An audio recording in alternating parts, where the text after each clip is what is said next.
Chapter 379 The Great Escape, Part 2.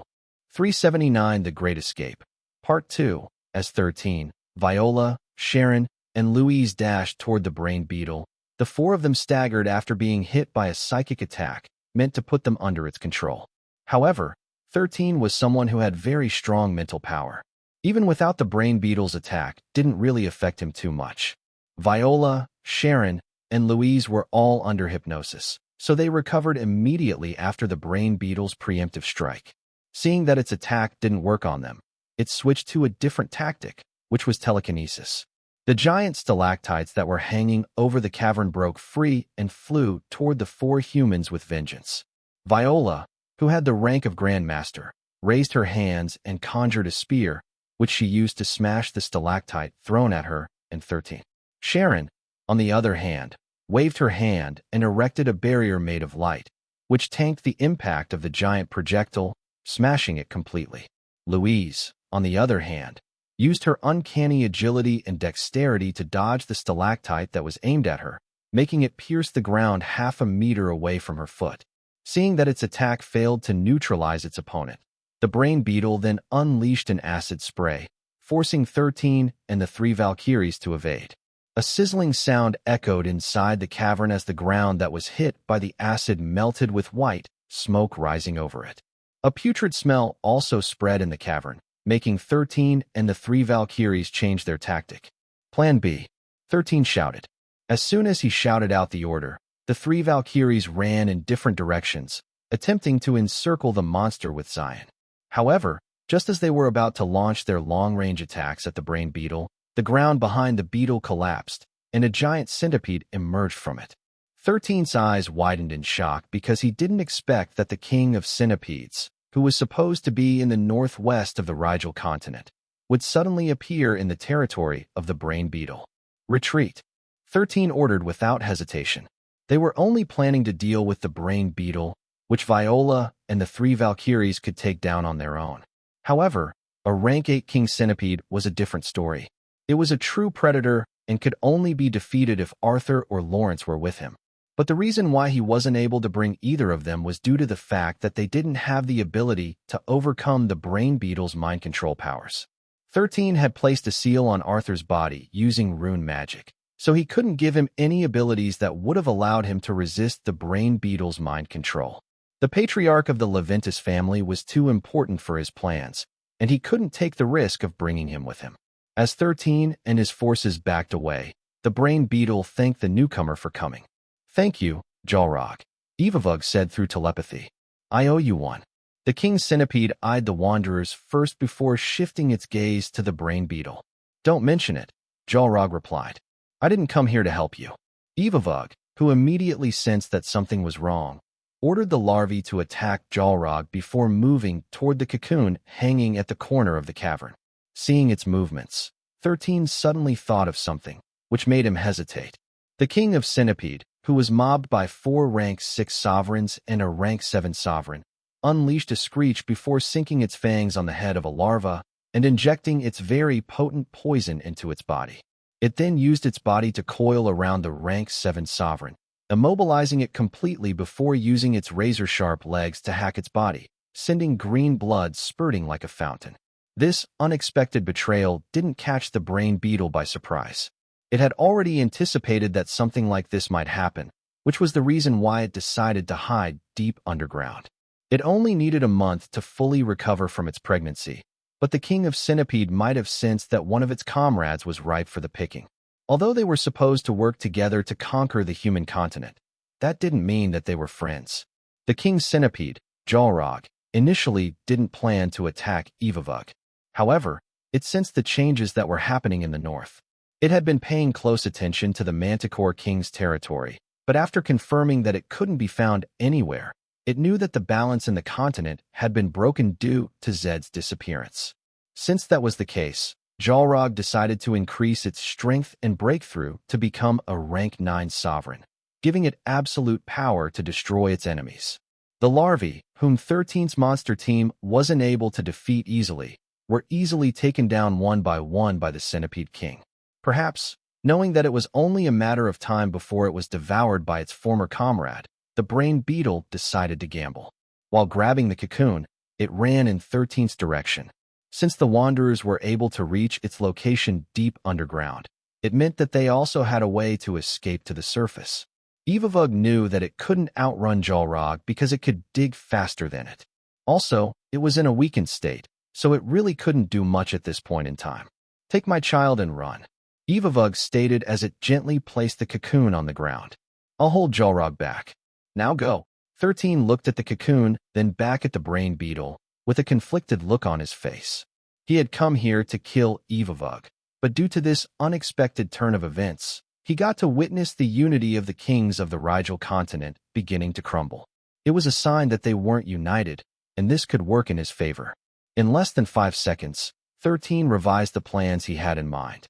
Before Evavug could even join the larvae in fighting against the Centipede King, the teenage boy threw a capture sphere at Evavug's back, taking it by surprise.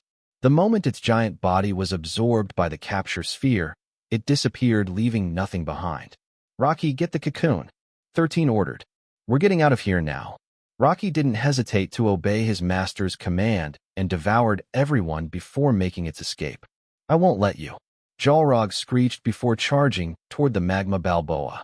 But 2 of the larvae, who were still alive, rammed the centipede's body and unleashed an acid spray at its face from point-blank range. Xylen, who was faster than the larvae, twisted its body and used its tough exoskeleton to block the acid spray aimed at its head. When the acid spray finally ended, it used its tail to make a slashing motion, cutting the body of one of the larvae in 2 while its poisonous fangs sank into the last larva.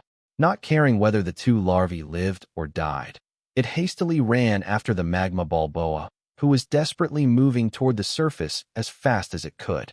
"You won't get away," Xylen screeched angrily as it slowly closed the gap between it and Rocky.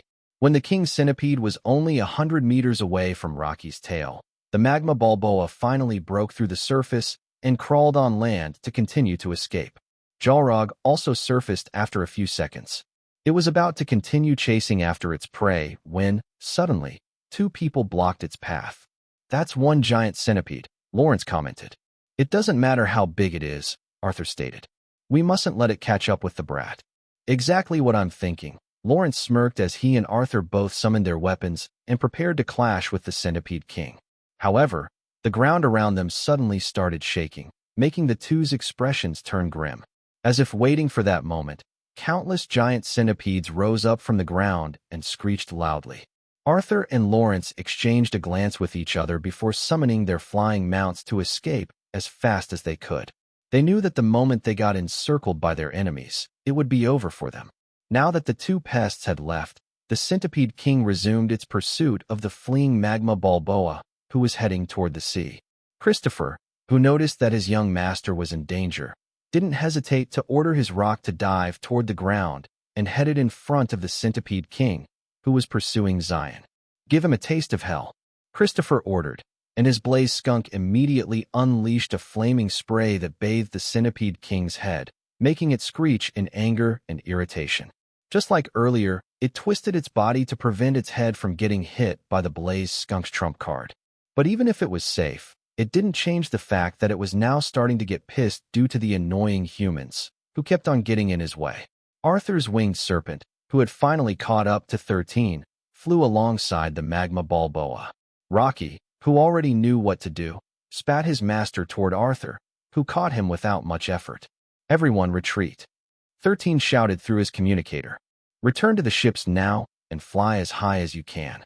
Gramps, don't go upward. Just head to the sea while flying low." "Understood," Arthur replied. After Rocky passed 13 to his grandfather, it immediately moved in the opposite direction in order to redirect the Centipede King's attention to him. Since the magma Balboa was 13's beast companion like Tiona, he would be able to summon Rocky without any problems. He just needed to distance himself from the Centipede King before doing so. That way, they would be able to successfully escape its pursuit, which was their top priority at the moment. Chapter 380 The Great Escape, Part 3. 380 The Great Escape, Part 3. 13 originally didn't plan to use the capture spheres to catch the brain beetle, because if he used it, he wouldn't become their master or anything. At most, it would only increase his Apocalypse points since it counts as him completing his mission from the Order of the Apocalypse. The stronger the monster, the higher the points that he would get. It was also a life-saving item that could help 13 survive a battle against rank 8 monsters and below.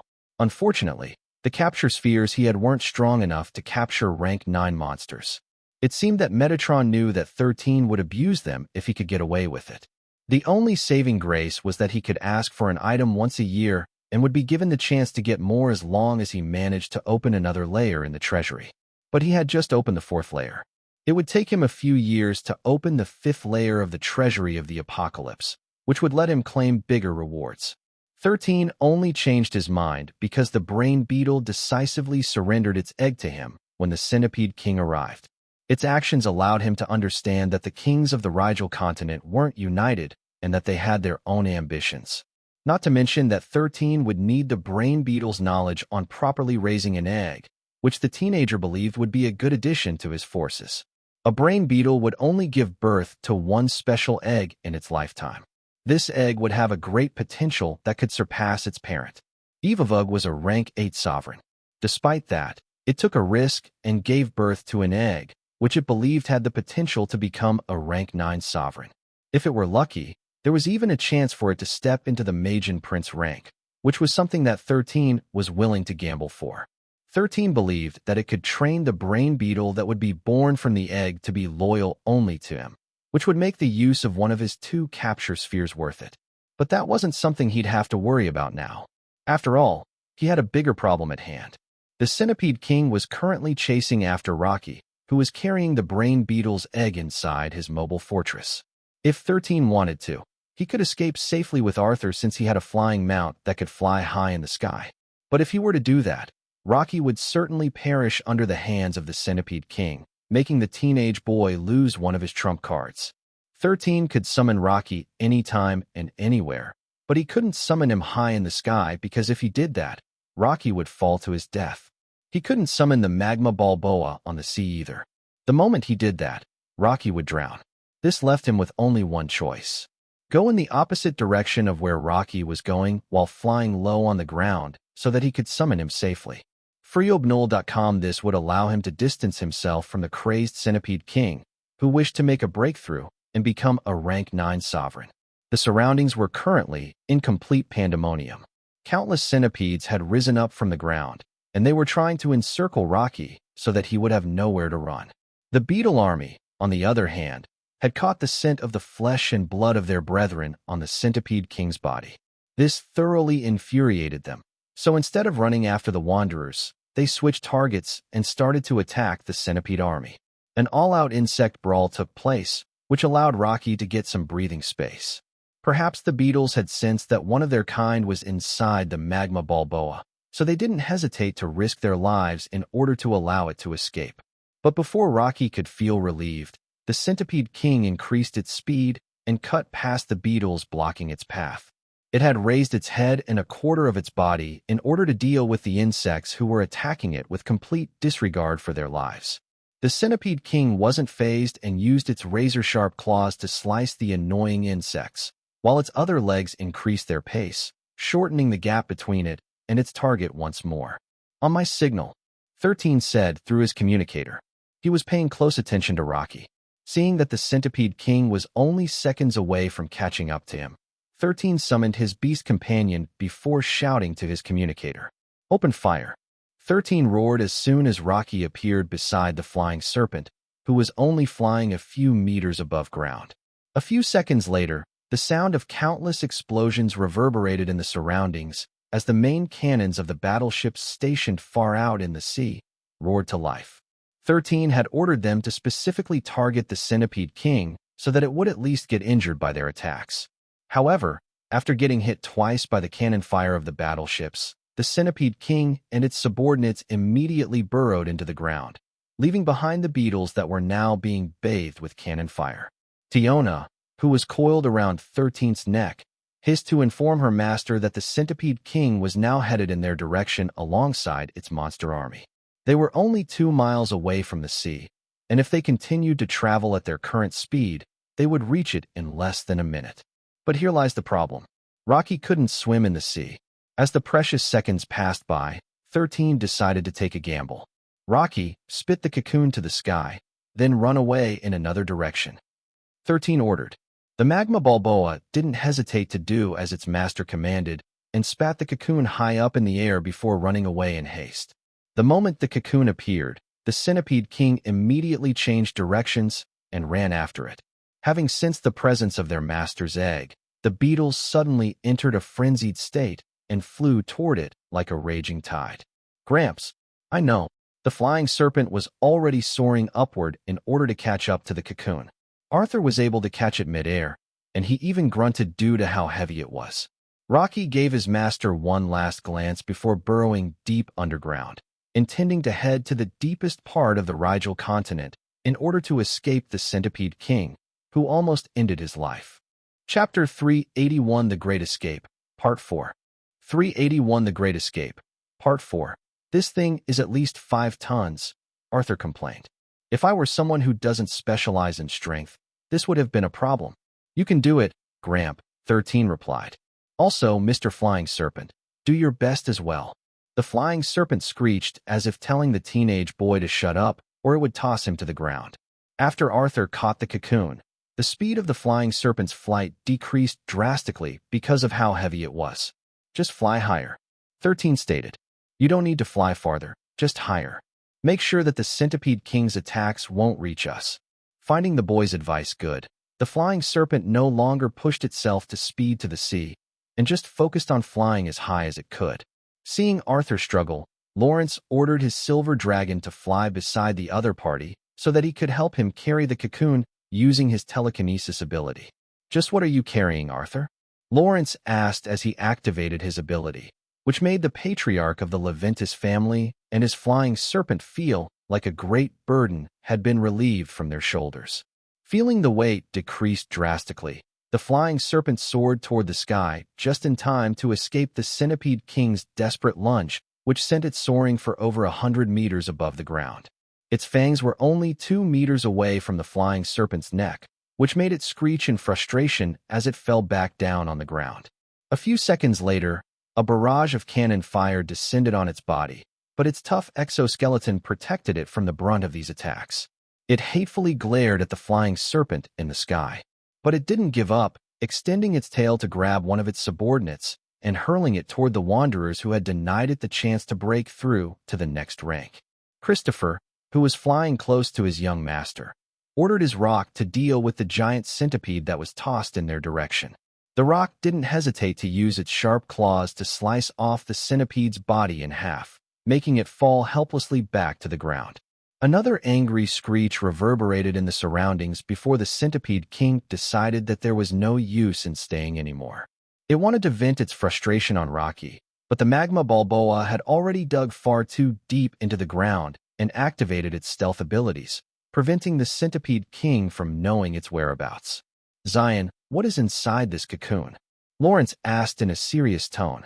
It's just a monster egg I happened to pick up on my way back to the surface, 13 replied in an innocent tone. Just a monster egg? Lawrence chuckled. Boy, do you really think I'm stupid? That Centipede King would not have targeted you if this was an ordinary monster egg. I know it's not an ordinary egg, 13 stated. That's why I decided to take it. Lawrence glanced at Arthur, but the latter just shrugged. Both of them had been fighting alongside the Wanderers at first, and only went down to help the magma balboa, who was being chased by the Centipede King. Then, just tell me this. Lawrence decided to compromise. Is this the egg of the brain beetle? No, 13 replied. It's the Centipede King's egg. Lawrence had the strong urge to flick the forehead of the lying brat, but in the end, he decided to just accept that Xylen didn't plan on telling him anything. How about the brain beetle? Lawrence asked. The brain beetle was eaten by the Centipede King, 13 answered. It seems that the balance of power between the kings has been broken. Lawrence frowned. Then, how can you prove to the Dvalin Federation that the brain beetle is dead? Don't worry. I have that covered as well, 13 stated. But we can't return to the ship carrying this thing. I don't want any rumors flying around that I have a brain beetle's egg in my possession. It's completely not true. But we can't stop people from gossiping either. It will be so annoying handling the aftermath. Let's drop it somewhere safe first. 13 then checked his communicator to look for the Nautilus whereabouts. After confirming its location, he asked his grandfather and the Grand Marshal to fly in the direction where his submarine was currently at. Far out into the sea, Nautilus rose up and opened a hatch, allowing them to deposit the egg on the submarine. I'll be staying here for a while, but I'll return in the evening, 13 stated after confirming that the egg was very much alive. Tell everyone that I am safe, and we have accomplished our mission. When I return, I will show everyone the evidence that the brain beetle has died. Okay. Arthur, who knew that his grandson was up to something, patted Lawrence's shoulder and signaled for him to follow him back to his aircraft carrier. The Grand Marshal was reluctant to go, but seeing that the teenage boy was not planning on spilling the beans, he decided to wait and have a private talk with him later. When the two old men finally left, the hatch closed and the submarine submerged itself in the sea. 13 breathed a sigh of relief before placing his hand over the cocoon and activating his ring of the apocalypse. The scenery around him changed, and he found himself standing in front of the treasury with the cocoon by his side. My child. The brain beetle immediately charged in the direction of the cocoon, but when it was only a few meters away from it, the beetle's body froze, unable to move even by a millimeter. You're finally here, 13. Metatron appeared beside the boy with a smile. You've sent some interesting things here in the treasury, especially this egg. Are you planning to exchange it for some apocalypse points? Not this time, Metatron, 13 replied. I will need this egg to help me grow stronger. Metatron nodded. A good choice. By the way, can I ask you for a simple favor? 13 inquired. You've been asking favors from me every time you visit, Metatron smirked. So what is it this time? I need Evavug to die once, 13 said as he gazed at the brain beetle, who was frozen in place. But I still need him alive. I just need his body since I need to present the evidence that he is already dead. The brain beetle, who heard 13's words, started to panic. Its legs moved erratically as if trying to break free from the invisible shackles that bound it. The Birdman, Zed, looked at the brain beetle with a pitiful gaze. He had tried to die many times, but each time he died, he would find himself fully healed as if nothing had happened. Easy peasy, Metatron said before clapping his hand once. The struggling brain beetle suddenly stopped moving. Metatron raised his hand, and the brain beetle's core popped out of Evavug's body. He then snapped his fingers, and the core spun around, sending threads of silk around it. Half a minute later, Evavug once again reappeared, but with a new body. It had reverted to its previous state before giving birth to its egg, which was its peak condition. Thank you, 13 said before shifting his gaze to the Evavug, who was in a state of complete disbelief after being revived so easily. There are still things I need to do outside, so I'll be leaving the egg in your care for now, Evavug. But don't do anything funny. If you do, I'll make sure that you will never see your egg again as you rot in this place for eternity. After saying those words, 13 stored Evavug's dead body inside his storage ring and returned to Nautilus. When he was safely back in the submarine, the first thing he did was summon Rocky. The container unit of the Nautilus was large enough to house 13's monster army, so summoning the magma Balboa there wasn't a problem. Rocky had received some injuries during its desperate escape from the Centipede King. However, his body's regeneration ability would heal its wounds completely as long as he focused on resting for a few days. Thank you, Rocky, 13 said as he patted the magma Balboa's head. You're the MVP this time around. Rocky let out a low roar of appreciation before spitting Hans and the three Valkyries out of his mobile fortress. The magma Balboa then closed its eyes to rest. It was truly exhausted after its near-death encounter with the Centipede King, who was currently on its way back to its territory in the north of the Rigel continent. Chapter 382, They Have Skill Issues. 382, They Have Skill Issues. Arthur, you sure are keeping a lot of secrets, Lawrence said as he sipped his cup of coffee. I didn't know that the Leventis family owned a submarine as big as an aircraft carrier. Since when did you dabble in creating something like that? Arthur sipped from his own cup of coffee and didn't bother to answer Lawrence's question. The Grand Marshal of the central government had been asking him countless questions ever since they returned to the aircraft carrier, and frankly, Arthur didn't know the answer to most of them. You don't want to spill the beans? Lawrence inquired. What the Leventis family does is our business, Arthur replied. I don't see any point in discussing the matters of my family with you. Fair. Lawrence nodded. However, since the two of us are cooperating from this moment onward, it would be best if we don't keep too many secrets from each other, right? Arthur only shrugged and kept his lips shut tight. Then answer this question of mine. Lawrence placed his cup on the table and looked at Arthur with a solemn gaze. That submarine is so big, yet it didn't appear on the radar. Do you have any idea why we can't detect it? Use a better radar, Arthur shrugged. But we are already using the best radars that the best military engineers have developed. Then they have skill issues. Arthur, who had no idea how 13 managed to keep the Nautilus hidden from the military radars either, decided to act smug as if he had everything under control. Lawrence wanted to refute Arthur's words because the greatest minds on the planet had been working to provide humanity with the best technology to fight against the jinns and magians. But the fact remained that the submarine couldn't be detected by their radars. This meant that it was equipped with an advanced form of stealth technology that they were not aware of.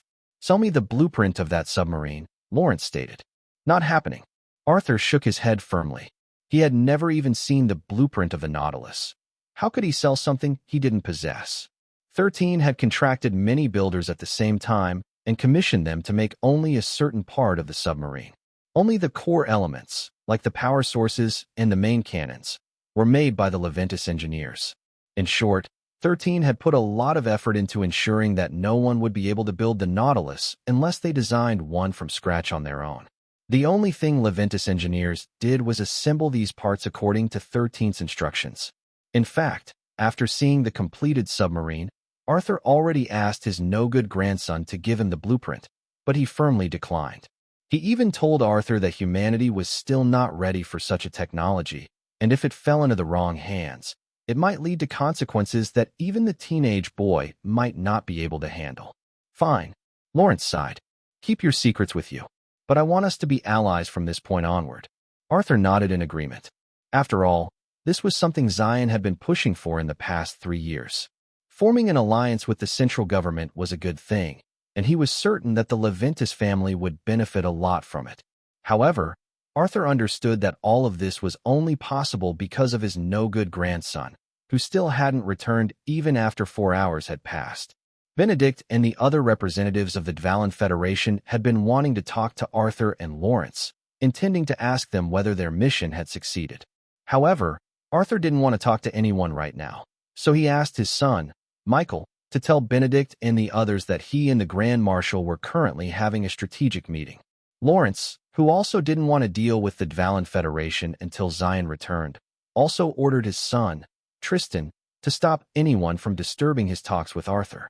Meanwhile, while his grandfather and the Grand Marshal were waiting for him to appear, 13 was busy modifying the memories of the 3 ladies who had accompanied him in fighting against the brain beetle.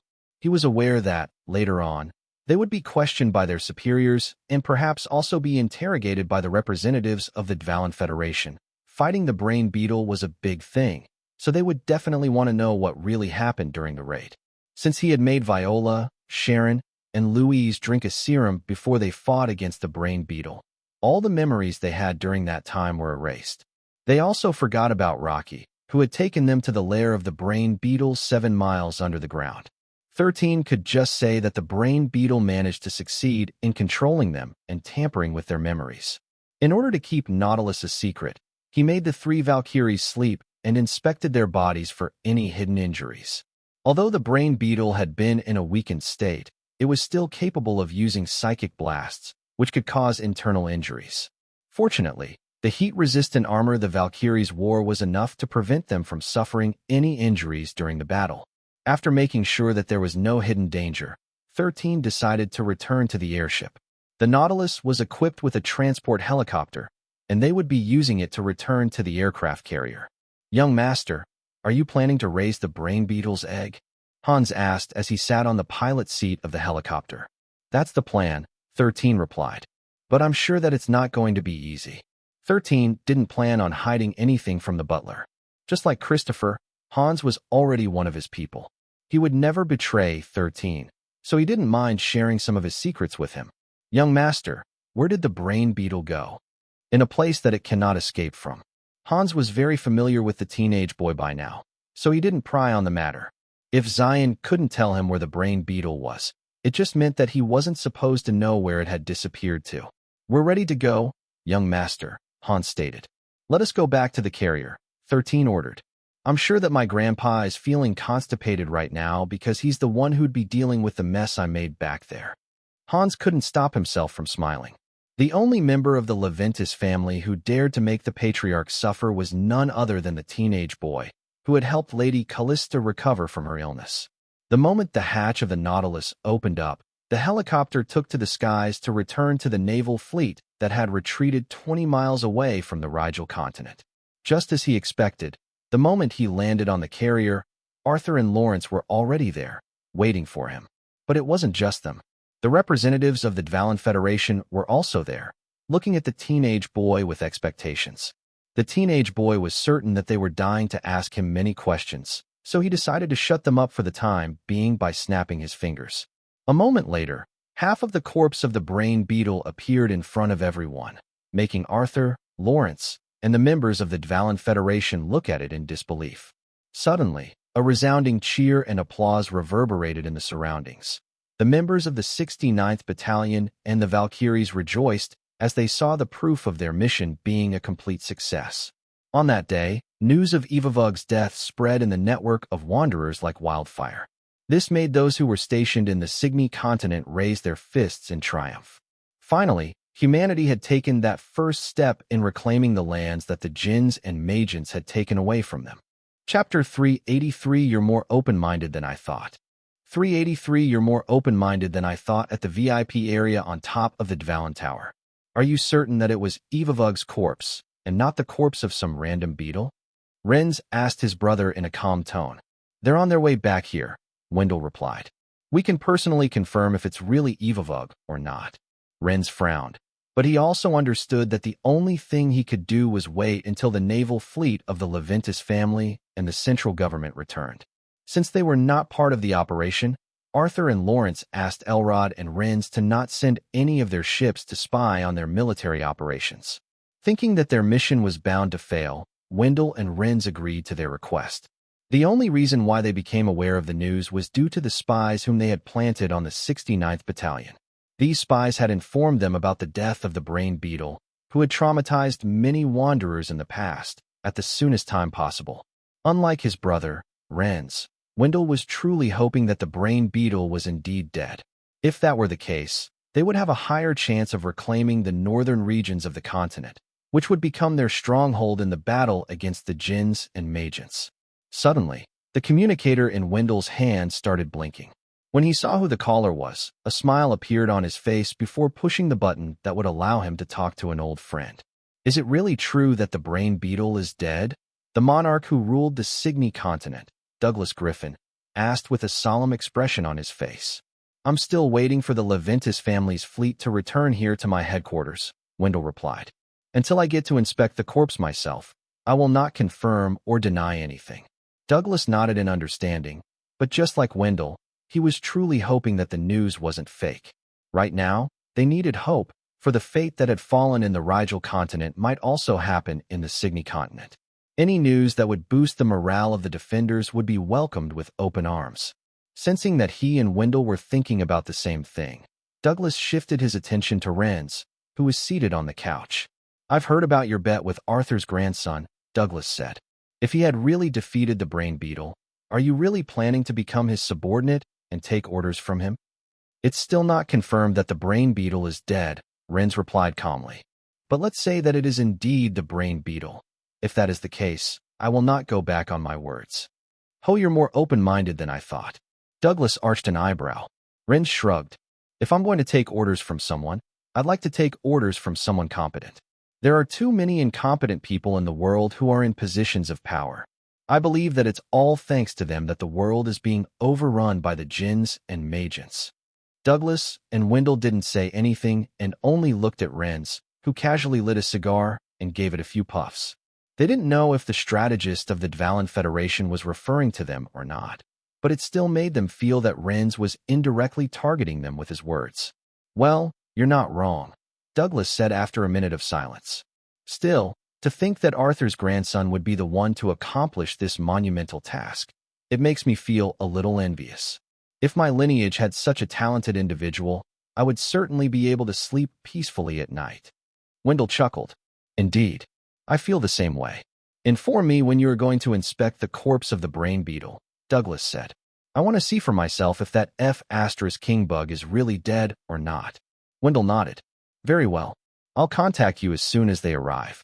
Douglas returned Wendell's nod before cutting the connection. The travel time from the southeast of the Rigel continent to the north usually took an entire day. The only reason why the representatives were able to arrive early was due to the fact that they rode a plane to reach the naval fleet that had just finished their mission. At first, Benedict proposed to take Xylen, Arthur, Lawrence, and Tristan to the Xylen Federation's headquarters by using their plane, but the teenage boy declined their offer. 13 told them that he was exhausted from the entire ordeal and that he wanted to sleep before meeting Wendell and Renz. Since the body of the brain beetle was inside his dimensional storage, and Benedict and the other representatives couldn't just go back empty-handed, they decided to stay as well. All of them had inspected Evavug's body and could confirm that it looked like the brain beetle. However, there was a possibility that they were wrong, so they decided to let Wendell, who had seen Evavug up close in the past, serve as the final judge. While the teenage boy was sleeping peacefully with Tiona, the spies of the 69th Battalion were feeling giddy after their employers handsomely paid them for the information they had given them. The Valkyries were also in a good mood because 13 said that Viola, Sharon, and Louise had played a huge role in dealing the final blow to the brain beetle. 13 had spun a tale of drama, suspense, and desperation, painting the battle with Evavug as the greatest battle ever waged in the Rigel continent. Of course, he made sure to add the Centipede King to the story, telling everyone that while the two kings fought with each other, his team took advantage of the confusion to go for the killing blow. Hans had been briefed about the made-up story beforehand to make sure that both their testimonies were consistent. As for the Valkyries, their memories of the battle were a complete blank. But they were fine with that. This wasn't the first time they couldn't recall anything, because 13 had trained them that way. They had already experienced it many times when they had been undergoing the teenage boy's experiment. Before the battle, Xylen had explained that the moment the battle started, he would put the three of them in a trance-like state so that Evavug's mind control wouldn't work on them. The story that he created was foolproof, so the teenage boy was confident that he would be able to handle the interrogation that would happen once they returned to the Xylen Federation's headquarters. The only regret 13 had was that he didn't have the time to look for the cursed artifact that was supposed to be hidden in Evavug's lair. But he was fine with that. He planned to return to the south after meeting up with Wendell and Renz in the Xylen Federation. Since he had won the bet, he would finally be able to get the authority he would need to scout the lands of the Rigel continent unhindered, as he looked for the cursed artifacts that his master had hidden during his lifetime. Chapter 384. Not in the same page anymore. 384. Not in the same page anymore. It took the naval fleet 2 days to travel from the southeast region of the Rigel continent, all the way up to its northern regions. They could have arrived faster if they wanted, but 13 told Arthur and Michael that they shouldn't hurry to return to the Xylen Federation's headquarters.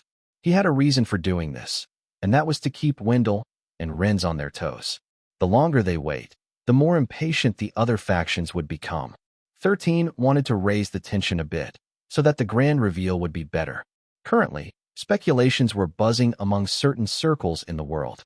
But, since there was no clarification from a monarch stating that the monster corpse that Xylen Leventis had showed everyone really belonged to Evavug, everyone was waiting for the news with bated breaths. The monarch clans, the prestigious families, as well as the other factions in the world, were keeping in touch with their spies in the 69th Battalion. At the same time that Wendell had confirmed that it was indeed Evavug that Xylen had presented, the news would spread instantly to every corner of the world. This would elevate the teenage boys standing among his peers and would cement his legend. Everyone had heard the stories about his participation in the Battle of the Valbera and Arcadia archipelago. But, in the end, there were still many skeptics that said that this was just the Leventis family's propaganda. However, this time it was different. Although Xylen wasn't fighting against rank 9 monsters, or a Magian prince and princess, everyone would have no choice but to acknowledge that he had achieved something that no rookie would be able to accomplish. It was none other than defeating the brain beetle Evavug, which even the monarchs hadn't done since the Rigel continent had been taken over by the Jinns and Magians. While everyone was waiting for any news from the Dvalin Federation, 13 was busy performing the regular checkup for Viola, Sharon, and Louise. He was making sure that the special serum that he had injected in their bodies would not pose a threat to their health and have any bad side effects. Good. How are you girls feeling? 13 asked as he finished collecting the data he needed. Never felt this good in my life, Viola replied. I feel so much stronger as well, Sharon commented. Are you sure that we are still human? I thought that you would turn us into cyborgs. My mind is clear, and my senses are sharper than ever before, Louise stated. Also, my speed, dexterity, and reaction time had doubled since taking the serum. 13 smiled after hearing that the three Valkyries were feeling fine. Just remember to not tell this to anyone, 13 said in a solemn tone. I have tweaked your genetics, and all of you have stopped becoming ordinary wanderers.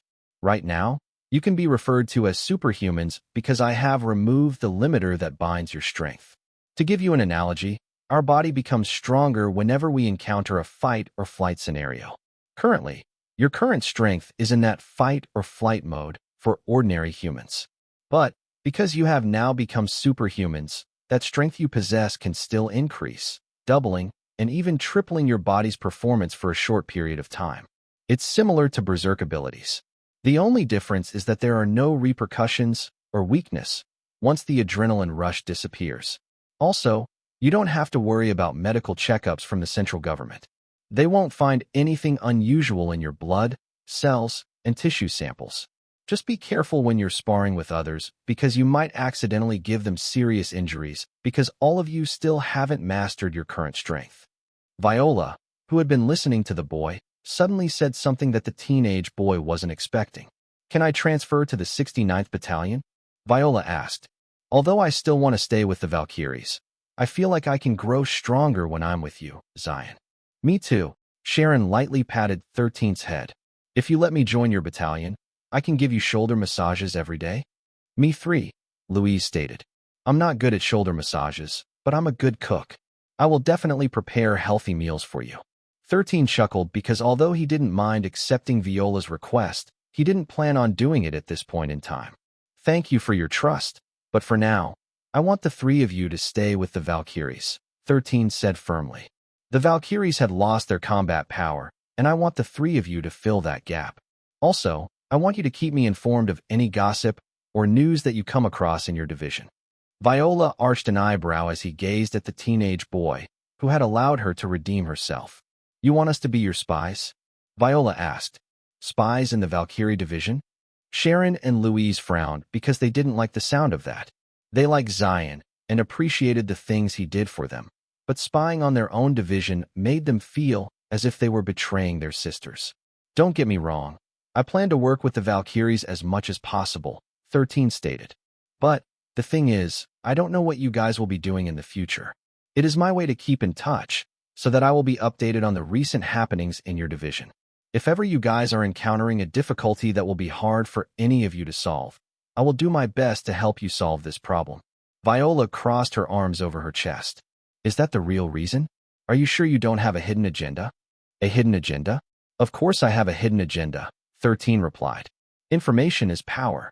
I am only one person, and the things I can do are limited. But if I can have several eyes and ears who are always on the lookout for any scraps of information that might prove useful to me, I am willing to take it.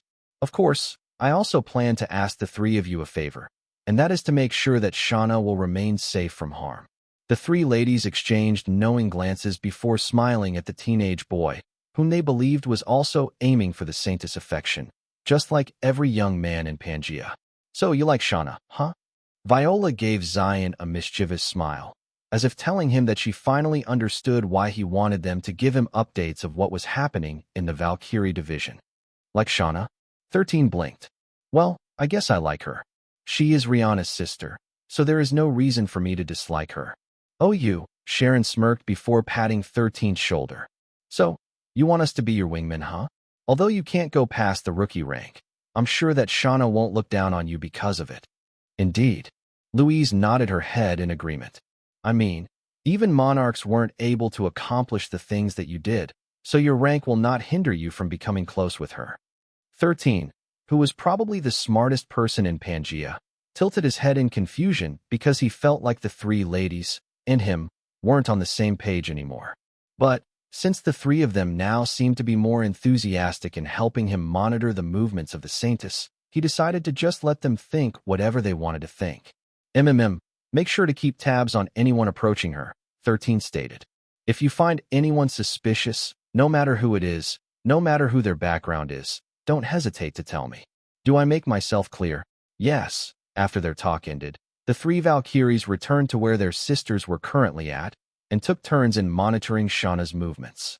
Since they had all approved of Xylen as Shauna's potential suitor, they were making sure that no pesky flies would come near her. Their only concern is the leader of the hero party, whom many believed was only waiting for the right moment to confess to the Saintess and make her his partner. Chapter 385 Name Your Price. 385 Name Your Price. Wendell stared at the corpse of the brain beetle with a solemn expression on his face. Everyone was waiting for him to confirm whether or not it was indeed the brain beetle, Evavug. Douglas Griffin was also looking at the monster through a projection. But since he wasn't one of the monarchs who had fought near Evavug during the battle in the Rigel continent, he couldn't confirm if the corpse in front of him was the brain beetle or not. It's indeed Evavug, Wendell declared, making everyone who had gathered around him cheer in happiness because one of the most dangerous monsters in the Rigel continent had been slain. Douglas, who was watching through the projection, clenched his fists under his table. This was indeed good news, not only for the Dvalin Federation but also for the people in the Signy continent. Now that the human race had defeated a rank 8 sovereign, they now knew that they still had a chance to hold their ground against the monster invasion that would soon descend on their continent. How did you do it? Wendell asked the 13-year-old boy who was standing a few meters away from the corpse with his hands crossed over his chest. I wasn't the one who defeated it, 13 answered. It was the three members from the Valkyries who dealt a serious blow to it. But before they could give the killing blow, the Centipede King arrived and took advantage of the confusion to kill its comrade and take its core. The only thing I could do at that time was to store a part of the brain beetle's body and run away as fast as we could. It was quite unfortunate that the Centipede King got in our way. Otherwise, we might have gotten a bigger reward for our trouble. Wendell didn't know if the Valkyries were the ones who really dealt a serious blow to the brain beetle. However, he decided to just let it be because what people needed was good news, not doubts or unnecessary conflict. The fact that the three Valkyries were there to fight against the brain beetle was enough to prove that they had risked their lives for this mission. That alone was commendable enough. No one would be able to say otherwise. Even Douglas didn't nitpick and congratulated the Valkyries through the projection, telling them that what they did had given hope to humanity. Hearing his words, Marion's eyes uncontrollably moistened. Although Evavug's death couldn't bring back the lives that had perished at the battle at the Dvalin port, its death could save thousands more, which was something that even the Dvalin Federation couldn't brush aside. 13 didn't plan to claim the credit and gave it all to the Valkyries, who were feeling depressed due to the incident that had killed many of their sisters. Viola, Sharon, and Louise, who had no recollection of what truly happened, accepted the praises that were given to them with grace. Although they didn't remember anything, 13 assured them that they were the ones who dealt the serious blow to the brain beetle's body. Xylen Leventus was just a rookie, so it was impossible for him to injure Evavug. Even the off chance that he managed to land a direct hit on the brain beetle's body, the most he could do was probably a small wound, which would not be enough to hurt it. That was the general consensus of the public. Since that was the case, they accepted his story and gave the Valkyries the accolades they deserved. After the formalities ended, 13 stored the body back inside his dimensional storage, which made the researchers of the Dvalin Federation sigh helplessly. They wanted to dissect the rank 8 sovereign's corpse, especially its brain, which had the ability to control minds. If they were able to replicate it, 13 knew that the power to control the minds of others was a terrible thing. This was also the reason why he didn't want to just capture Evavug, but kill it. However, the situation changed when the Centipede King appeared. He deemed that it would be best to capture Evavug and its egg, allowing him to raise a young brain beetle who would be loyal only to him. About that corpse, are you willing to sell it? Wendell asked. No, 13 replied. What do you plan to do with it? Barbecue it, and let my subordinates eat it. The researchers who were paying close attention to Wendell's and 13's discussion almost choked blood then and there. How could such a precious specimen be barbecued? Name your price, Wendell said. I don't plan to sell it, 13 stated firmly. If the central government wasn't there, Wendell would have strong-armed the boy into selling Evavug's corpse to him. 2304, however, with the Grand Marshal and the Field Marshal being there, he decided to keep himself from doing it. Among the monarchs in Pangaea, the Grand Marshal was the strongest and was considered immortal. Even if he were killed, he would just rise from the ashes somewhere safe and take revenge on those who had wronged him. This was the reason why the monarch clans made peace with him and allowed the central government to remain as the world's one and only government, safeguarding the masses. If you change your mind, come talk to me anytime. Wendell offered his hand to the boy for a handshake, which 13 accepted. After shaking hands with the monarch of the Xylen Federation, a thunderous applause reverberated in the surroundings as everyone bore witness to this momentous event. To his surprise, it didn't look like Renz was averse to the idea of working under Xylen. Although he was prideful as a strategist, he acknowledged that he didn't have the boldness and courage that the rookie had shown in his fight against the brain beetle, who was a total nightmare on the battlefield. 13's and Renz's gaze met, and the two stared at each other for a long time. The people who were applauding the boy earlier noticed this, and a brief silence descended before the teenage boy opened his lips to speak. I'll see you in 3 days, Renz, 13 said, treating the strategist of the Xylen Federation like he was just one of his subordinates. After 3 days, we'll plan the counterattack, so make sure that you finish tying all your loose ends by then. Renz stared at the teenage boy for a few more seconds before nodding his head. I'll see you in 3 days, Renz replied before turning around to head to the Xylen Tower. 13 watched the strategist retreating back before shifting his gaze at the 3 people who were walking toward him. These 3 were none other than the monarch of the Remington clan, Trevor Remington, the throne of the Smith family, Morris Smith, and last, but not the least, the throne of the Lockwood family, Stephen Lockwood. These 3 people, alongside his grandfather, Arthur, were the leaders of the Aldebaran continent. They had stayed in the Xylen Federation and waited for the news of 13's expedition against Evavug. Well done, Xylen, Trevor said with a smile.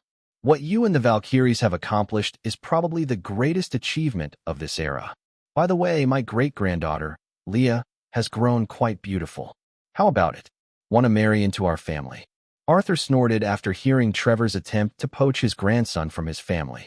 My grandson has good taste in ladies, Arthur commented. I'm afraid that your great-granddaughter is not a suitable match for him. Oh, and what kind of girl is a suitable match for him? She's still not born. Ha. You're funny as usual, Arthur. Then, if not Xylen, how about I matchmake Mikhail and Shasha? Several of the young members of my family wish to form stronger connections with them. Tell them to fall in line, Arthur stated. The number of people who wish to become Mikhail's and Shasha's partners could form a line circling the world. If they're good enough, they might stand a chance. 13 found Arthur's words quite funny. The old man was acting as if his father wasn't kicked out of the Leventis family. However, since he wanted to give Arthur face, he remained silent and allowed the old man and the patriarch of the Remington clan to bicker.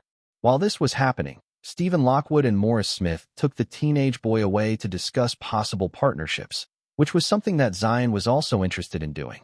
Chapter 386, The Sixth Layer of the Treasury of the Apocalypse, Part 1. 386, The Sixth Layer of the Treasury of the Apocalypse, Part 1. Hey, 13. Can I eat these guys? They belong to Metatron. If you want to eat them, then go ahead. After all, it's not my head that's going to roll. Then how about this cocoon? Can I eat it? Hands off, you fucking bat. That's mine.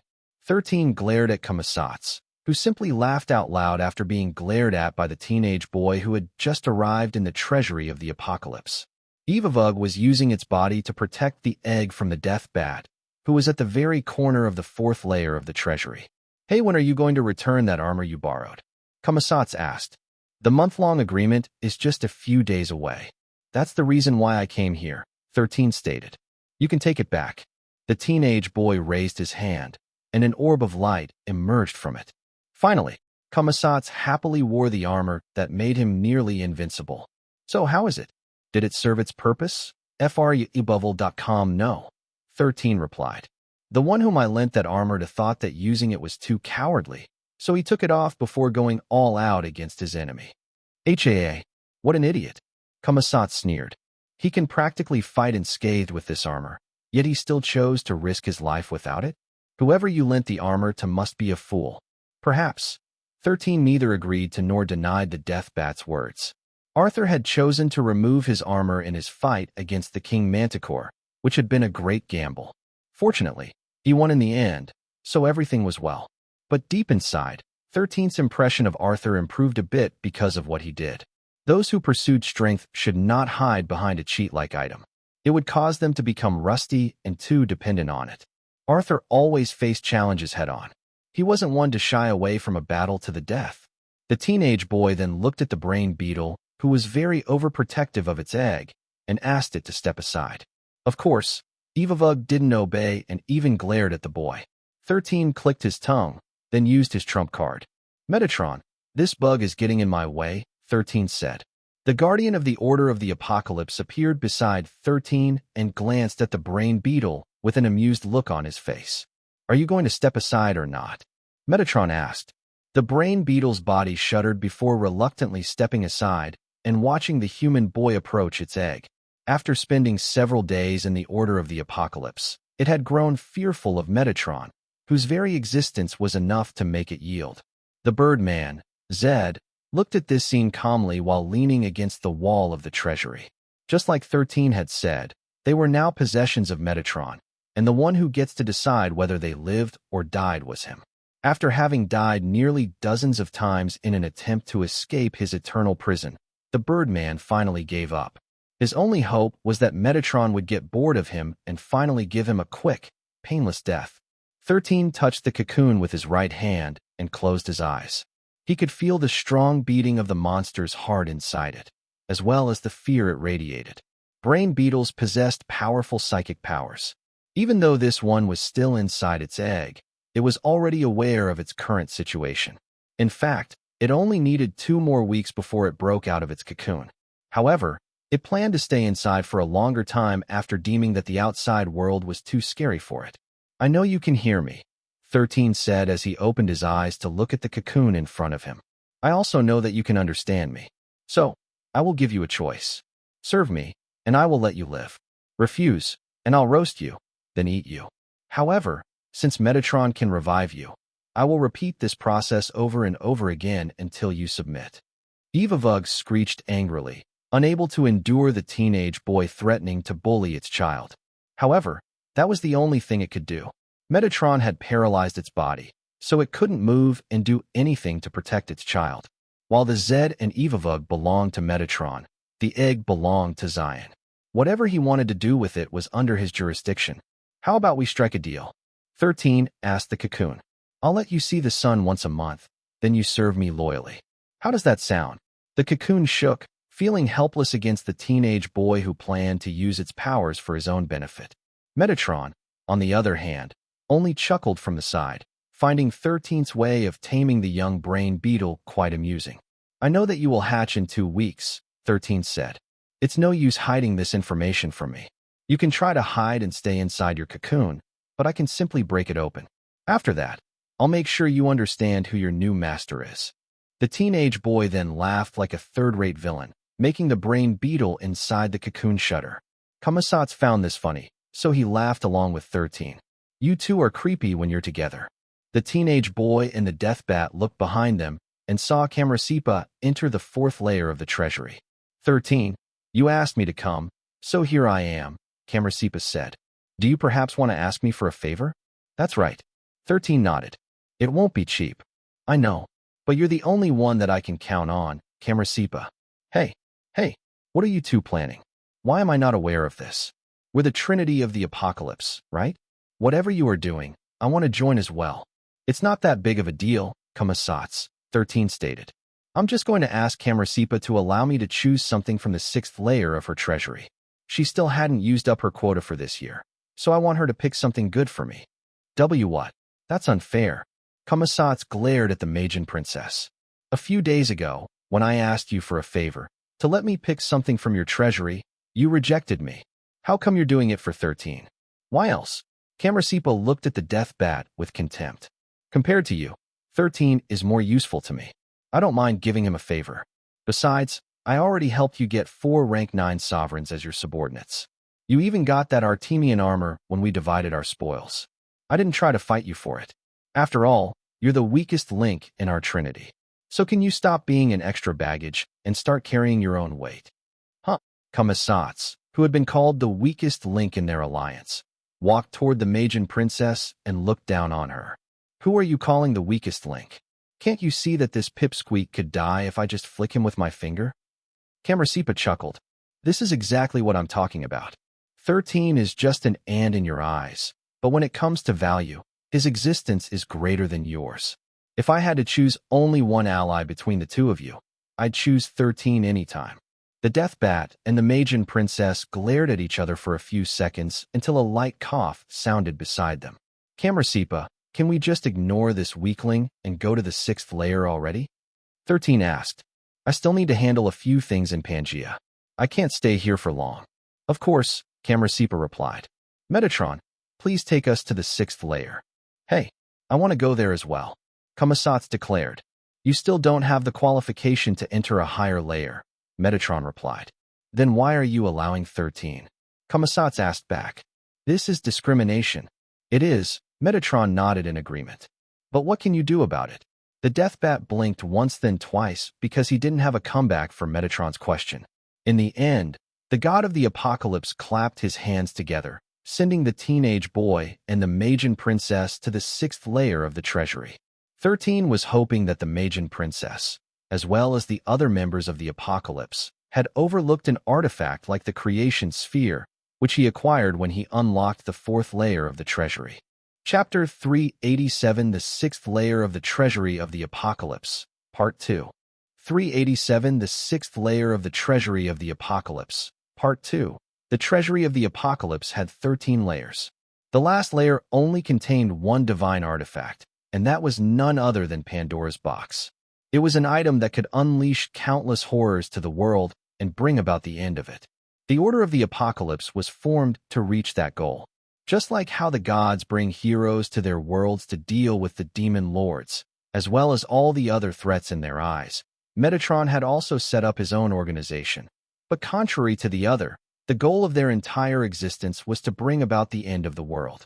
The 6th layer was the halfway point of the treasury, and among its members, only Camarasipa had unlocked it.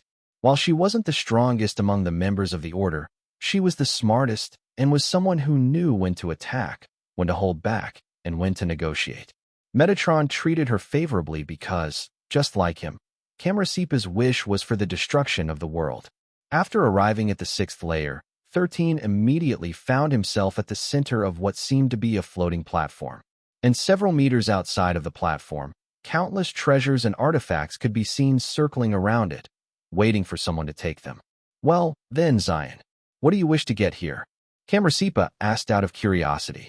I want to see the first clear bonus items that Metatron presented to you when you first unlocked this layer, 13 replied. Oh, those artifacts. Camarasipa smiled.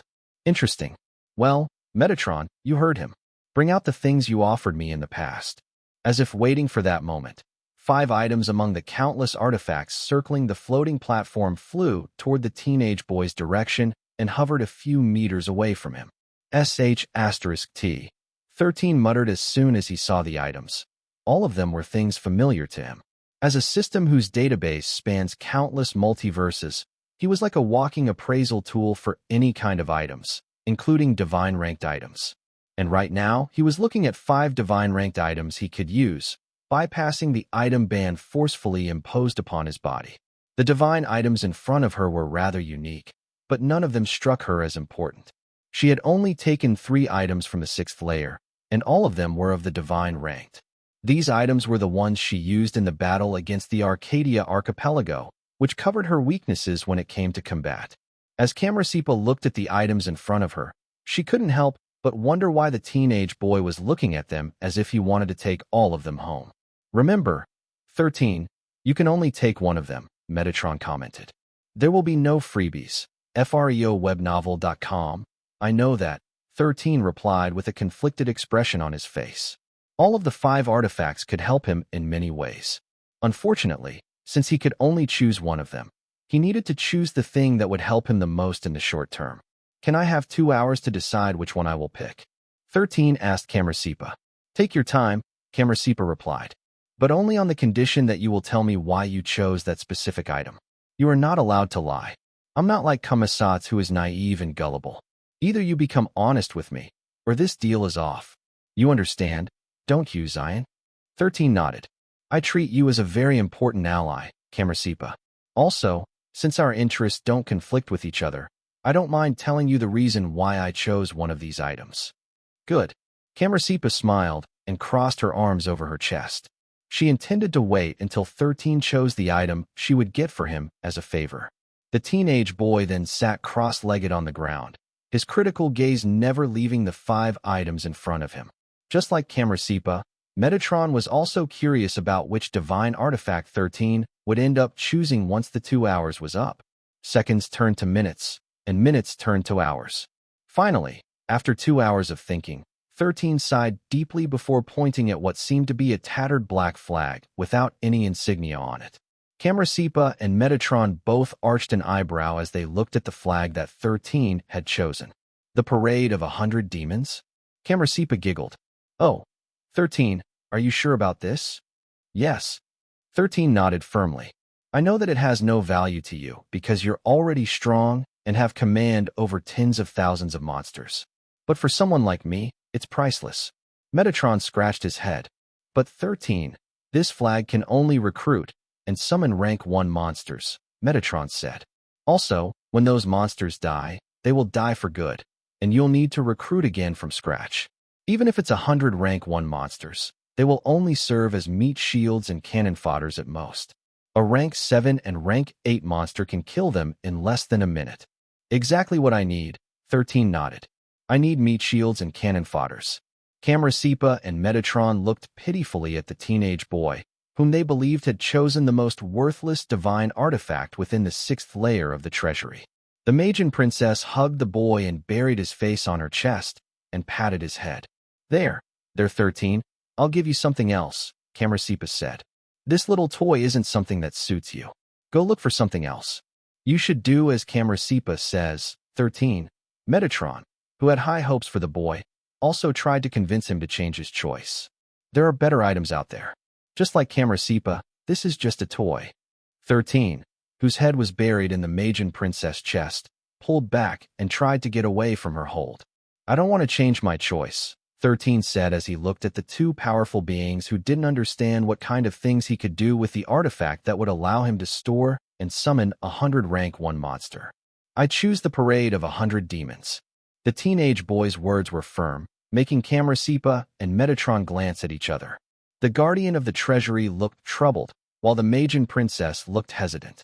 Okay, then tell me why you decided to choose this artifact, Camersepa stated.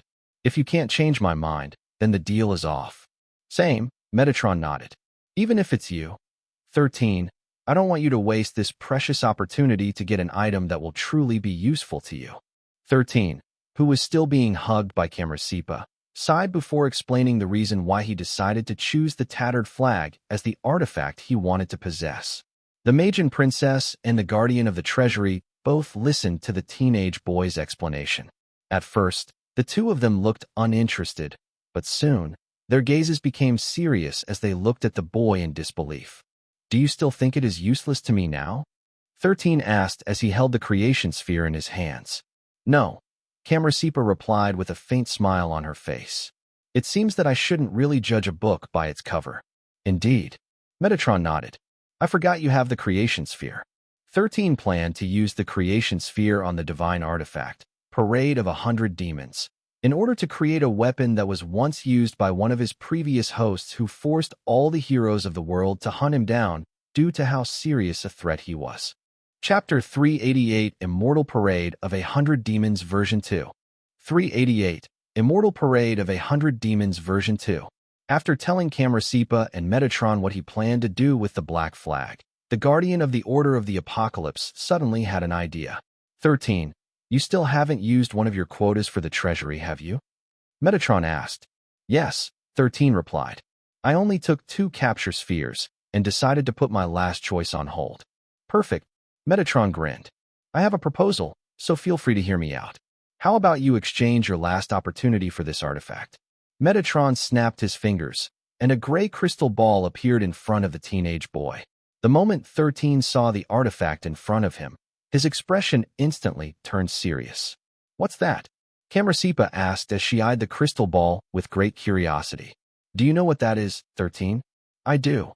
13 replied, his voice a bit hoarse as if he forced himself to answer the Magian princess's question. It's called a cloning crystal. As its name implies, it can perfectly clone a single item regardless of what it is. It's worth 15 million system points.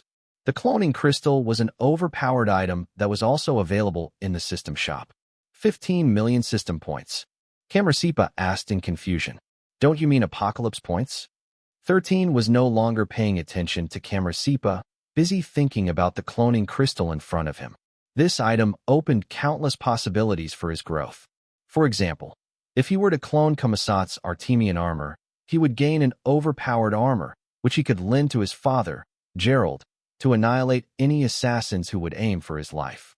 But 13 knew that Metatron wasn't offering this cloning crystal for that purpose. He must have wanted the teenage boy to use it for something greater, one that would surpass Kamasat's armor, allowing 13 to gain enough power to protect himself despite all the restrictions imposed upon his body. You want me to clone the creation sphere, don't you? 13 asked. I like smart people, Metatron smirked. Yes, I will give this cloning crystal to you on the condition that you will only use it to clone the creation sphere. Also, I will deduct another quota from you next year. After all, this cloning crystal is really precious. You're fine with that, right? 22-23 Metatron chuckled before snapping his fingers. The cloning crystal collided with 13's creation sphere, merging with it completely. Soon, the creation sphere started to shake uncontrollably and flew upward. It stayed in the air for a full minute before splitting into 2. These 2 copies then formed into perfect creation spheres, which landed on the palms of 13's hands. Can I merge it now with the parade of 100 demons? 13 inquired, still reeling from Metatron's unexpected generosity. You may, Metatron replied. Show us what you can do. 13 nodded and stored the second creation sphere inside his dimensional storage. He held the black flag on his right hand and the creation sphere on his left, then merged them together. A bright flash of light emerged from their point of contact, enveloping 13 in its brilliance. When the light receded, the teenage boy found himself floating in space, with countless binary numbers swirling around him. These numbers were the codes that made up the world, allowing him to modify the black flag that was still in his hand. 13 already knew what to do, so he closed his eyes and started the creation phase. The creation sphere could create nearly anything as long as its user had a perfect grasp of what he wanted to create. The black flag in his hand started to increase its size, and it fluttered wildly as if it was coming to life. He poured all the data needed to make the flag transform into a more powerful version of itself, complete with the upgrades that 13 wanted it to have. His previous host had once wielded a black flag called the Immortal Parade of 100 Demons, which brought terror to the world where he lived. Because of this, a crusade was waged against him, uniting all the heroes of the world to bring him down. The battle had been fierce, with his host killing nearly everyone but the hero, who was fated to kill him. That was the reason why 13 had been able to instantly decide what to make using the power of his creation sphere right after he saw the parade of 100 demons. After the transformation finished, the black flag no longer looked tattered. It fluttered with a dark radiance, oozing dark shadowy mists from its edges. A moment later, the Roman number 13, written in bold golden letters, appeared at its center, shining like the sun. The creation sphere then gave 13 one last prompt, which would finalize the process of his creation. You have created a divine artifact. Squinting Eye's face, please give it a name. Immortal Parade of 100 Demons, 13 answered. Version 2. Congratulations. Squinting Eye's face, you have created the Immortal Parade of 100 Demons version 2. A genuine smile appeared on 13's face as he held the pole of the black flag that was over 3 meters tall, with its banner fluttering in the breeze. He felt as if he was holding an old friend whom he hadn't seen for thousands of years. The symbolic symbol, 13, signified that it had been modified by him and that it was stronger than its predecessor. A true divine artifact that would allow 13 to face off against stronger opponents, who were below the rank of a throne and a rank 7 sovereign. But to make that possible, he still needed to first recruit 100 demons that would serve as his main fighting force. Knowing that the first creature whom he would recruit in his banner was the most important, the teenage boy lightly patted Tiona's head and asked her a question. "Tiona, do you want to stay by my side forever?" 13 asked. The black snake nodded, then moved her head to nudge 13's cheek, as if telling him to not ask a question he already knew the answer to. The black flag then bathed Tiona in a brilliant light, dubbing her the Queen of the Parade of 100 Demons. The Queen of the Night Parade has been registered. Squinting Eye's face, name which ability of the Queen would be copied into the divine artifact. Kiss of Death, 13 replied. Congratulations. Squinting Eye's face, Kiss of Death has been added to the divine artifact's abilities. The Domini Mortis was the most venomous snake in the world. This was why their venom was called the Kiss of Death, which was also one of their most scary abilities. Anyone who had been injected with their venom would die in the end. They would die right away if they were weak, and slowly weaken until they finally perished if they were strong. There was originally no cure for their venom, which was why Lady Callista suffered for many years without any improvements. Fortunately, 13 had a deep understanding of the Domini Mortis thanks to his soul core, allowing him to formulate an antidote. Not only did it cure his grandmother from her illness, but it also allowed her to make the venom that almost killed her, her own power. And now, Tiona's venom was added to the Black Flag's abilities. What made the immortal parade of 100 demons horrifying was its ability to store 100 different abilities. And all the monsters whom 13 would recruit to become part of the demonic army would each gain 99 more abilities. In the hands of the ignorant, this godly artifact would not be able to unleash its full power. But in 13's hands, this godly artifact would be overpowered. He would carefully handpick 100 monsters, all of whom possessed unique complementing abilities. There were many monsters in Solterra whose growth was impeded or were imposed with limitations due to the strength of their potential, just like the Domini Mortis. 13 intended to add them to his collection, making his 100 demons a force to reckon with. But that wasn't all. His modified version of this artifact allowed him to recruit not only rank 1 monsters. No, he could recruit a monster of any rank into his fold.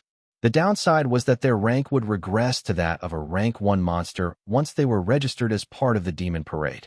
However, there was a trade-off. Sure, their overall strength would decrease drastically after regressing to rank 1 monsters. However, they would gain an additional 99 unique abilities in exchange. Added to their own natural abilities, all the monsters under the banner would have over 100 abilities. But that wasn't all. As the name suggested, all of these monsters would become immortal. Even if they were to die, the flag would revive them again, allowing them to fight and die up to 10 times a day, any more than that, and they would have to wait for another day to fight again. Its power would be so broken once 13 was done gathering his 100 demons, whom he planned to handpick personally. They would become his immortal army, whose existence would make his enemies tremble in fear. Tiona, who had now become its commander, suddenly became drowsy. She then crawled to 13's arm and transformed herself into a snake armlet so that she wouldn't slip off her master's body. "Sleep well, Tiona," 13 said softly. The flag then turned into a black wisp and embedded itself on the back of 13's right hand. The symbol, 13, briefly appeared on the back of 13's right hand before disappearing completely. It was now soul-bound to him, and no one but him would be able to use it. freewebnovel.com. Chapter 389. What kind of juice did you make those 3 drink? 389. What kind of juice did you make those 3 drink after creating his divine artifact? 13 returned to the real world with a smile on his face. Although the only monster currently registered on his banner was Tiona, he believed that he would be able to fill it up at a steady rate using the resources of the Leventus family, the central government, and to a certain extent, the Dvalan Federation. He would milk these factions for all they're worth, allowing him to benefit from them greatly. Although some of the monsters are extremely rare like Tiona, I should still be able to fill up a quarter of my immortal army with everyone's help. 13 thought before taking out a pen and writing the names of the monsters he wanted to add to his collection. After he was done, he looked at his list and then started to list out more monsters with unique abilities. He was cross-referencing which abilities would be more useful than the others, and before long, 13 had already written 400 monster names, making him smile bitterly. An hour later, he had picked out the top 20 monsters out of the 400 he had listed, which he must obtain no matter what. The abilities of these 20 monsters would become the core abilities of his army, so he decided to look for his grandfather and have him find these monsters for him. Of course, he didn't plan to only look for Arthur. He also planned to look for the Grand Marshal, the Field Marshal, and Renz Elrod.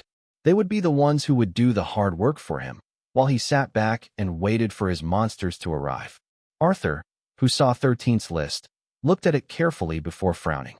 "Do you want these monsters dead or alive?" Arthur asked. "Alive and kicking," 13 answered. "Okay."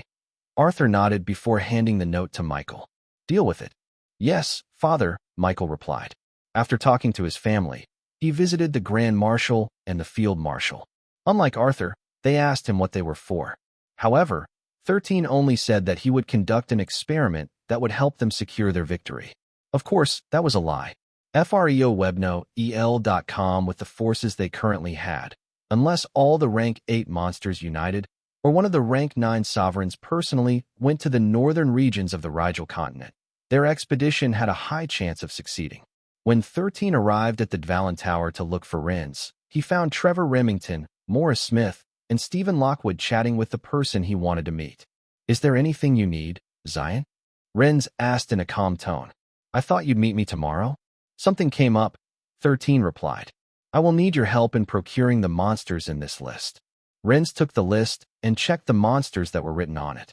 "These monsters are quite hard to find," Renz answered. "But it's not impossible. Is there a deadline for it?" 2 weeks, 13 answered.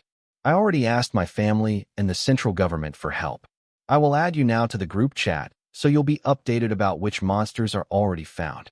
Renz nodded in understanding and accepted the invitation that appeared on his communicator. "Need our help?" Trevor asked. "The more the merrier," 13 replied before passing the list to the monarch of the Remington clan. "Interesting choices," Trevor commented. "What are these monsters for?" "They're necessary for an experiment I plan to do," 13 answered. "If we manage to get them before our counterattack starts, we will have a higher chance of taking the northern regions." "Very well. I'll see what I can do." Trevor nodded before handing the list to the 2 thrones seated beside him. After finishing his business, the teenage boy left the Dvalin Tower to look for his subordinates, as well as the Valkyries, who were all training together.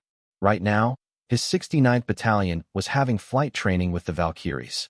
They were being taught aerial maneuvers and battle formations that were useful in dogfights in the sky. 13 wanted his forces to be proficient on land, air, and sea. Right now, they had already mastered land battles and were in the middle of their training for aerial battles. Perhaps after the northern regions had been retaken, he would start their training on how to fight at sea. "I will need to find more resource mines to add to my army's coffers," 13 thought bitterly.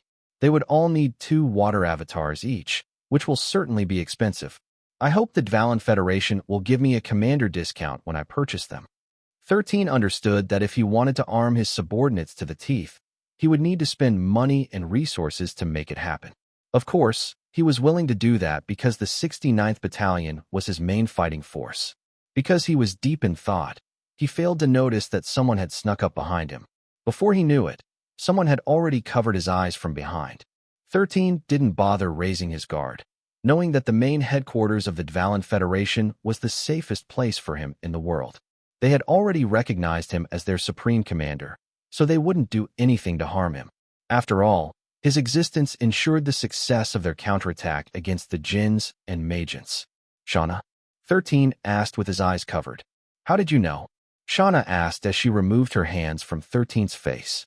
"It's because there are only a handful of people in this place who have the guts to do what you did to me," 13 replied. "Oh." Shauna eyed the teenage boy, who had turned around to face her. And who are those people? Viola, Sharon, and Louise, 13 replied. Hearing the names of the three Valkyries, Shauna couldn't help but shake her head helplessly. After returning from their fight against the brain beetle, the three Valkyries had become just like her older sister, Rihanna, and said nothing but praises for Xylen. What kind of juice did you make those three drink to make them praise you to the high heavens? Shauna asked. I swear, for a brief moment, I thought that my sister had come here, cloned herself, and wore a disguise to prank me. They are just over-exaggerating, just like your sister. Pay them no mind, 13 replied before shifting his gaze to the mock battle that was happening in the skies between the 69th Battalion and the Valkyries. Shauna followed 13's gaze before tapping the teenage boy's shoulder, which made the latter glance at her. Thank you, Shauna said. For what? 13 asked. For letting the Valkyries smile again, Shauna answered.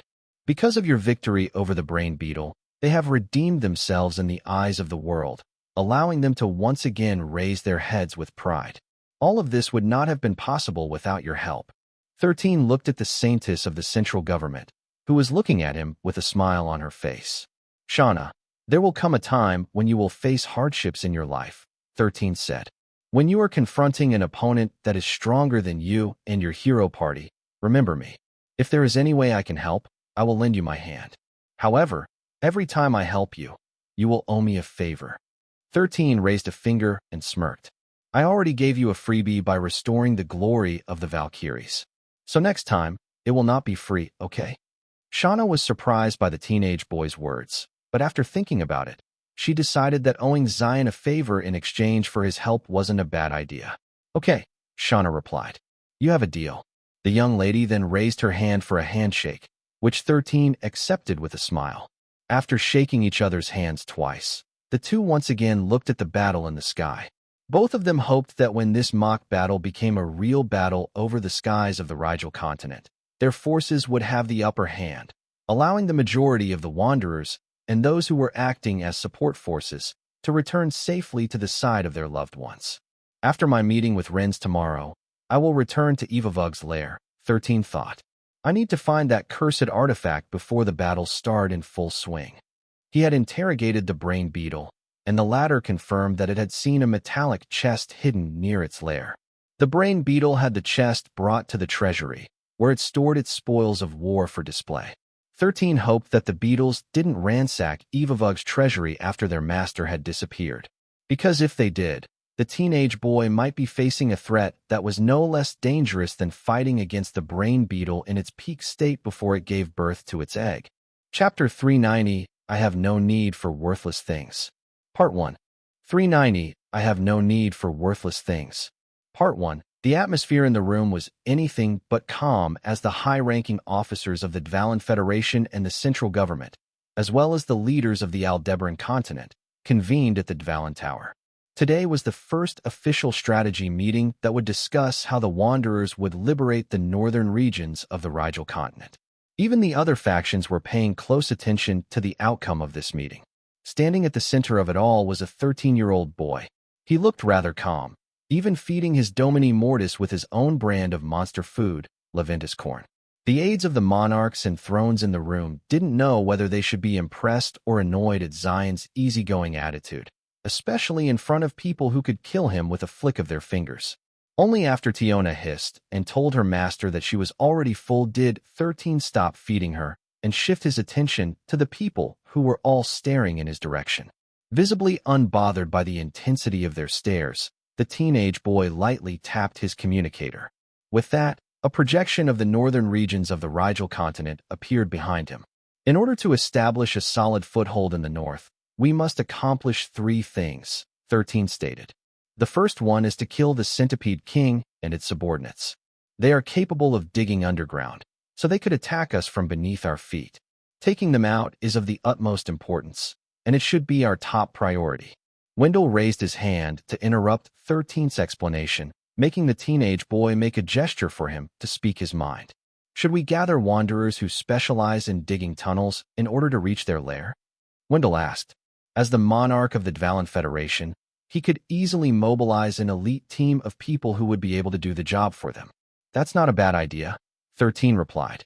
Having a specialized unit that could do that would be extremely helpful. We will save them as our plan B if plan A doesn't work. As for our plan A, we will force the Centipede King and its subordinates to emerge from the ground. Once they're out, we will hit them hard with everything we got. I know all of you are wondering how we will do that, but the answer is really simple. A projection of what seemed to be a loudspeaker appeared in front of everyone. We will use sound waves to force them out, 13 stated. The centipede's antennas have a strong sense of touch and smell, so if we blast them with strong vibrations, they would have no choice but to emerge from the ground. But what if they don't take the bait? Renz asked. What do we do then? That will actually be better for us, 13 replied. If they don't make a move, we will just massacre the monsters that belong to the Manticore King army. Also, you don't have to worry about the Manticore King leading the fight. And why is that? Renz asked again. Because it's already dead, 13 answered. A moment of silence descended upon the room before the teenage boy tapped his communicator. There, it showed the Manticore King's corpse with Lawrence standing beside it. You killed the Manticore King? Wendell looked at the Grand Marshal of the central government in shock. Why do you look so surprised? Lawrence arched an eyebrow. Is it a problem that I killed it? Wendell shook his head. Of course not. But when did this happen? Why didn't you tell us? Lawrence shrugged. Xylen told me to kill it, so I did. He laid out a strategy that let me kill it without getting mobbed by its subordinates, and it worked. The reason why I didn't tell you is because the Manticore King's death wouldn't matter if the brain beetle is alive. We will not be able to take back the North with it around. Xylen didn't want me to give you guys false hope, so I kept mum about it. Wait, are you saying that you killed the Manticore King before the expedition against the brain beetle? Douglas Griffin, who had joined the conference through a projection, couldn't help but ask. You're right, Lawrence answered. On the same night Xylen and Ren started their competition, we sneaked into the Manticore King's lair and killed it. Marion, who was also inside the room representing the Valkyries, couldn't help but look at the Grand Marshal with shock. This news was simply too big to ignore. If what Lawrence said was true, then it meant that 13 had already won their bet mere hours after his confrontation with Renz Elrod. Lawrence had a faint smile on his face, but deep inside, he was sighing in his heart. Of course, he wasn't the one who killed the Manticore King. It was Arthur who did it, but Xylen insisted that they present its death in this manner. That way, everyone would think that the strongest among the monarchs was as strong as ever. Renz's expression remained calm, but his heart was beating wildly inside his chest. The Manticore King was a very powerful monster, even more so than the Birdman whom they had fought repeatedly. 1405 The only advantage that the Birdman had over the Manticore King was its speed. The Manticore King specialized in brute strength, which could easily turn a champion into meat paste once it started to get serious. Everyone knew that Lawrence was strong, so it wasn't that hard to accept that he was the one who killed the Manticore King. It also made the monarchs realize that despite their ranks being the same, the head of the central government was the most superior among them. So you have won the bet just a few hours after we agreed to it. Renz chuckled. You made that bet with me because you knew that you would win, didn't you? Yes, 13 replied. But like I said, killing the Manticore King will not guarantee us victory. Only when the brain beetle is defeated can we truly move our forces to the north. The people in the room nodded their heads in agreement. A moment later, Wendell posed another question. You said that we need to do 3 things in order to secure our foothold to the north, Wendell said. What are the other 2? Right? We strayed off the topic for a bit. 13 scratched his head. The second thing we must deal with is the possibility of other kings joining in the defense of the northern regions. With the Manticore King dead, it's highly possible that one of its fellow kings already subjugated its subordinates and annexed its territory. It could be the Centipede King, or it could be the other kings that border each other's territory.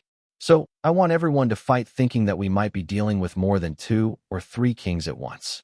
Fortunately, we have 3 monarchs and several thrones who could deal with these powerhouses. As long as they can prevent the kings from joining the battle, we will be able to annihilate the small fries without worries. Last but not the least, we must ensure that none of the 3 rank 9 Earth Dragons will make their way to the north. Even if just one of them were to come, everyone would be blasted into meat paste when they make their move. Trevor Remington cleared his throat and asked the question that everyone was thinking at that moment. So how can we prevent that from happening? Trevor asked. Leave that task to me, 13 answered. As long as you do your tasks properly, I will promise you that none of the rank 9 sovereigns will leave the center of the continent. 13 already had a plan in mind as to how they would deal with the Earth Dragons. Although the chances of succeeding were 50-50, the chance was there, so all he needed to do was give it a go and see if the rank 9 sovereigns would take a bite of the bait that he planned to throw at them. High-ranking djinns and magents were incredibly smart monsters. 13 believed that as long as he could reach a compromise with them, they would not head to the north and ruin the foundations that he was painstakingly building from scratch. Chapter 391, I Have No Need for Worthless Things. Part 2. 391, I Have No Need for Worthless Things. Part 2. The meeting continued, and 13 raised points of importance, which the people within the conference took seriously. Even Renz, who was known as a great strategist, felt as if he suddenly gained enlightenment from the strategies the 13-year-old presented. I'm not going to lie, 13 said. This battle is going to be bloody, and many will die. However, all of you can treat this as preparation for the upcoming invasion of the Signy continent. Let's face it, the thrones and monarchs might be able to deal with rank 7 sovereigns when they start pouring out of the gate, but the moment rank 8 and rank 9 monsters appear, everyone would start retreating. There is nothing wrong with preserving your own life. After all, no one wants to die. However, if everyone retreats, Signy will fall. Once that happens, we can only hope and pray that before the same fate befalls the Sirius and Aldebaran continents, the monarchs would break through to the next rank. After hearing 13's words, the expressions of the monarchs, who were listening to his explanation, turned solemn. Is there really a realm above a monarch? One of the aides of the Remington clan asked. There is, 13 replied. And it's called Saint. The teenage boy then scanned the faces of everyone in the room. I'm not talking about the Saintess, who is part of the hero party, 13 replied. I am talking about the next rank after monarch. It's called Saint. After Saint, you have Supreme. Last but not the least, you will have Celestial. How did you even know this? One of the elders of the Riggs family asked. Are you just making these names up? 13 shook his head before taking out a book from his storage ring. This is one of the books I got from the Artemians, 13 stated before he flipped its pages and stopped at the page he was looking for. He then used his communicator to translate the words into the universal language and projected it in front of everyone. Mortal Rankings freeobnol.com Rookie Adept Apostle Initiate Master Grandmaster Champion Throne Monarch Saint Supreme Celestial / Fiend. Monster Rankings Rank 1 Rank 2 Rank 3 Rank 4 Rank 5 Rank 6 Rank 7 Rank 8 Rank 9 Prince / Archon King Colossi Fiend / Celestial. As you can see, the ranking doesn't stop at the Monarch rank, 13 explained. Of course, you can choose to turn a blind eye to this ranking and pretend that the Monarch rank is the highest rank a mortal can achieve. However, if that is really the case, wouldn't that mean that the djinns and magents are guaranteed to rule this world due to the gap in power? If that's the case, all the Wanderers should migrate to Solterra and leave Pangea to its fate. Once again, the teenage boy scanned the faces of everyone in the conference room and shook his head helplessly. I'm sure that some of you have already prepared for that possibility and are already expanding your domain in Solterra as a backup plan, 13 added. Of course, there is nothing wrong with that. Preserving the human race is a valid priority, and migrating to Solterra is one of the methods to do it. Perhaps a day will come when someone will be able to surpass the rank of monarch and lead the Wanderers to a new era. Maybe by then, we will be able to return to Pangea and reclaim our lands. The people in the conference room looked hopeful as they gazed at the teenager, who had a faint smile on his face. But I had a talk with the Laplace demon and the one when they stripped me of my ability to raise my rank, 13 stated. They said that the moment Pangea falls, all the Wanderers would have the same fate as me. They made me an example so that all of you will be able to see the future that awaits you. When the last continent of this world falls into the hands of the djinns and magents, you and I will be the same. So take a good look at me. This is the fate of the human race.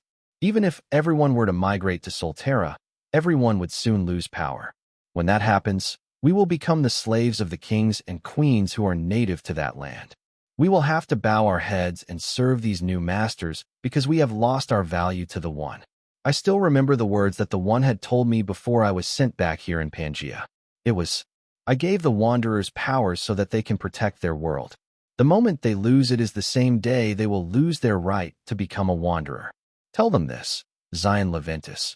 I have no need for worthless things. Somewhere in the celestial realm, the one who was watching 13 from the celestial realm couldn't help but scoff. What kind of weed is this brat smoking? The one asked. I never said such a thing. Of course, you didn't, the Laplace demon replied. But we can use this. Use this? What do you mean? If we make it so that the Wanderers will really lose their powers if Pangea falls, wouldn't they put more effort into protecting it like their lives depended on it? The one pondered for a bit before agreeing with the demon. Truth be told, the moment Pangea fell, it would lose a big chunk of its divinity because it was one of the worlds that were under its jurisdiction. In a way, 13's words were not entirely wrong. If the Wanderers couldn't use the power the One bestowed upon them to protect their world, then what was the point of letting them keep that power? I also think that those monarchs and thrones no longer wished to stay in Pangea and were planning to migrate to Solterra, Laplace Demon said. So making them lose their powers as punishment is only fair in my eyes. Like father, like son, the one asked in a grumbling tone. I feel like I'm being dragged by them in their schemes. The Laplace demon nodded in agreement because it felt the same way. Even so, it's a good suggestion, if I have to say so myself, the Laplace demon commented. This way, they will be forced to fight whether they like it or not. Well then, should we make it official? The one asked. Yes, the Laplace demon replied. Make it so that all the Wanderers in both worlds know what is at stake. After making up its mind, the one immediately made an announcement that rang far and wide. 13, who was about to say more, quieted down because a voice filled with power and divinity spoke inside of the heads of all Wanderers, making their eyes widen in shock. The moment Pangea falls is the moment that all Wanderers will lose their powers. This will be your punishment for not rising to the challenge. I have no need for worthless things. When the announcement ended, everyone's gaze landed on the 13-year-old, who spoke the same words a minute ago. 13 remained calm on the surface, but deep inside, he was laughing evilly in his heart. He didn't expect that the one would really make his threat a reality. However, that announcement made all the Wanderers, especially the monarchs who were building their kingdoms in Solterra, frown.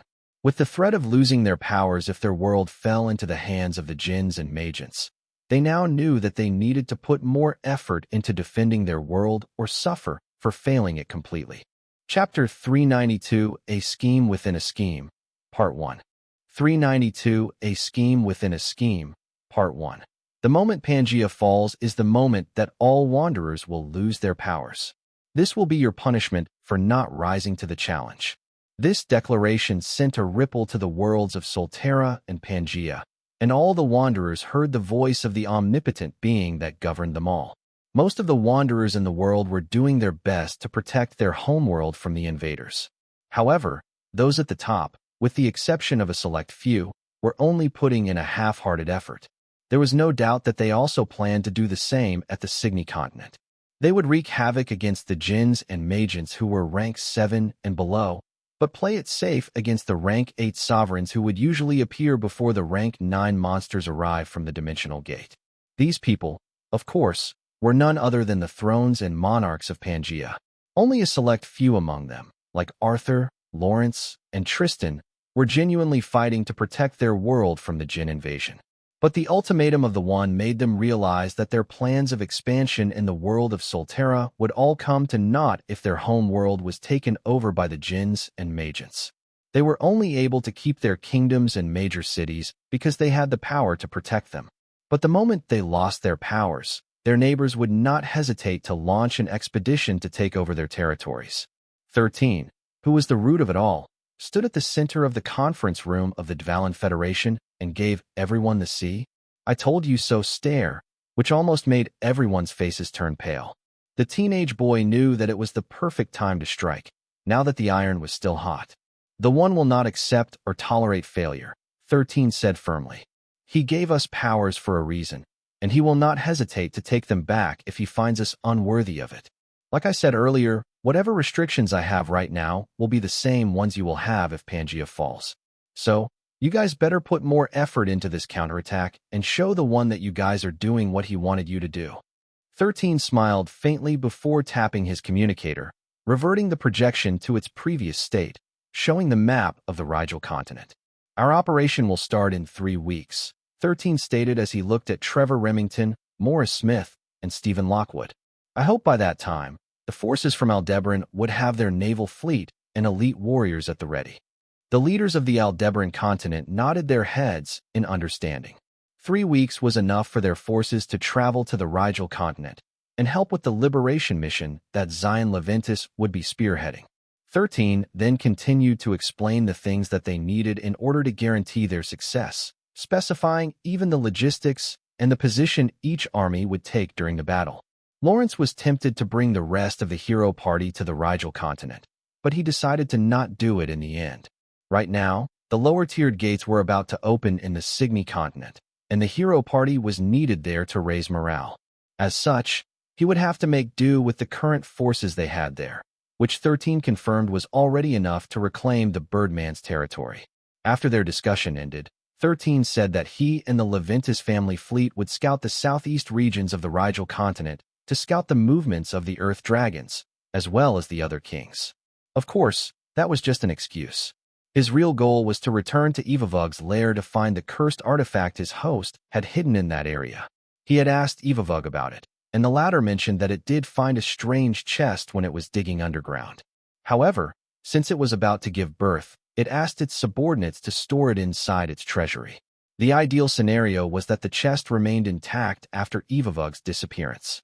The worst-case scenario was that one of the bugs or maybe other monsters had broken the chest by force, which would have freed the cursed artifact inside of it. Once a cursed artifact latched itself to a creature, it would remain with that creature until it died. Since Evavug was already gone, 13 decided to go on an expedition with the Leventis family. Of course, the 69th Battalion and the Valkyries would also come with him because he wanted them to use this opportunity to train and polish their teamwork. Even if any of the people inside the conference room were suspicious of his sudden plan to return to Evavug's lair, none of them said anything to stop him. They had recognized that Xylen would be the one calling the shots for this operation. So if he wanted to go to the southeast of the Rigel continent for a scouting mission, none of the people present would stop him. Some even wanted to accompany him, but the teenage boy put his foot down and firmly said no. Not wanting to offend the person who strategized the downfall of the Manticore King and the Brain Beetle, everyone stayed their hand and let him do whatever he wanted. They were still reeling from the announcement of the one, and because of this, they decided that it would be best to hold a separate meeting. This time, all the thrones and monarchs would be involved in it. 13 didn't care about their meeting. Even without attending, he already had an idea about what they would be discussing there. FreeWebNovel.com also, since his grandfather, Arthur, would be participating in the meeting, he could just ask the old man about what they discussed at a later time. Right now, his priority was the cursed artifact. But just as 13 was about to leave the conference room, Wendell called out to him and gave him some good news. "We have acquired 4 of the 20 monsters you have asked us to find," Wendell said, making 13 look at him in surprise. It had only been a few days since he had given his list to everyone, and 4 of the monsters were already caught. Douglas Griffin had sent 2 of those monsters to my caretaker in Solterra, Wendell explained. They lived around his territory, you see, so it was much easier for him to acquire them than me. The monarch then glanced at his brother with a smile. "Renz, why don't you accompany Xylen to the bestiary?" "Understood." Renz then made a gesture for the teenage boy to follow him. 13 didn't need to be told twice, so he followed the strategist of the Dvalin Federation without even bothering to take a second glance at the people who were looking at his small back with conflicted looks on their faces. If their future was to become as weak as the teenage boy, then no matter where they go, whether it be Solterra or Pangea, they would be at the bottom of the hierarchy. Once they lost their powers, they would no longer have the power to contend with their neighbors, which would also put an end to their lofty ambitions. Only 1 chapter today. We'll post 3 chapters tomorrow. Chapter 393, A Scheme Within a Scheme, Part 2. 393, A Scheme Within a Scheme, Part 2. When 13 and Renz arrived at the bestiary, the caretaker immediately led them to the place where the monsters labeled as extremely important were kept. Of course, the caretaker found this amusing. In his point of view, there was nothing special about the monsters being kept at the vault of the bestiary, where the most important monsters were kept for breeding or safekeeping. These are the monsters that were entrusted to me, Lord Renz. The caretaker first bowed respectfully at the second-in-command of the Elrod clan, then to the teenage boy beside him. You may leave, Renz ordered. Close the door behind us, and make sure not to let anyone in. If you break my order, you will be replaced immediately. Do I make myself clear? Why, yes, sir. The caretaker immediately stood in attention before leaving in a rush, as if his pants were on fire. 13 gave Renz a sidelong glance before walking toward the three monsters who were inside a transparent prison cell that prevented them from escaping. The first monster he saw was none other than the mirror slime. The mirror slime in the cage was a rank 2 monster. 13 especially asked for a rank 2 monster because rank 1 mirror slimes didn't have the mirror ability, which they would only gain after they had increased their rank by 1. Since his version of the immortal parade of 100 demons didn't have any requirement about the monster's rank, he simply chose the monster whose abilities would be useful to him. Just as the name indicated, the mirror slime had the ability to make a copy of itself. This copy would be weaker than the main body by 50%, but it was still an annoying ability, especially when the mirror slime reached higher levels. The copy, which was sometimes called the mirror copy, would do exactly what the original body does. So if the mirror slime were to unleash an acid spray, the mirror copy would do the same simultaneously. If the main body were to tackle its target, the mirror copy would do the same, and both would hit their targets at the same time.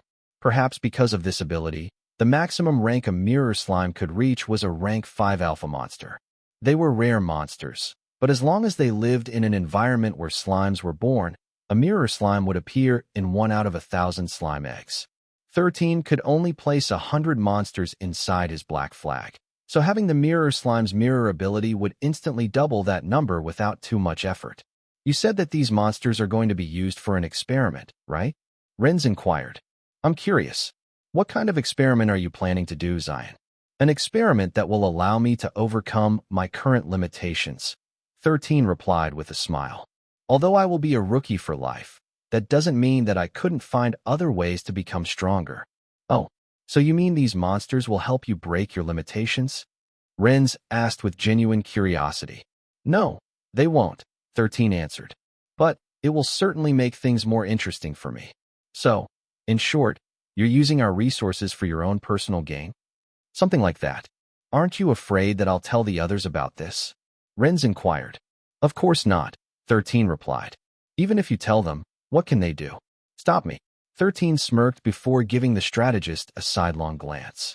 You're a smart person, Renz Elrod, 13 stated before looking at the next monster beside the mirror slime. So, I believe you already know that I don't really need the Xylen Federation. It's you guys who need me. Renz smiled faintly, but didn't say anything to refute Xylen's words. After all, given the achievements of the teenage boy, it would be foolish to say that they didn't need him. So you're showing your true colors to me, but are you sure you want to do that? Renz smirked. The two of us only met each other for a short time, and we had a rather bad start. If I were in your shoes, I would never do such a thing, especially since I cannot trust you completely. That's fine, Renz Elrod. 13 nodded as he rubbed his chin while looking at the rank 3 monster Karma Chameleon in front of him. I trust you more than your brother. I trust you more than the monarchs. And I trust you more than the thrones. Tell me, aside from me, is there any other strategist who has gained your recognition? This question is so random, Renz arched an eyebrow. Why are you asking me this question? Just humor me, 13 replied. Who is the strategist that you think would definitely play a role in the invasion of the Sigmi continent? Renz pursed his lips and pondered if he should answer Xylen's question. But seeing that the teenage boy was now looking at the third monster, which was known as the purple-plumed cockatrice, he thought that answering his question wouldn't be that of a big deal. The sage of the hero party, Renz answered. Although I don't want to admit it, that person is a very promising individual as well. I see. So that's the person who is fated to defeat Renz, 13 thought before nodding his head. I see. I thought you weren't going to answer, but since you did, it means that you and I can share some secrets between us. Renz frowned. Share some secrets between us? You don't strike me as a foolish, gullible person. Are you perhaps trying to purposely mess with me? Renz, you're too smart for your own good, 13 commented. Because of that, you tend to overthink. Didn't your brother send you here to watch over me and find out why I specifically asked for these monsters? Since I already know the reason, I decided to just tell you. After all, even if you knew, things wouldn't change. You can tell your brother what I told you earlier if you want. Anyway, even if he's suspicious about my true motive, he would still collect these monsters for me as a way to get on my good side. 13 then walked to the fourth cage where the final monster was located. Right now, the Xylen Federation needs me, and until the northern regions are liberated, your brother will do what I tell him to do. Isn't that the same for you? The teenage boy then shifted his gaze to the man who held just as much importance to the Xylen Federation as their monarch. Hey, Renz, 13 gave the strategist a devilish grin. Isn't it fun to treat monarchs and thrones as pawns? Isn't that the reason why you became a strategist? You might not be as strong as your brother, but your ability as a strategist has given you the status and influence that let you stand on the same peak as them. 13's voice was like that of a devil, telling Renz the things he had been keeping hidden at the deepest part of his heart. You've worked hard for many years to gain recognition, yet in just the span of a day, my importance superseded all of your accomplishments. With a word from my lips, the monarchs will move. With a wave of my hand, the thrones will obey. And with a whisper, entire armies would mobilize. This is power, Renz. This is the thing you've been seeking your entire life. So why don't we strike a deal? 13 walked toward the man who was taller than him and looked up at him. However, even though it was the teenager raising his head to look at him, Renz subconsciously felt that he was being looked down on. Renz Elrod, would you like to have the power that I possess right now? 13 asked as he raised his hand for a handshake. If you take my hand, I promise that I will let you borrow my influence and help you realize your deepest, darkest desires. What the world needs right now are competent people. Those who do have power but are incompetent only serve as chess pieces in a game of chess. What I want is for you to become mine, Renz. Your loyalty, your devotion, your everything. Give it to me, and I shall free you, a frog from the well, and let you play on a bigger playing field that will allow you to experience what it's like to stand at the top of the world. Renz subconsciously gulped as he stared at 13's bright green eyes that seemed to contain all the knowledge of the world. However, instead of shaking the boy's hand, the strategist of the Xylen Federation walked away with shaky steps. I will not fall into your schemes, Xylen Leventis, Renz said as he walked towards the exit of the bestiary. Do you think I don't know that you will just treat me as one of your chess pieces? Not a chance, kid. Talk back to me when you're no longer wet behind your ears. 13 watched as the strategist of the Xylen Federation finally disappeared. You will not fall into my schemes, 13 said with amusement. But you will, Renz. In fact, you are already part of it. Renz didn't know that the teenage boy was someone who specialized in laying out schemes within a scheme. The type of scheme that would fool one into thinking that they could still get away from it because they had discovered it early. Unfortunately for them, they were already moving according to the other scheme that the boy had orchestrated, making them fall deeper into the quagmire that the system of cannon fodders had prepared the moment he stepped foot in the Xylen Federation. Chapter 394 Tiona's New Subordinates. Chapter 394 Tiona's New Subordinates. 13 hummed happily as the monsters he had asked for were being loaded into the aircraft carrier of the Leventis family. He wasn't so stupid as to do anything inside the bestiary of the Elrod clan. Without a doubt, there were certainly hidden cameras around, monitoring his movements. Only after they were far out into the sea would he begin his experiment. Are you excited, Tiona?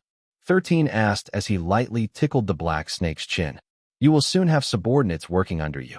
Tiona nodded her head because she was also looking forward to acquiring new abilities through the divine artifact, which would allow her to become more powerful. Young master, the loading of the cargo has been completed, Hans reported. We can set sail anytime. Good. 13 nodded before shifting his gaze toward Christopher, Colbert, and Viola, who were standing beside him. Inform everyone that we will be leaving in 2 hours. Make sure that they are back on the ship by then. Yes, sir. 2 hours later, the Leventis fleet, as well as the battleships of the Valkyries, left the headquarters of the Xylen Federation.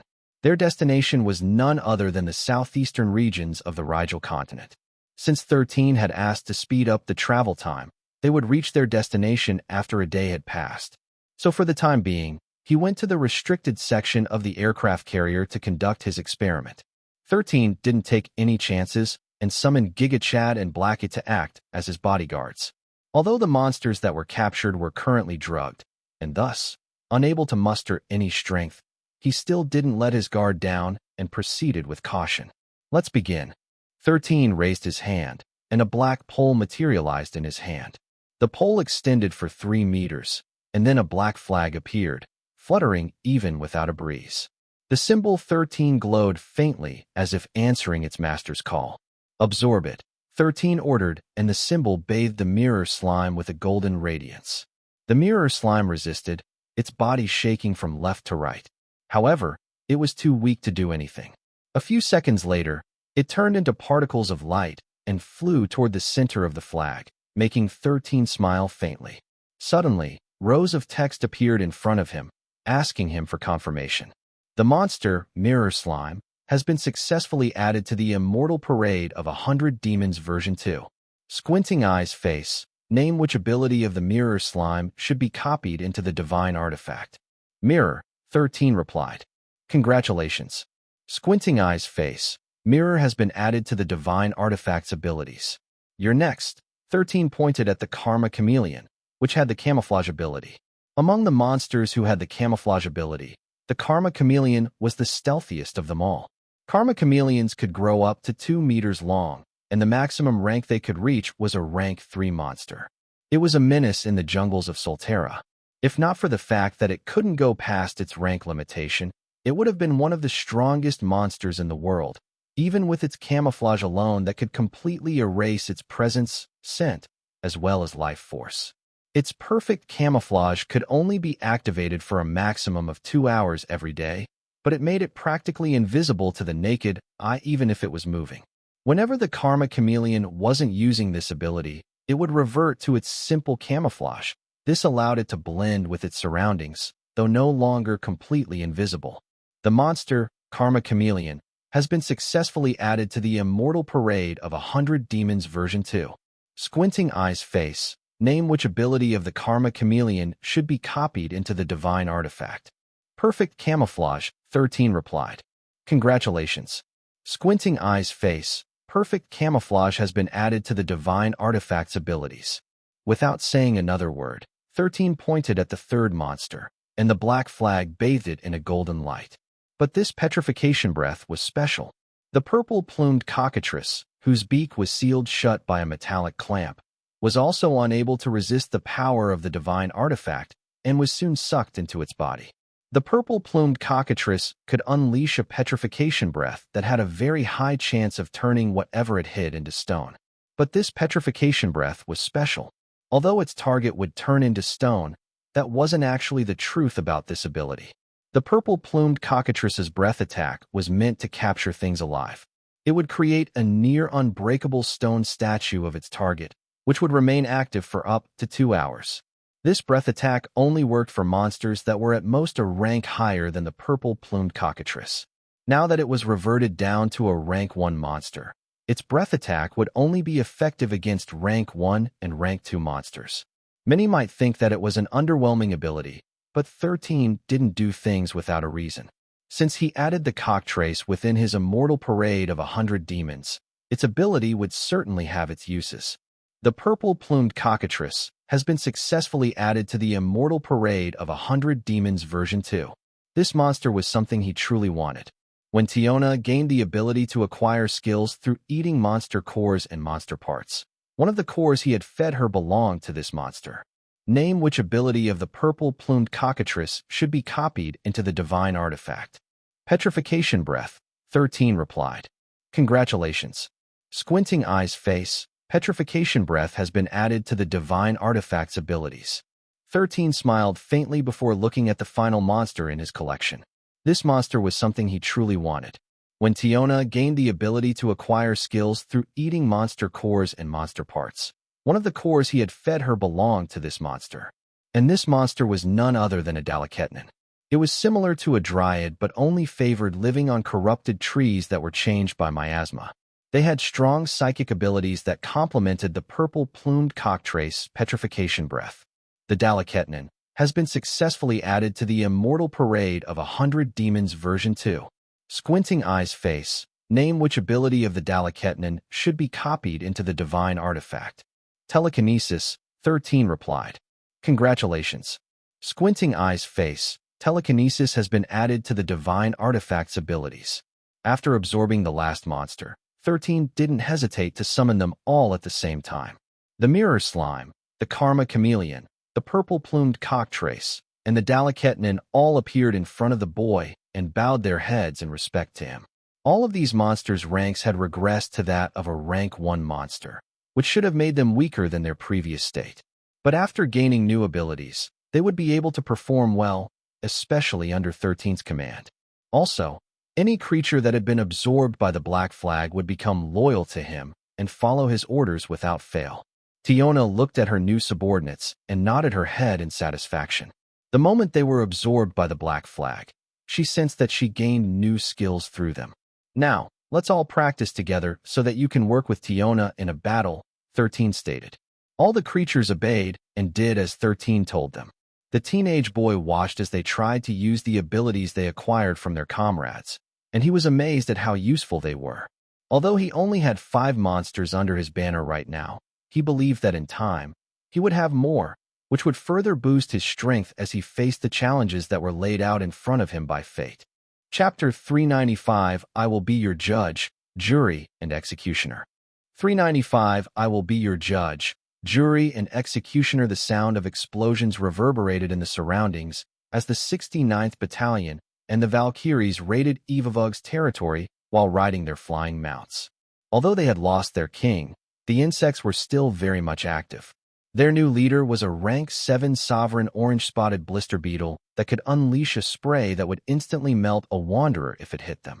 Its attack range reached up to a mile, making it a very dangerous opponent for long-distance battles. Although it could fly, flying wasn't its strongest skill. Because of this, it was almost always on the ground when it unleashed its blister spray on its enemies. 13 had already briefed the 69th Battalion and the Valkyries on how to deal with the orange-spotted blister beetle.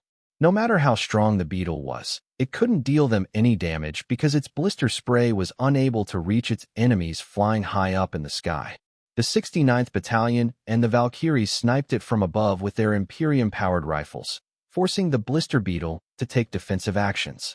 Don't get too confident, Marion ordered.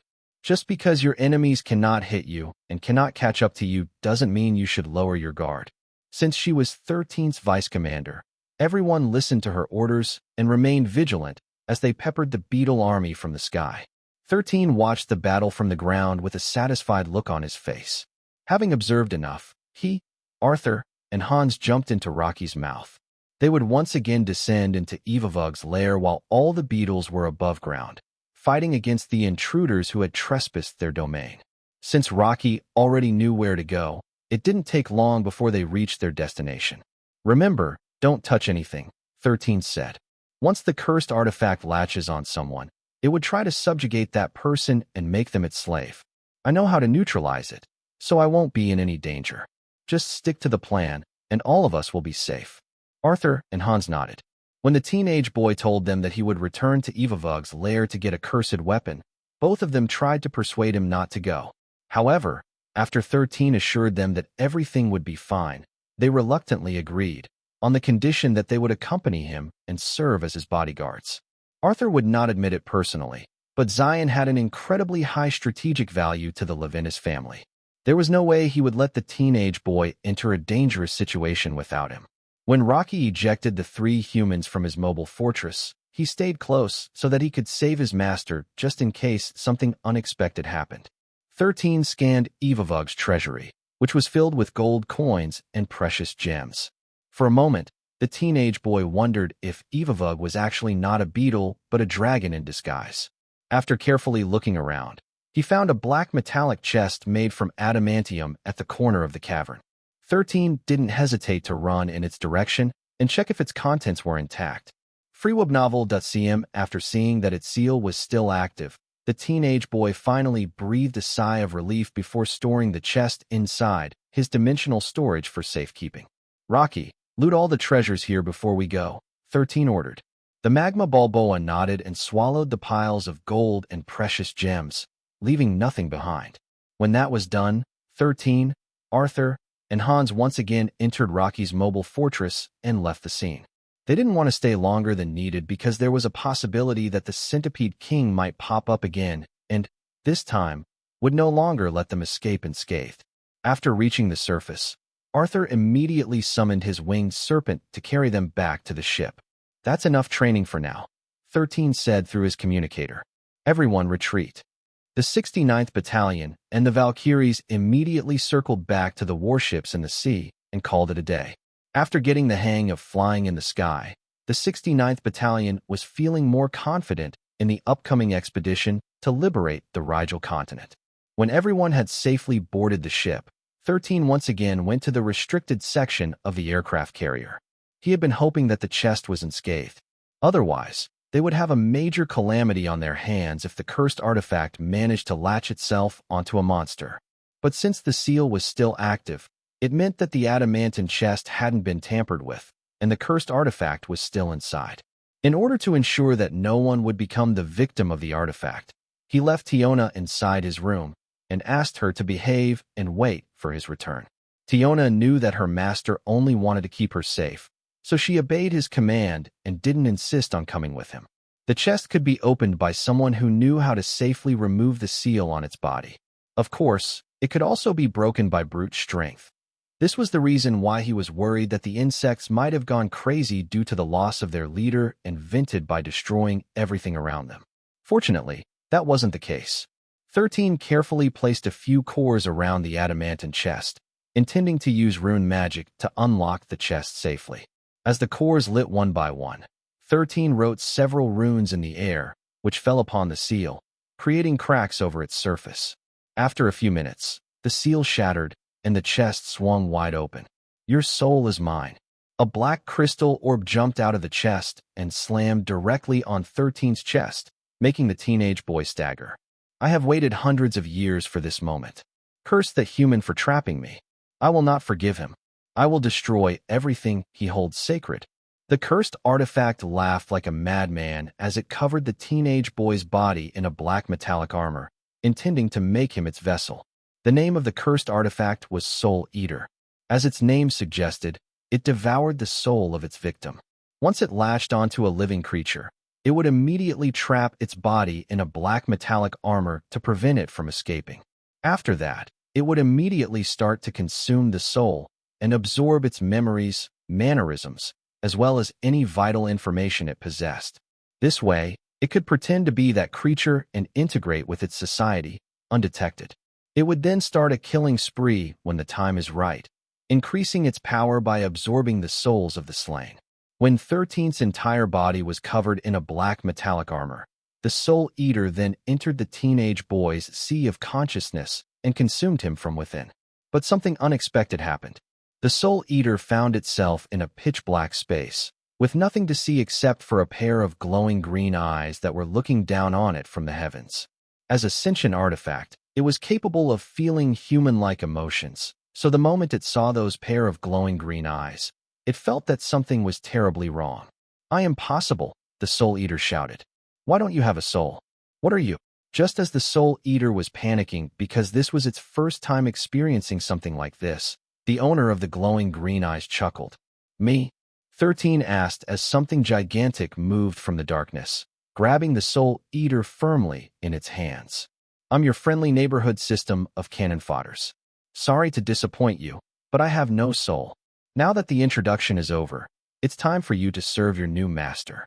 From the real world, 13 slowly opened his eyes and summoned the creation sphere in his hand.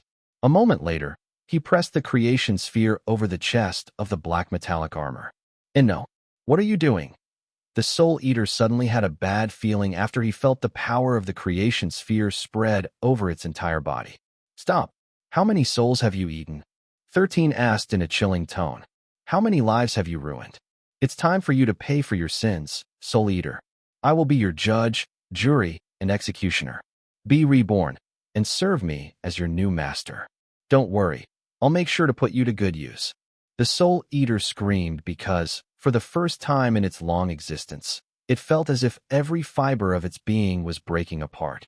And while it was writhing in agony with its soul reaching the breaking point, a laughter that seemed to laugh at the entire world and even the gods themselves reached Soul Eater's ears. That laughter, which sounded arrogant and sad at the same time, echoed in its senses just before its existence faded away. The Soul Eater knew that it would cease to exist to give way to a new life that would be molded by its new master, who would help him protect all that he held sacred in his hands. Chapter 396. Who do you love the most? 396. Who do you love the most? Arthur paced back and forth in front of the restricted section as he waited for his no-good grandson to come out. 5 days had passed since the teenage boy had locked himself up, and until now, no one had seen even his shadow.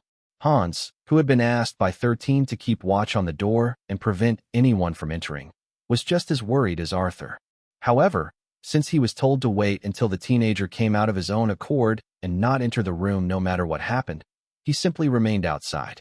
Both men wanted to forcefully open the door because they were worried about Xylen, but they also didn't dare do it because it might cause whatever the teenage boy was doing inside the room to fail. Finally, just as Arthur was reaching the limit of his patience, the door finally opened, and white smoke filled the entryway very quickly. The patriarch of the Leventis family waved his hand, and a gust of air dispersed the white smoke, allowing him to see what was inside the room. "Brat, are you still alive?" Arthur appeared right beside the teenage boy, who was sitting cross-legged at the center of the room. "Barely alive," 13 replied. "I'm hungry, Gramps. Bring me some food." Arthur snorted before giving Hans a sidelong glance.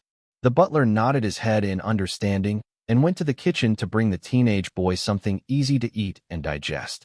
When he was certain that Hans was already out of earshot, he asked his grandson the question that had been nagging inside his head since they returned from Evavug's lair. "What kind of cursed artifact is inside the chest?" Arthur asked.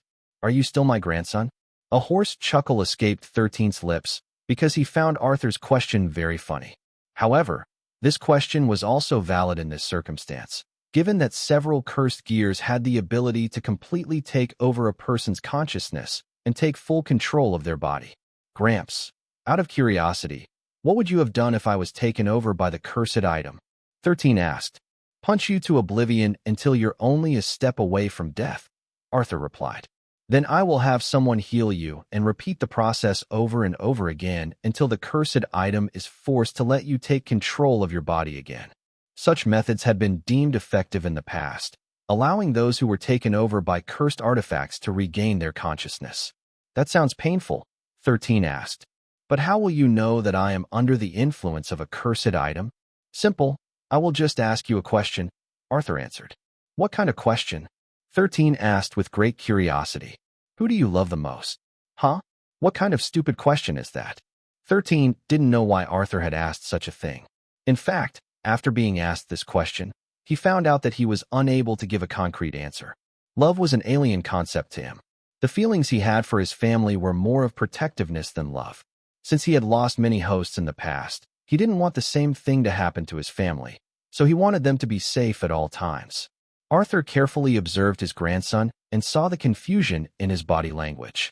For a brief moment, he thought that his grandson had been taken over by the cursed artifact, but his gut instinct was telling him that Xylen was still Xylen. "What's wrong?" Arthur frowned. "Can't you answer a simple question?" "Gramps, ask me anything except for love," 13 answered. "I'm still too young to understand such a thing." "You don't love your family?" Arthur inquired. "I care for them very much," 13 answered. "But I don't know if that's love. If someone were to harm my parents or my siblings, I would definitely come to their rescue and make whoever was trying to harm them pay with my own hands. I just don't know if that is called love. I don't understand it, and I have no plans of understanding it. Love makes people weak." 13 had seen this happen many times. His host had loved, and some of their lovers had betrayed them, causing them immense grief and pain. This was why he associated the feelings of love with weakness. He had seen it for himself.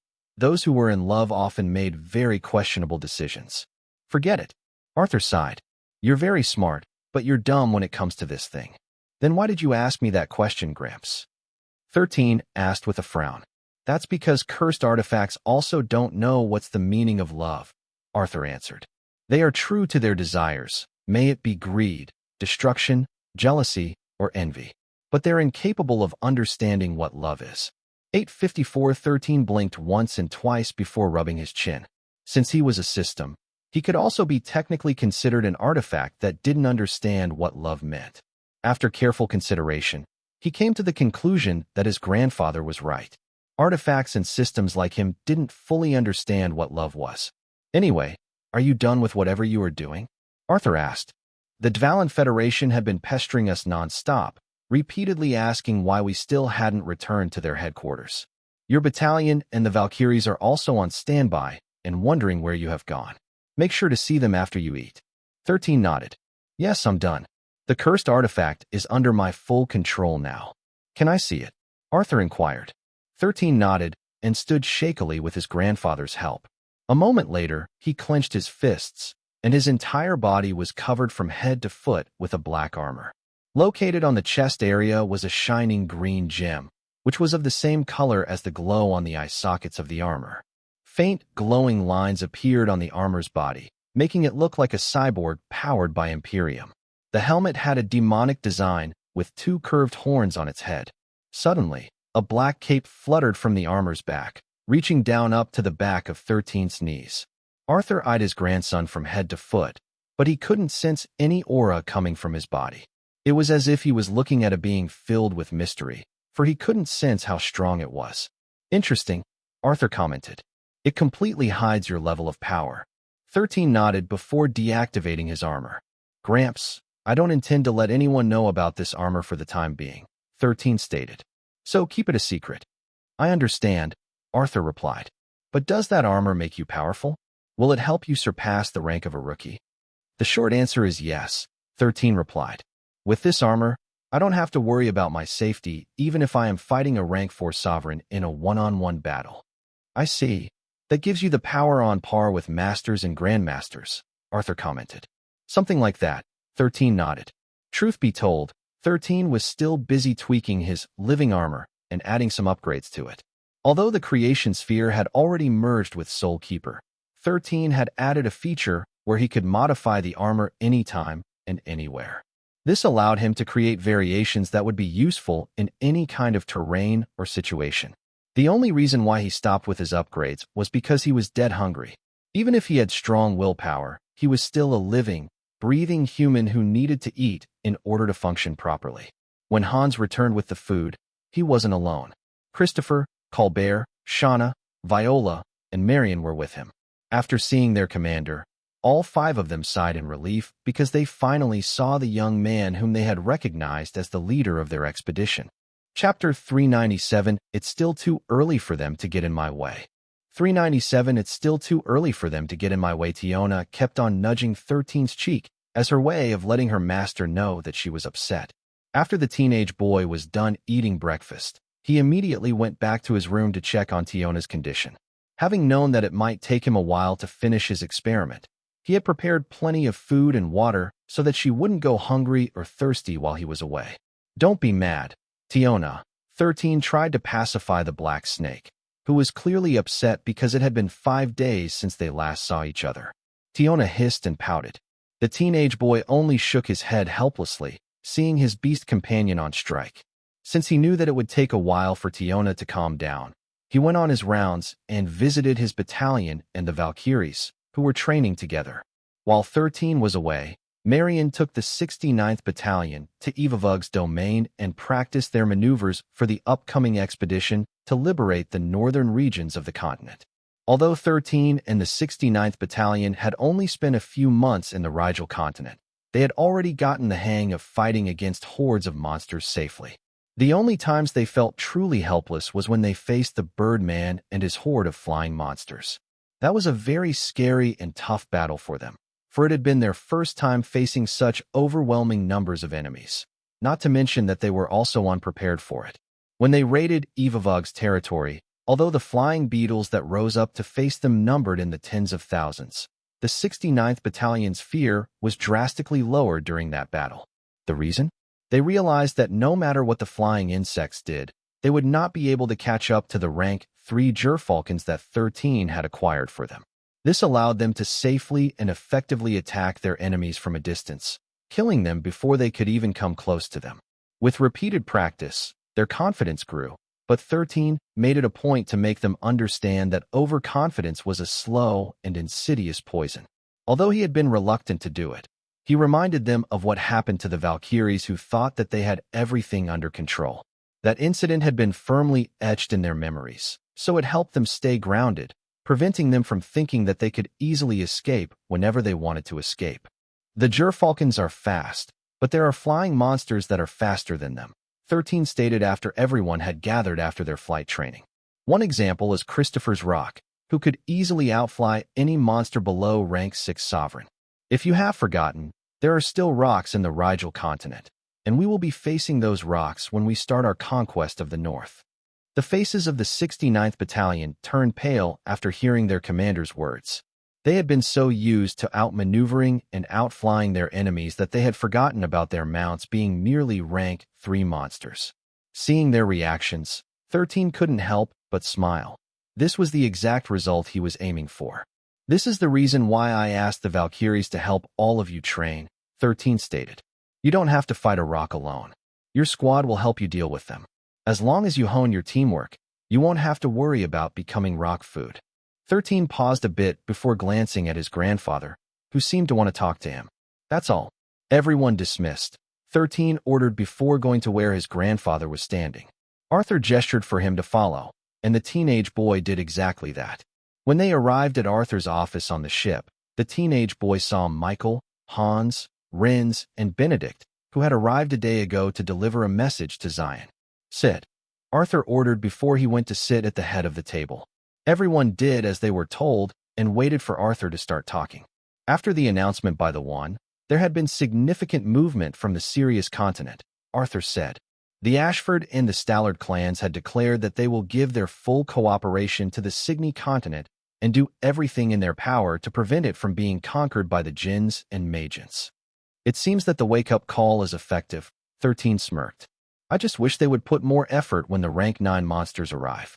That will be the time when the willpower of the monarchs will be truly tested. Arthur nodded. They have also reached out toward the Dvalin Federation and had pledged to send some of their strongest warriors to help liberate the North. They also agreed to put their forces under your command. However, they also warned that if their forces were to be sent to die a dog's death, they would make you pay for it. 13 sneered after hearing the warning of the 2 monarchs who ruled the Sirius continent together.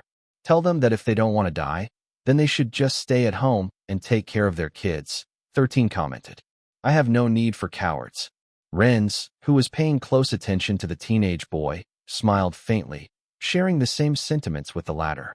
Usually, the Ashford and the Stallard clans don't care about what happens beyond the borders of the Sirius continent, so I think we should be careful not to offend them, Benedict tried to mediate. We will need all the help we can get if we wish to liberate the Rigel continent. We don't need them, 13 stated. They're just extra baggage. I stand by what I said. As the Supreme Commander of the Alliance, I don't want pig teammates in my team. A chuckle spread inside the room, making everyone look at Renz, who had been unable to hold back his laughter. Well said, Renz commented as he gazed at the boy who had made him an offer back in the Dvalin Federation's main headquarters. I also don't like pig teammates, so I will personally send your message back to them right now.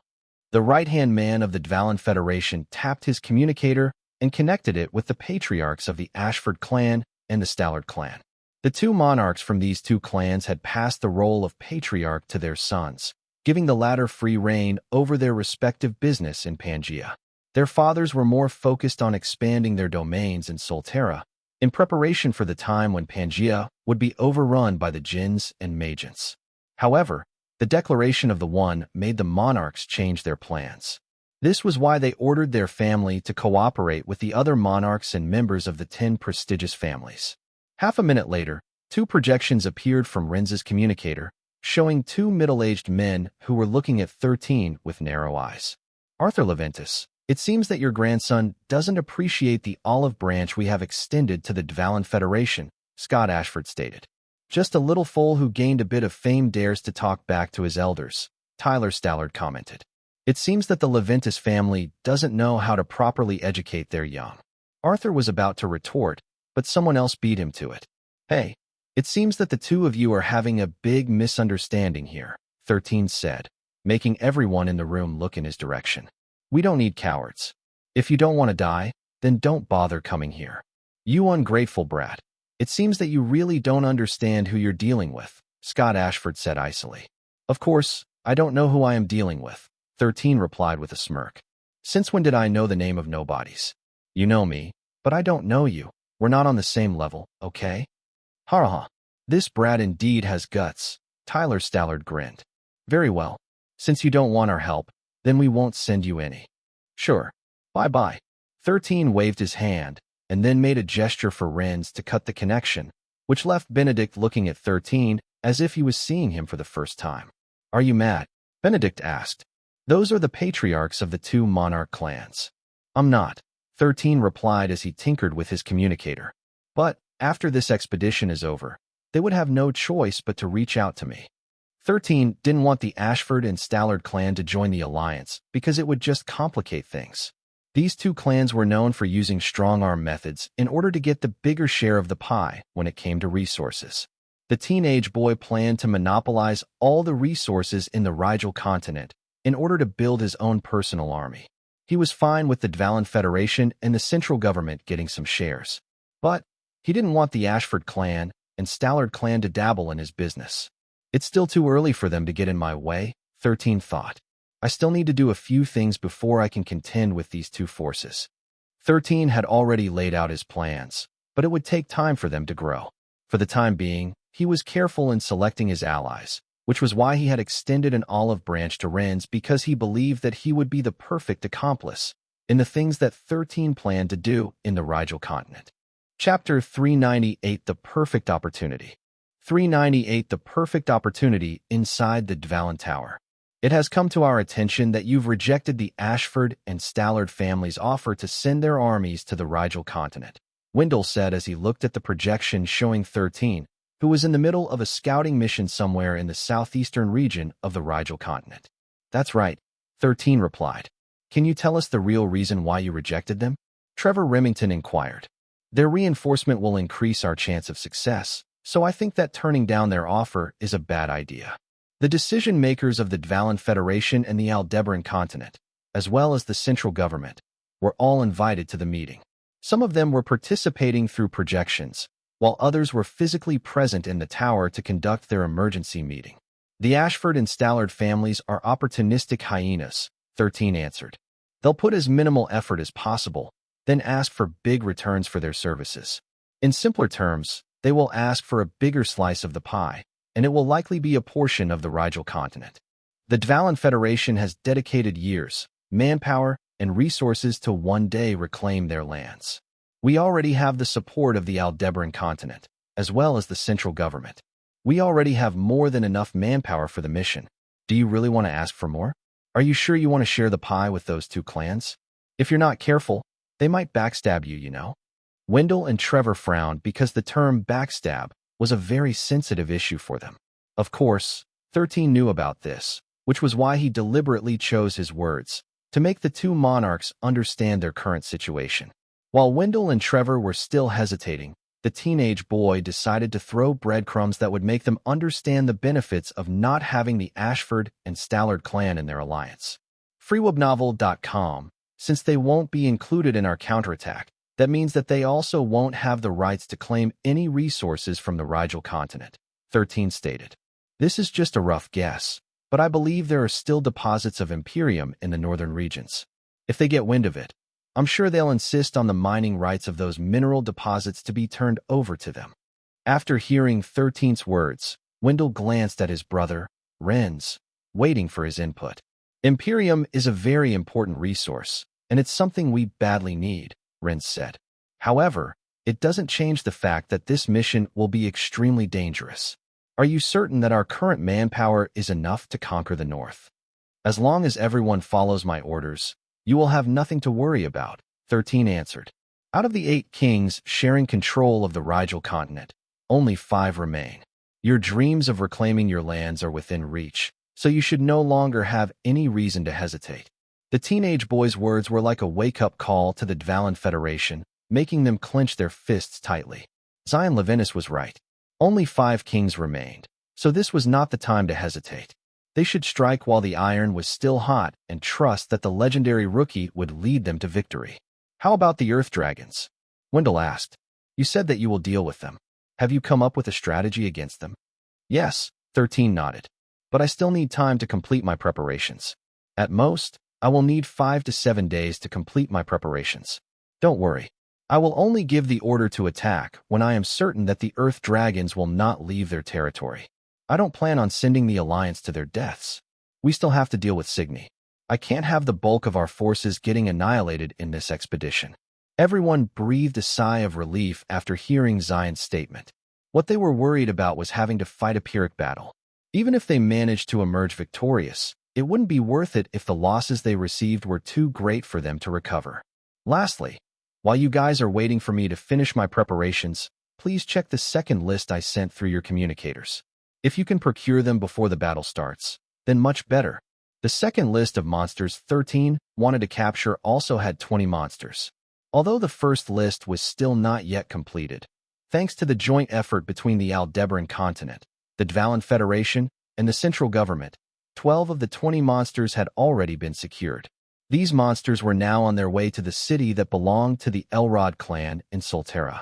Once they gained possession of these monsters, they would ship them to Xylen immediately, allowing him to add them to his immortal parade of 100 demons. Are there any more questions? 13 addressed the leaders who were present in the meeting. Seeing that no one wanted to ask any questions, the teenage boy excused himself from the meeting. The rest of them remained and continued discussing the division of troops and the roles each group would play according to 13's instructions. The next day, 13's drone, which had been flying for nearly 3 days, finally arrived at the center of the Rigel continent, where a dimensional gate over 300 meters tall was located. Guarding it on 3 sides were 3 Earth Dragons, who were nearly 100 meters tall. To 13's surprise, he found other monsters with the Earth Dragons, whom he didn't expect to see. After talking with Evavug, he now knew the names and even the personalities of the 5 remaining kings of the Rigel continent. Centipede King, Xylen. Brood Mother, Nizana. Wyvern King, Vanaroth. Wolf King, Aram. And last but not the least, Death Lord, Erasmus. 13's drone observed these monsters from a safe distance before unleashing his beetle scouts to take a closer look and listen to their conversation. Although he was surprised to see these monsters all gathered together to have a meeting of their own, he had already known that it was only a matter of time before they did such a thing. In fact, it would have been more surprising if these monsters didn't gather together to discuss the current state of the continent they had ruled uncontested for many years. The spider beetles were equipped with very sensitive microphones that could pick up sounds from hundreds of meters away. When 13's drones finally came within the range where he could hear the monsters talking, the teenage boy couldn't help but smile. His unique skill, universal language proficiency, was doing its job properly, allowing him to understand what the monsters were talking about. I don't like our current situation, but I find it quite troubling that you, Xylen, tried to devour Evavug during its time of weakness, one of the Earth Dragons said. What do you have to say for yourself? It was the perfect opportunity to break through to the next stage, Xylen replied. I would be a fool to miss a once-in-a-lifetime chance to become a rank 9 sovereign. The Earth Dragon glared at the Centipede King, but Xylen was unfazed by its glare. It wasn't afraid of the Earth Dragons, knowing that they wouldn't kill it, given their critical situation. There were only 5 kings left to protect the outer regions of the Rigel continent. If they killed Xylen here, only 4 would remain, making it more difficult to manage the vacant territories by themselves. They didn't want their forces to be stretched too thin, especially since the Earth Dragons must protect the central gate that would allow their master to cross over to Pangaea. Chapter 399 Our victory is assured. 399 Our victory is assured. I have a feeling that the humans will target one of us soon. The brood mother, Nizana, said. It seems that their strategy is to fight us one by one, allowing them to gain the advantage in numbers. Back then, we didn't really have to care much. The humans were too weak to do anything, the Wolf King, Aram, commented. It seems that the humans have gotten stronger now. Their growth is faster than what the Master has calculated. True. The Wyvern King, Vanaroth, nodded. According to the Master, the humans will need 50 more years before they gain the power to defeat one of us. It seems that a variable has appeared, ruining Master's calculation. Rewabove.com. This is the result of everyone's arrogance, Death Lord Erasmus stated. Back then, we even hoped for one of us to get killed so that we could expand their lands. Now that it has come true, things have become more complicated. We can no longer underestimate our enemies like we did in the past. That's right. The second Earth Dragon nodded. As much as I don't want to admit it, Evavug has played the role of deterrence these past few years. Now that he's gone, the humans will be emboldened by his absence. So what do we do now? The Wolf King asked. We can no longer afford to remain aloof.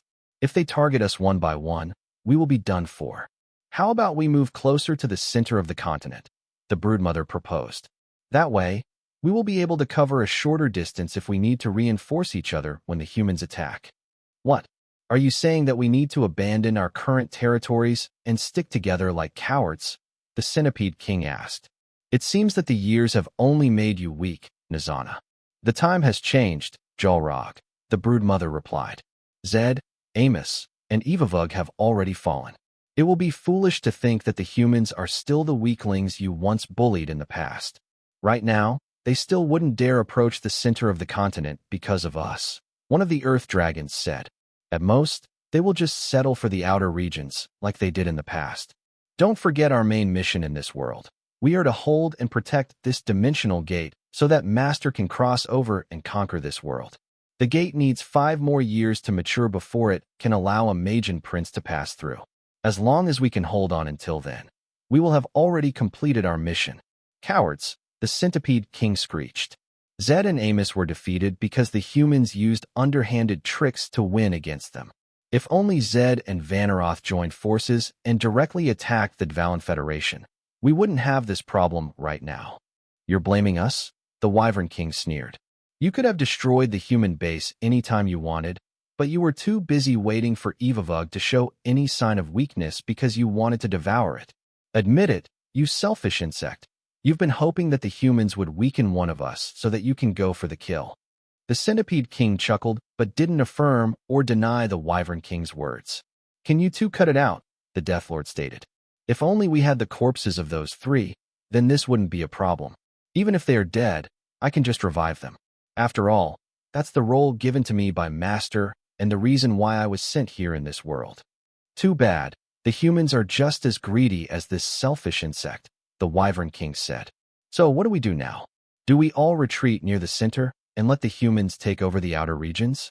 Anyway, we only need to hold on for 5 more years, and there will be nothing they can do to stop Master from taking over the world. Indeed, one of the Earth Dragons commented. So what if the humans can reclaim the outer areas? Once Master arrives, their entire world will fall under our rule. So should we talk to Zed's, Amos, and Evavug's replacements? The Broodmother asked. Their second-in-commands have now taken over their territories. I've talked to them on my way here, and they said they don't plan on leaving the territories that belong to their former masters, the Wolf King replied. The blister beetle at the southeast is very stubborn. Although the humans have raided their domain countless times, it still doesn't have plans to leave. It's probably thinking that no matter how many of its kind are killed, they can easily be replaced because we birth eggs numbering in the hundreds, the Broodmother said. You insects sure know how to multiply. One of the Earth Dragons laughed. So how about this? We let them do what they want. If they don't want to retreat to the center, then that's their problem. That's right. Another Earth Dragon nodded. We just need to wait for 5 more years anyway. It will be over before we know it. The thing we need to do now is to protect this gate with our lives.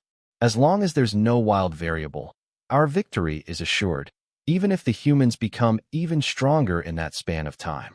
All the kings, with the exception of the Centipede King, agreed with the Earth Dragon's plan of pulling back their forces near the center of the continent. 13, who had been listening to their conversation from start to finish, smiled faintly. 5 years, 13 muttered. After 5 years, a Magian Prince will appear in the Rigel continent.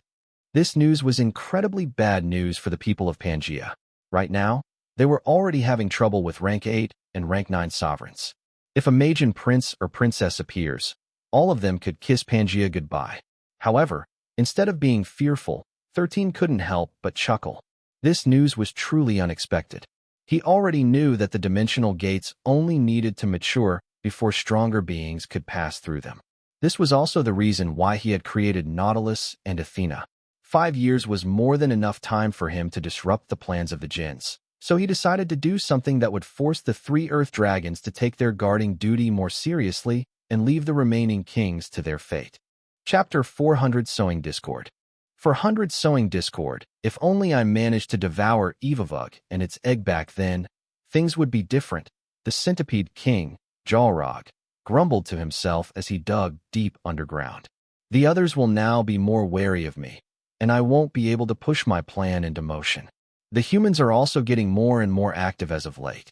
It's only a matter of time before they gain a stronghold in these lands. The Centipede King still remembered the time when he was still moving unhindered in their homeworld, Gamara. If not for the fact that he had accidentally stumbled upon a Magian prince, he would have already broken through to the next rank a decade ago. The Magian prince had given it 2 choices back then, submit or die. Xylen had lofty ambitions, so it naturally didn't want to die. Left with no choice, it could only bow its head and agree to be drafted as one of the rank 8 sovereigns who would serve as the vanguard to conquer the world of Pangaea. The process of their conquest had been relatively smooth since the humans were too weak, unable to even effectively resist their invasion. Back then, Xylen was happy, believing that if it devoured wanderers, it would be able to become a rank 9 monster. It had planned to use the remaining time before its master crossed over to Pangaea to become a Magian prince. After that, it could finally exact its revenge and kill the prince who had forced it to submit decades ago. Unfortunately, the wanderers it killed were too weak. They couldn't even let it break through to a rank 9 monster.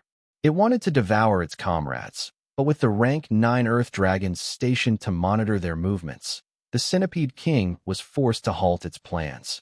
The other kings were strong in their own rights, so it couldn't easily backstab them and devour their bodies and cores.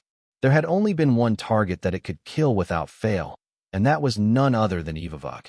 Xylen was highly resistant to mind control, so the brain beetle's ability wasn't a threat to it. However, there was a problem. Even if it ate Evavug, so what? Being a rank 9 sovereign wouldn't guarantee its safety. After all, there were still the 7 kings and the 3 Earth Dragons, who would hunt it down because of its betrayal.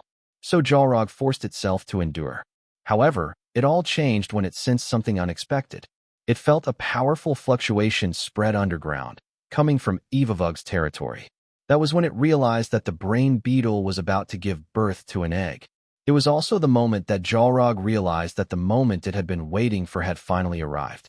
The Centipede King knew that if it ate Evavug, it would cross the threshold of a rank 9 sovereign. And if it also managed to eat the brain beetle's egg, which was emitting a strong surge of power, Xylen believed that it would make him break through into a pseudo-Jinn prince. If it succeeded, it would then hunt the kings one by one until it broke through to a Magian prince. By then, even if the 3 Earth Dragons worked together, all of them would just become food for Xylen. Once the leaders of the monsters were dead, it would then devour the remaining monsters in the continent until it finally became a Magian prince. With its newfound power, it would cross over to the next continent and feast on the wanderers on that side, allowing it to advance into a king. 5 years later, it would return to the Rigel continent and have its revenge on the Magian prince who had forced it to become its subordinate and eat him too. Its plan was solid and would have succeeded without any problems. However, it didn't expect that a variable would arise, and humans would attack Evavug right after it had given birth. Even so, Xylen believed that it could still salvage the situation. The addition of the humans didn't matter, for its strength alone could overwhelm them. Evavug was in a weakened state, and its larva bodyguards were no match for the Centipede King. However, something unexpected happened. Evavug suddenly disappeared without warning. After it disappeared, the humans took the brain beetle's egg and made a full retreat. Xylen pursued them, but in the end, they managed to escape. The beetles then realized what the Centipede King had done and counterattacked. But since Xylen was not in the mood to deal with small fries, It returned to its territory in an extremely bad mood, killing any creature it passed by along the way. Naturally, the disturbance in Evavug's domain caught the attention of the brood mother, who sent its spiderlings to inquire about what happened. One of Evavug's bodyguards, who survived Xylrog's betrayal, spilled everything to the spiderlings, which the brood mother, Nizana, passed to the other kings and the earth dragons. Since then, Xylrog had been in the crosshairs of all the jinns and magents in the Rigel continent for its betrayal. Damn it! The Centipede King trashed underground, destroying parts of its underground network. It just returned from the meeting at the center of the continent, and just as it expected, it received an earful from the other kings and the 3 earth dragons, who gave it an ultimatum. If it didn't cooperate with them in driving out the humans, they would brand the Centipede King as a traitor and hunt it down without mercy. I'll show them, Xylrog screeched. I'll eat their flesh, drink their blood, and make them understand that they cannot defy me. The other centipede monsters who heard the Centipede King's screech all scrambled to get as far away as they could. Whenever their master was in this kind of mood, it would not hesitate to attack anything, including them, to vent its frustrations. Just as the Centipede King was about to look for monsters to kill, it sensed a familiar presence moving in its direction. At first, Xylrog thought that it might have just made a mistake, but as the monster drew near it, its suspicions were confirmed. Dozens of meters away from it, a rank 7 sovereign entered its underground cavern. It was none other than Rocky, who had traveled personally to meet with the Centipede King. It's you, Xylrog screeched angrily. I will tear you apart for getting in my way. Rocky didn't reply and instead opened its mouth wide. The Centipede King thought that the Magma Balboa had decided to take the initiative to attack, but it suddenly noticed something come out of the monster's mouth, which made Xylrog's body stiffen. Calm down, Xylrog. We didn't come here to fight. A humanoid creature, covered in black armor, said in a calm tone. I have come here to make a proposal to you, 13 said. How about we form an alliance? The Centipede King was a savage creature. Its default instinct was to attack first and worry later. However, it didn't do that and stared at the humanoid creature, which it couldn't identify if it was human or a living armor. There was one reason why the Centipede King decided to hold back its instinct to attack. That was because the humanoid creature was emitting a power stronger than that of a Magian prince. In fact, this was the first time Xylrog felt something like this in its lifetime. It was a power of absolute dominance, making it believe that if it offended the humanoid creature, its life would end then and there. Who are you? Xylrog asked. The humanoid creature pressed its fist over its chest before giving the Centipede King a light bow. I am just a messenger of my god, Metatron, 13 replied. And he asked me to offer you a proposal. Proposal? What proposal? Xylrog lowered its head to take a closer look at the humanoid, who was exuding an aura that belonged to a powerful creature. Tell me, Xylrog, what is it that you want? 13 asked. My master, Metatron, promises to grant your wish if you cooperate with us. Tiona, who had stayed inside the mobile fortress, crawled up onto her master's body as soon as he returned. Freewebnovel.c M818, she then flicked her tongue as she faced the teenage boy, asking him if everything went according to his plan. Cooperation. Xylrog's eyes glinted with killing intent. What kind of cooperation? I will give you an opportunity to devour the other kings, 13 replied. Not only that, my master, Metatron, will also grant your wish. All I ask is that you meet my one condition. And what is that condition? Xylrog eyed the metallic humanoid with great interest. 13 smiled internally before telling the Centipede King what he wanted to achieve. When he was done talking, Xylrog laughed. The humanoid's offer was simply too good to be true. Very well. If you can do your part of the deal, I don't mind agreeing to this proposal of yours, Xylrog stated. Good. 13 nodded. Brace yourself, Xylrog. The thing you've been waiting for will finally fall in your hands. Rocky swallowed 13 whole before leaving the Centipede King's lair without even a backward glance. Truth be told, the Magma Balboa was feeling very anxious, fearing that the Centipede King would not let them leave its lair alive. However, 13 assured Rocky that everything was going to be fine. Right now, Xylrog didn't really have a choice, and the teenage boy had given the Centipede King an offer it couldn't refuse. Tiona, who had stayed inside the mobile fortress, crawled up onto her master's body as soon as he returned. She then flicked her tongue as she faced the teenage boy, asking him if everything went according to his plan. "We'll know the answer soon enough," Tiona, 13, replied. "For now, we just need to show him how serious we are." The teenage boy had blackmailed Evavug that if it didn't tell him everything that he wanted to know, he would boil the brain beetle's egg and feed it to his subordinates. Fortunately, Evavug cared for its egg deeply, so it answered all of 13's questions without telling a single lie. After knowing that the kings and the earth dragons weren't truly united, he decided to gamble and set his plan into action. If he succeeded, not only would he gain a Chapter 401 This is why you are forever alone. Chapter 401 This is why you are forever alone. 2 days after 13 met up with Jalrog, more good news arrived at his doorstep. Out of the 40 monsters he had requested from the Alliance, 10 more had been sent his way, which he immediately added to his divine artifact. All in all, including Tiona, he now had 15 monsters that he could summon anytime and anywhere to help him fight his opponents.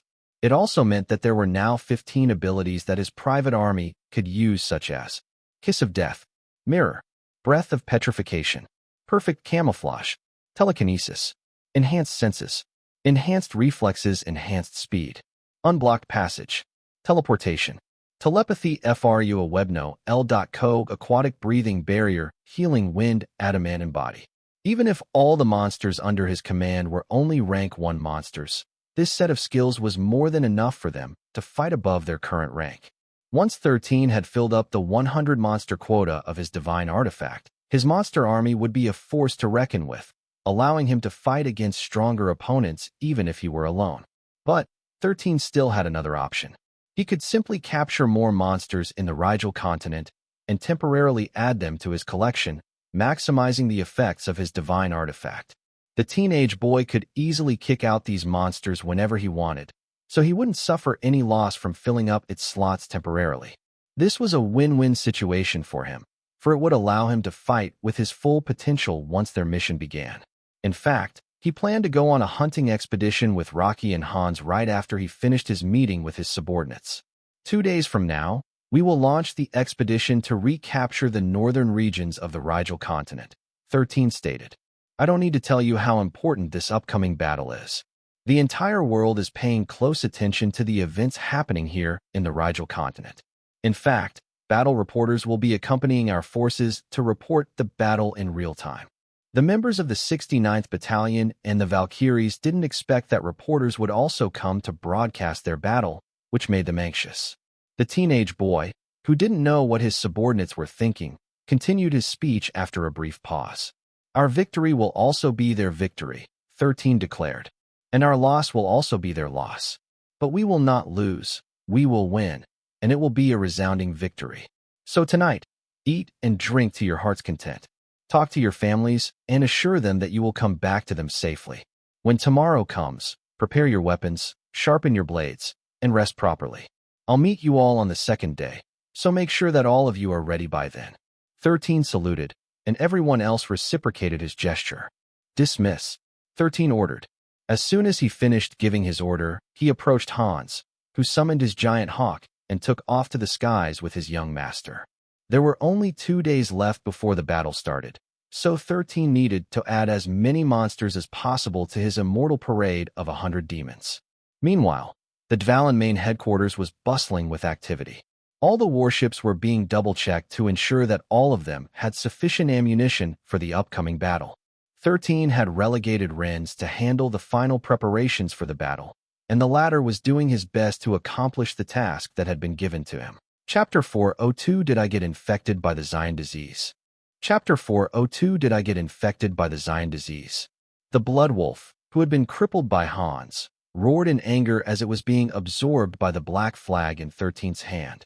But no matter how hard it struggled, it was unable to free itself from the hold of the divine artifact due to its injuries. FreeWebNoUL.c Sigmem, it was a rank 4 monster, but Hans easily dealt with it by cutting off its limbs and cutting all its chances of escaping. When the wolf finally turned into particles of light and merged with 13's black flag, the teenage boy finally breathed a sigh of relief. We're done here, Hans, 13 said in a strained voice. Let's go back. Yes, young master, Hans replied before summoning his giant hawk. They spent half of the day hunting for suitable monsters to temporarily add to 13's divine artifact, because it could only show its might when all 100 slots were taken. Although these monsters didn't possess the abilities that the teenage boy was looking for, having 100 abilities was still better than having just 15 abilities. A monster with that many abilities, even if they were only a rank 1 monster, was a force to reckon with. This was also the reason why 13's former host was hunted down by the heroes of his world. With the immortal parade of 100 demons in his hands, he was simply too dangerous. 13 knew that he needed to have proper rest before the fight started, so they didn't go too deep into enemy territory. He simply asked Hans to cripple different monster types so that he could add their abilities to his divine artifact. The butler, who knew about the restrictions in his young master's body, didn't ask any questions about how Xylen was able to wield the black flag. He simply followed the teenage boy's orders, and this attitude made 13 give the butler a thumbs up in his heart. When they finally arrived at the aircraft carrier, he immediately ordered the Leventis naval fleet to head to their respective positions in preparation for the upcoming battle.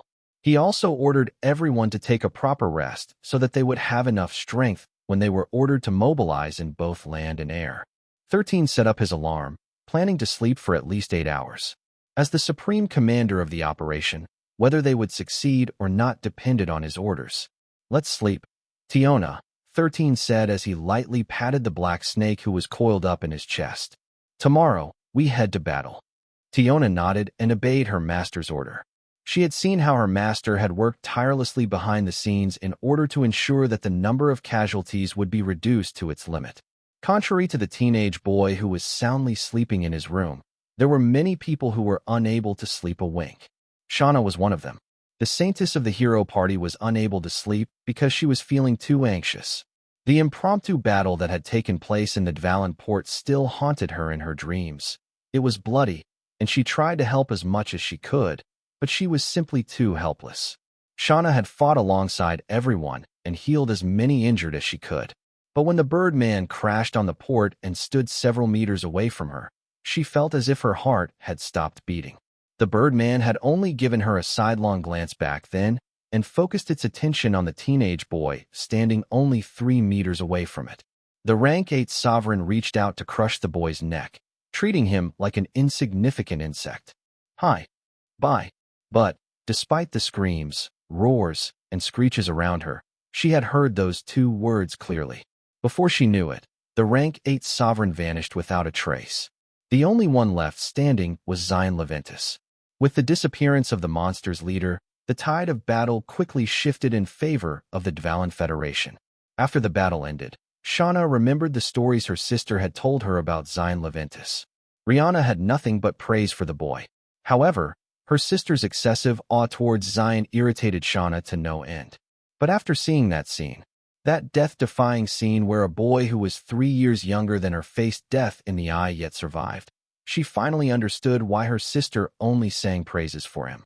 Her seniors, Viola, Sharon, and Louise, who had accompanied Xylen to fight against the brain beetle, Evavug, would often tell Shauna that their temporary commander was very dependable and many times better than Roland, the hero of Shauna's party.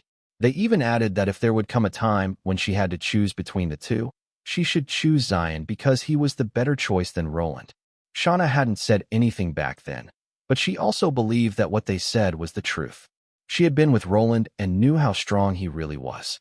But despite Xylen being weaker, Shauna instinctively felt that she would be safer by his side than by Roland's, or even their entire hero party combined. Did I get infected by the Xylen disease? Shauna thought before shaking her head helplessly. I better try to sleep even if I'm struggling to. After all, tomorrow is Judgment Day. The saintess laid down on her bed and closed her eyes. After feeling restless for an hour, sleep finally held her in her embrace. Perhaps, waiting for that moment, her communicator blinked thrice, indicating that someone was trying to contact her. However, since she had temporarily disabled all notification sounds for 3 hours, she didn't hear it and slept an uneasy sleep. Somewhere in the Signy continent. She's not picking up, Joshua, the sage of the hero party, said. Maybe she's already asleep. It's really hard to contact her because of the time difference, Roland commented. When we're awake, she's asleep, and when we're asleep, she's awake. Too bad, the blonde-haired girl stated. And here I was, planning to wish her good luck for the battle. Well, today is our day off, so maybe we should take a nap later, the warrior said. That way, we can stay up late to watch the live broadcast and see how their battle will progress. Everyone in the world will be watching this battle, so I'm sure that our superiors won't mind if we slack off for a day. Roland and Joshua nodded at the same time. That's a good idea, Joshua nodded. Let's take it easy for today. Yes. Everywhere in the world, similar scenarios were happening. Gambling houses even opened, intending to take advantage of this momentous event.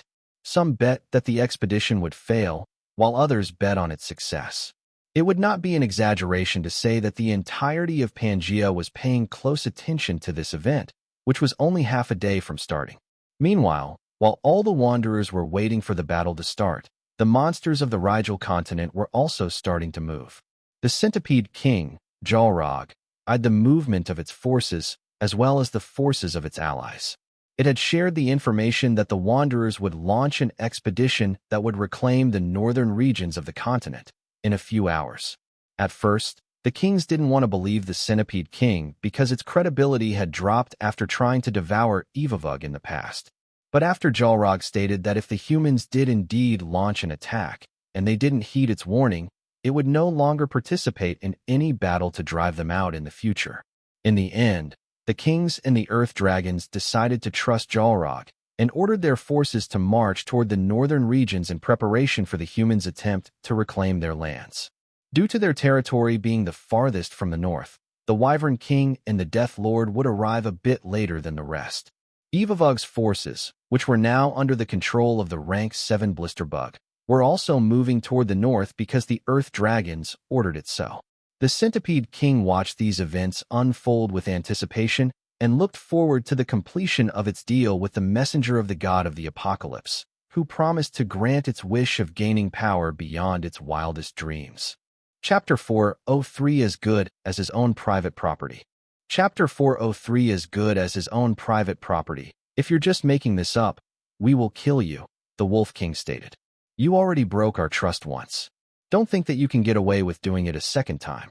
You'll soon realize that I'm telling the truth, Xylen replied as it traveled alongside the Wolf King and the Brood Mother. Also, there won't be a next time. I can promise you that. As you should, the Brood Mother commented. Still, how did you come across the information? I caught a few of their scouts loitering in my territory, so I interrogated them, Xylen answered. Humans are weak-willed. All I need to do is promise them that I will give them a chance to live if they answer my questions, and they start talking. What happened to those humans? The Wolf King asked. I ate them, of course. Xylen smirked. It has been a while since I have eaten wanderers.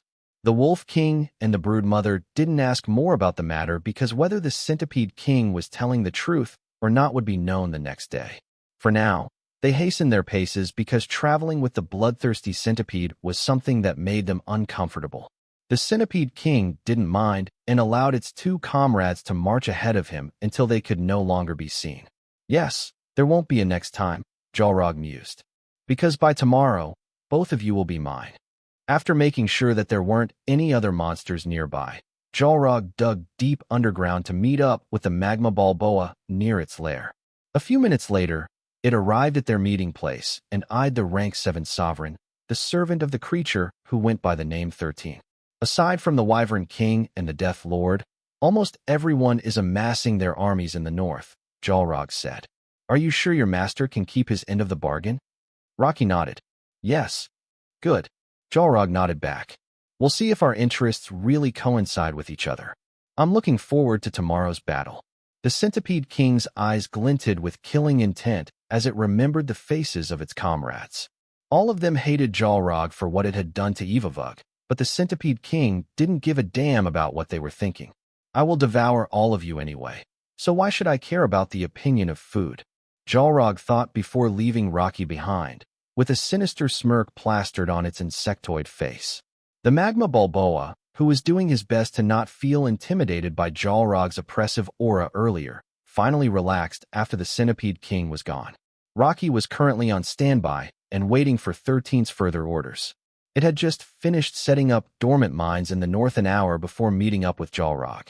These mines were a bit special because they were developed by the Dvalin Federation in preparation for a day like this. When Renz shared this information with 13, the teenage boy asked that he be given half of the Dvalin Federation stockpile of these special mines. Wendell didn't bat an eye and agreed to the request of their supreme commander. They couldn't afford to not go all out in this operation, so he didn't hesitate to share this special weapon with the teenage boy. These mines were hard to detect, even by monsters living in the ground. They would only explode when exposed to a certain frequency, which only the higher UPS of the Dvalin Federation could identify. The Earth Dragons remained at the center of the continent because they believed that the kings and their forces were more than enough to handle the humans.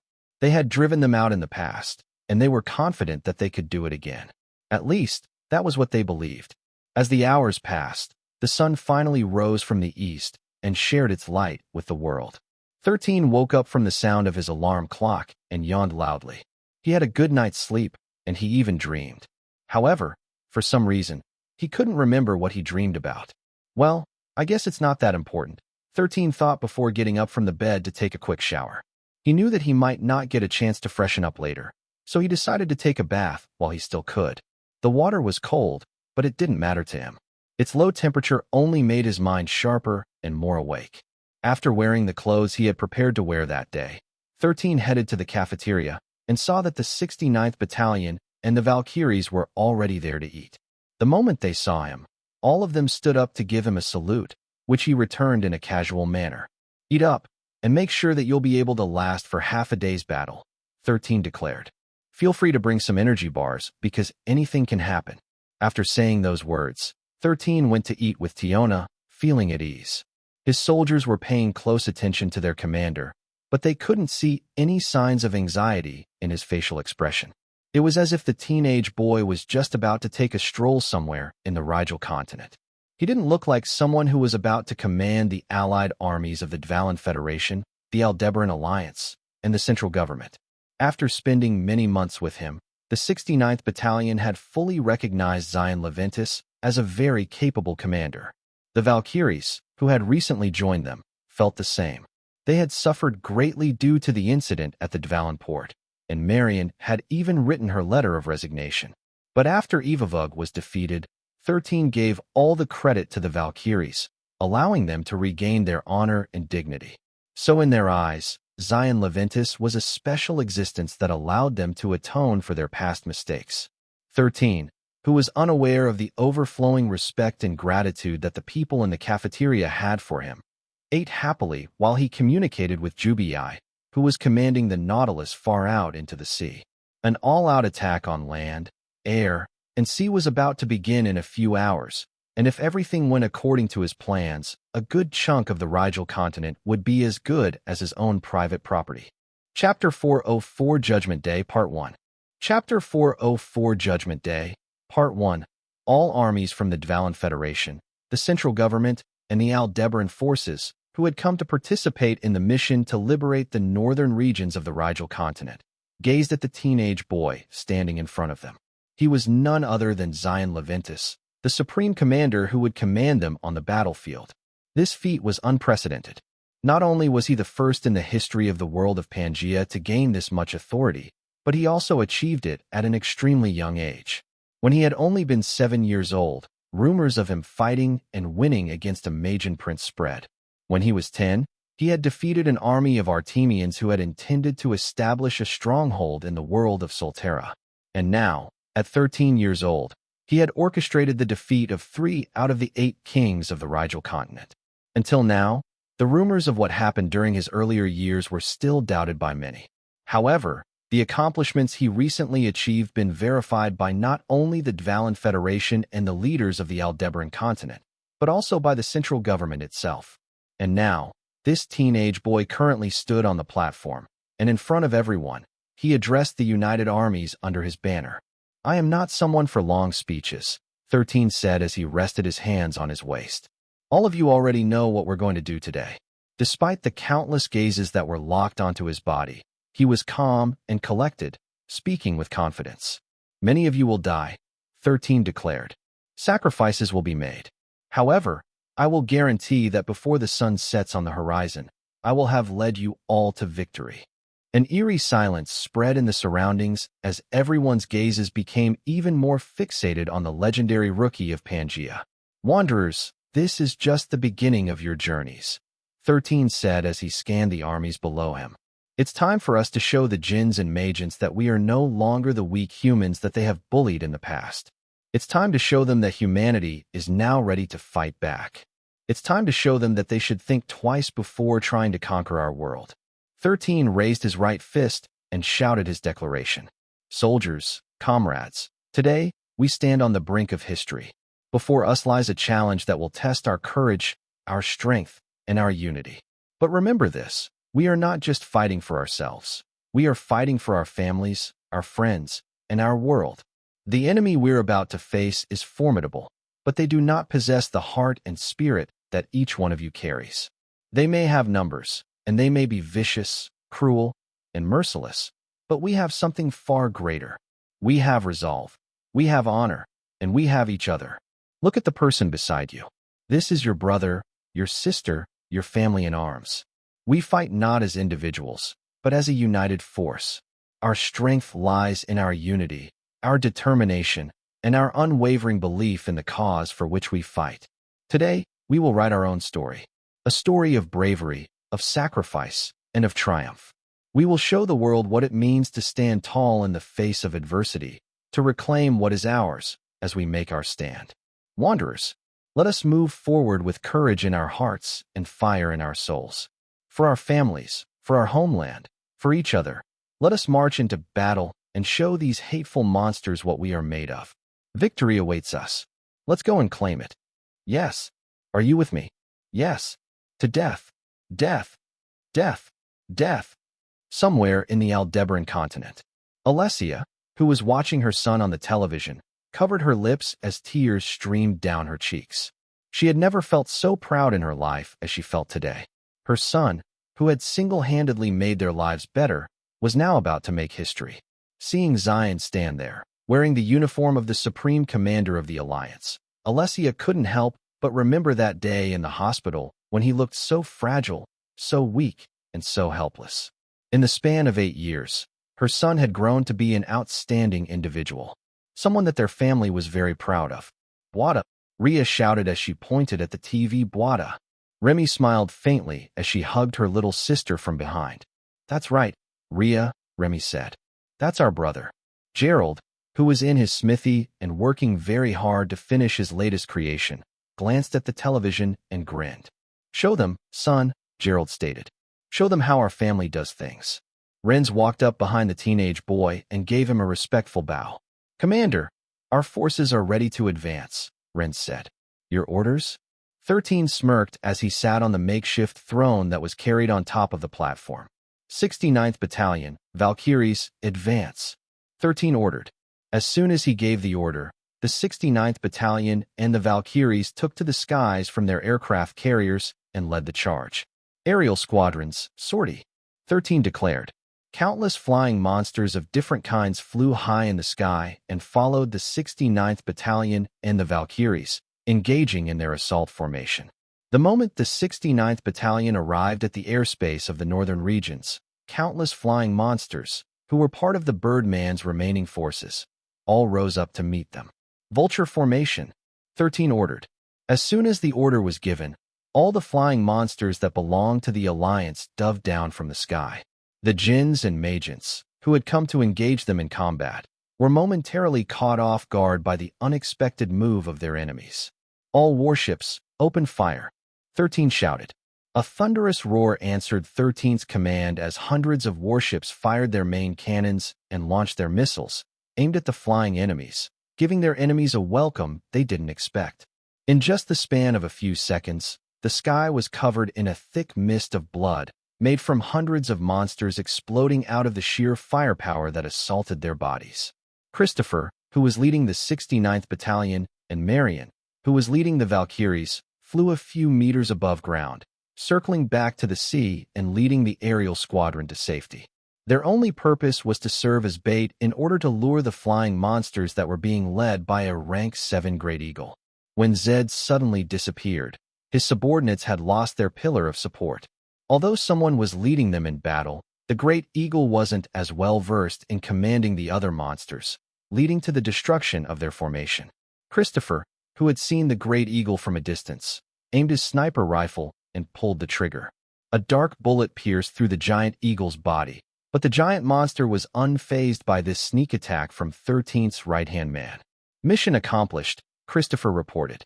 Good job, Christopher, 13 replied. The Supreme Commander of the Alliance glanced at the projection of the battlefield in front of him and saw a red blinking dot in the sky. The bullet Christopher had shot was only a tracker bullet, allowing them to pinpoint the exact location of the leader of the flying monsters. Go for the kill, Uncle, 13 said through the communicator. Understood, Michael replied before he fixed the glasses on his face. Fire the main cannons. Firing the main cannons, his subordinate replied. Suddenly, a red beam of light trailed across the sky as the main cannon of the Leventus aircraft carrier used its most powerful cannon, which 13 had designed 2 years ago. This cannon only had a quarter of Nautilus firepower, but it was enough to do the job that it was made for. The Great Eagle, who was about to chase Christopher and the others, suddenly felt something dangerous headed in its direction. However, despite knowing the danger, there was nothing it could do. The attack that had been aimed in its direction was simply incredibly fast and incredibly deadly. The red beam collided with the Great Eagle's right wing, vaporizing it. And with it, the monster was forced to come crashing down from the sky. However, it didn't end there. All the monsters that were along the red beam's path were annihilated instantly, leaving only blood mist spraying in the air. Sir, the cannon is overheating. The officer who was stationed to fire the main cannon gave his report. We won't be able to fire it right away. Understood, Michael replied as he fixed his glasses. Let it cool off for a while. Yes, sir. 13, who had been informed that the Great Eagle had fallen on the ground, gave the 69th Battalion and the Valkyries the order to eliminate it without mercy. A few miles away from the battlefield, Jalrog glanced at the Wolf King and Broodmother with triumph. See? I told you. The humans are going to attack, Jalrog. Fine, we believe you now, the Wolf King replied as it glanced at the Broodmother. We will act according to the plan. Good, the Broodmother replied before giving a loud screech. Countless spiders started to burrow into the ground in preparation to ambush the ground forces of the Wanderers, who would pass through their trap as soon as they defeated the flying monsters that were barring their way. Jalrog laughed internally. Everything was going according to the plan of the messenger who had spoken to it a few days ago. Now, all it needed to do was play its role and wait for the two kings who had looked down on it to suffer a fate that they didn't see coming. Chapter 405 Judgment Day Part 2. Chapter 405 Judgment Day Part 2. The flying monsters who had lost yet another leader couldn't do anything but explode in the air as the unending bombardment of the warships continued raining down on them. While this was happening, Arthur and the Field Marshal of the central government, Tristan, dealt with the rank 7 Great Eagle, who had now lost its ability to fly. The two thrones made short work of it, which was the role that 13 had asked them to play. Their job was to deal with the fallen high-ranking monsters from the Birdman's forces and kill them as soon as possible. The Djinns and Magents had grown complacent over the years after being used to dealing with only the forces of the Dvalan Federation back then. And now that they were dealing with nearly a third of the world's entire armed forces who were using state-of-the-art weapons that they had developed over the years, they were unable to hold their ground. The battle had only lasted for nearly 20 minutes, ending when the Djinns finally decided to retreat after their leader was killed. Within that short period of time, only a fifth of their original forces remained, proving just how formidable the counterattack of the Wanderers was. The ground forces arrived at the beach one by one and secured the perimeter. They then constructed several portable teleporters, which would allow the other soldiers from the Dvalan port to teleport directly to the island. This was an efficient method to bolster their numbers and allow elite personnel like Thrones and Monarchs to join the battle right away. Currently, the Monarchs and the Thrones, with the exception of Arthur and Tristan, were still on standby, saving their strength in order to fight the monster kings that were waiting for them on land. This opening act sure is something, Wendell commented. The amount of Imperium lost in that barrage is staggering. In order to reclaim a mile of land, We have already used nearly half of our stockpile. It doesn't matter, Lawrence replied. Human lives are more important than Imperium. Well, the battle has just started, Benedict commented. Let's just wait for the orders of our Supreme Commander. 13, who was being transported to the Dvalin port by Renz, eyed the battlefield like a hawk. So far, so good, Commander, Renz reported.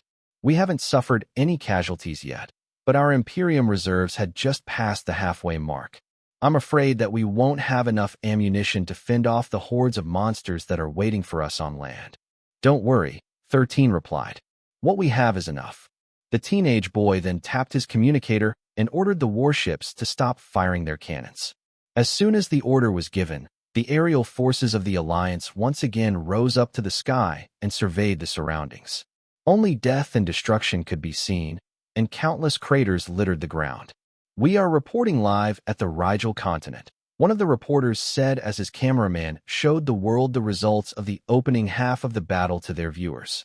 As you can see, the Alliance has driven off the enemy's vanguard and has established a foothold. Although I'm not 100% certain, I believe that we haven't suffered a single casualty from this exchange. It seems that our Supreme Commander has achieved his goal for the opening act. Since the battle reporters were not allowed to advance ahead of the battlefield, they only stayed near the beach area, where the soldiers were amassing their forces. When 13 reached the Dvalin port, he was immediately brought to the command center, where a projection of the northern regions of the Rigel continent was highlighted. Renz, who was accompanying him, stood 2 steps away from the Supreme Commander's chair and observed the changes in the battlefield. Over a dozen aides were stationed in the command center, and their role was to give 13 live updates of the battle from their correspondents on the field. Sir, we don't see any monsters within a 5-mile radius from the shore, Christopher reported. Your orders? Deploy the frequency bombs, 13 ordered. Yes, sir. Christopher replied before raising his hand to command the 69th Battalion to follow him. We will deploy the frequency bombs. 300 Gerfalcons streaked past the sky and dropped hundreds of frequency bombs to the ground. The moment these bombs crashed down, they immediately unleashed a high-level frequency that spread far and wide. A few seconds later, the ground rumbled as the mines Rocky had planted detonated one by one.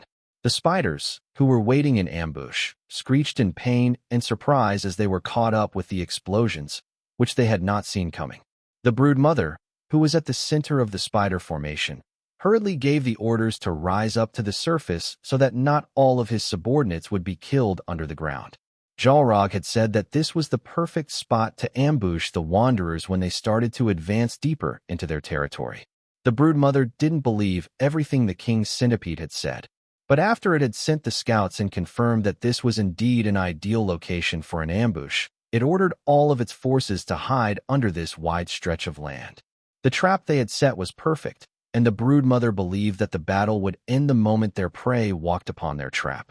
Unfortunately, the one who walked into the trap was not the Wanderers but the brood mother and its subordinates, who were now desperately trying to reach the surface. But just as the brood mother was about to burst out from the ground, the dormant mines that had been especially planted to trap her exploded at the same time, causing her big body to suffer several injuries. As a rank 8 sovereign, the dormant mines weren't strong enough to kill it. But it didn't change the fact that it had caused damage to it. Unlike the Centipede King, the brood mother didn't have a very tough exoskeleton, so it didn't escape the explosions unharmed.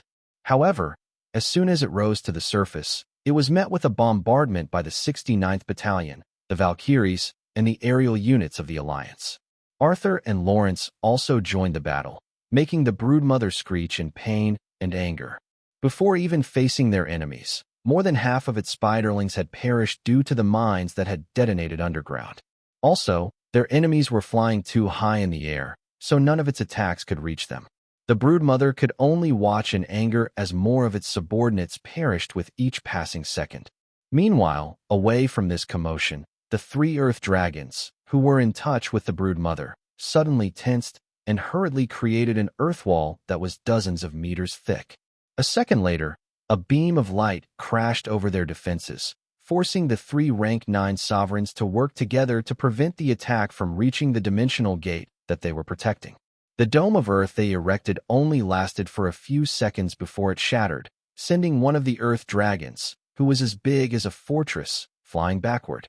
The other two Earth Dragons were also pushed back, and the beam of light collided with the dimensional gate, making the three of them panic.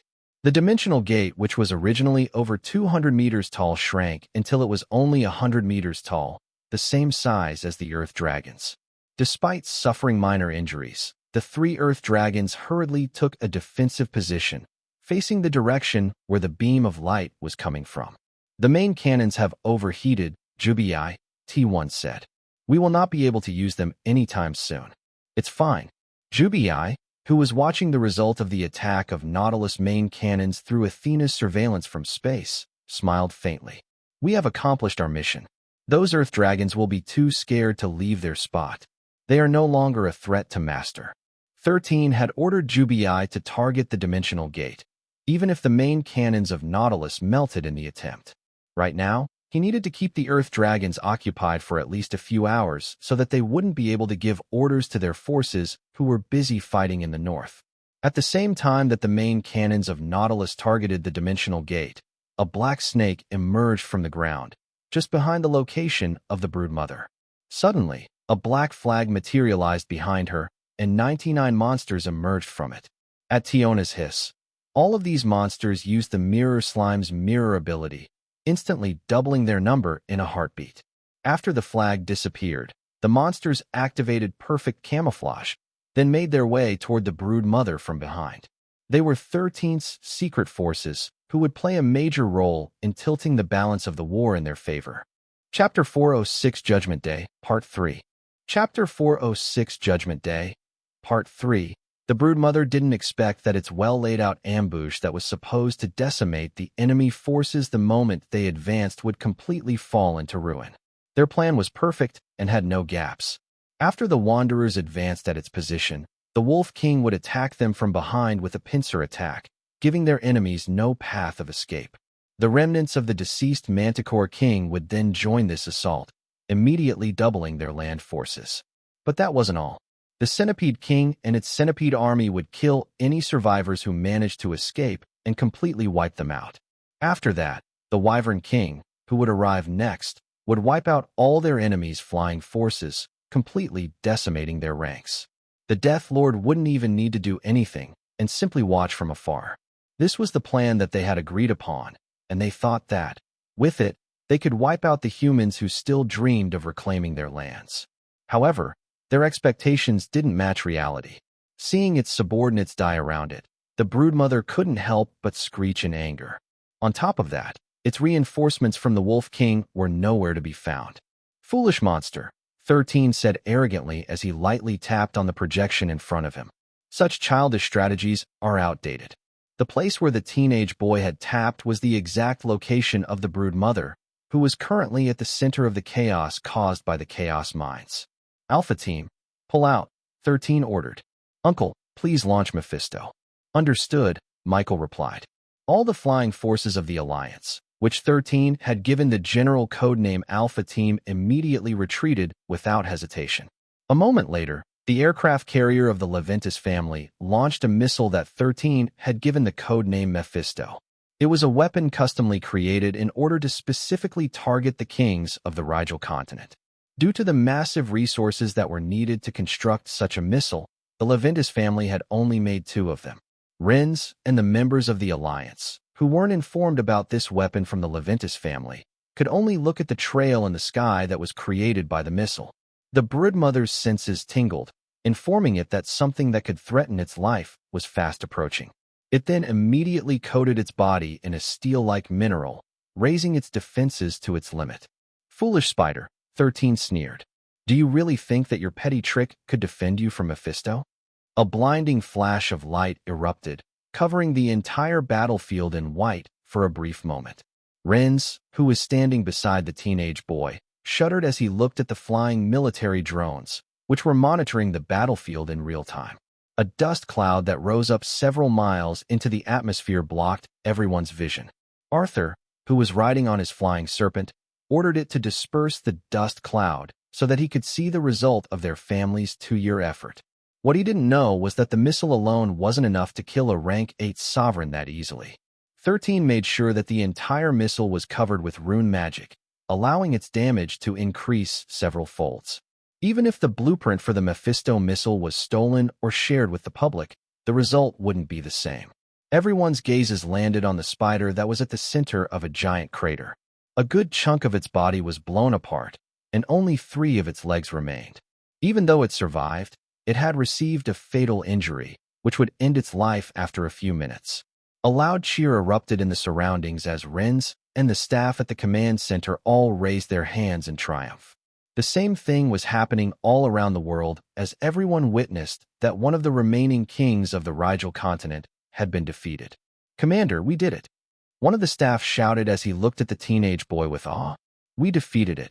Calm down, son," 13 replied despite talking to someone who was older than him. "It's just a rank 8 sovereign. It's not a big deal. Return to your post and monitor the battlefield. This battle has just begun." "Yes, sir." The officer saluted as he returned to this duty.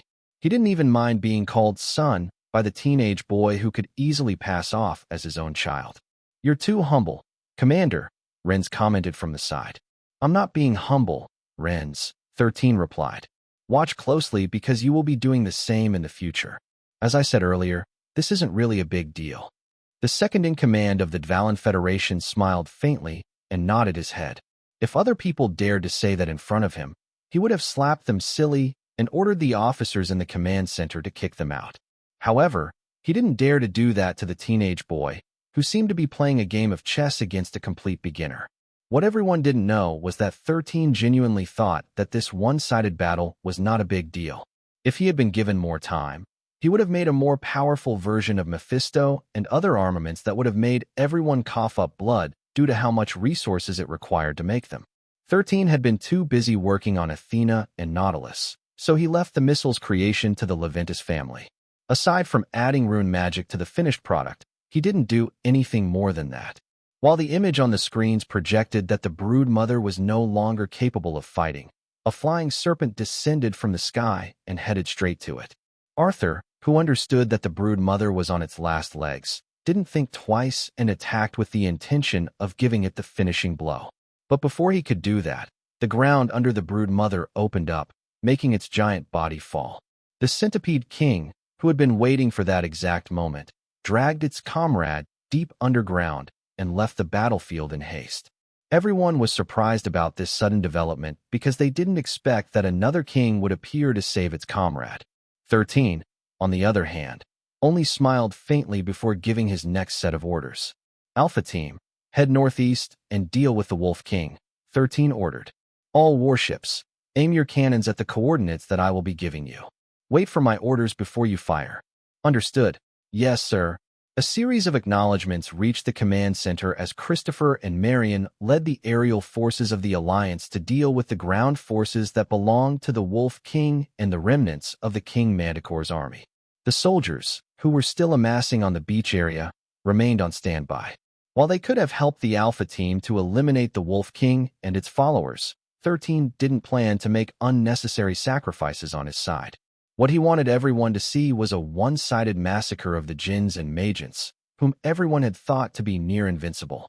Even Douglas Griffin, who was watching the live coverage of the battle, was busy telling his subordinates to record everything that was happening so that they could learn from it.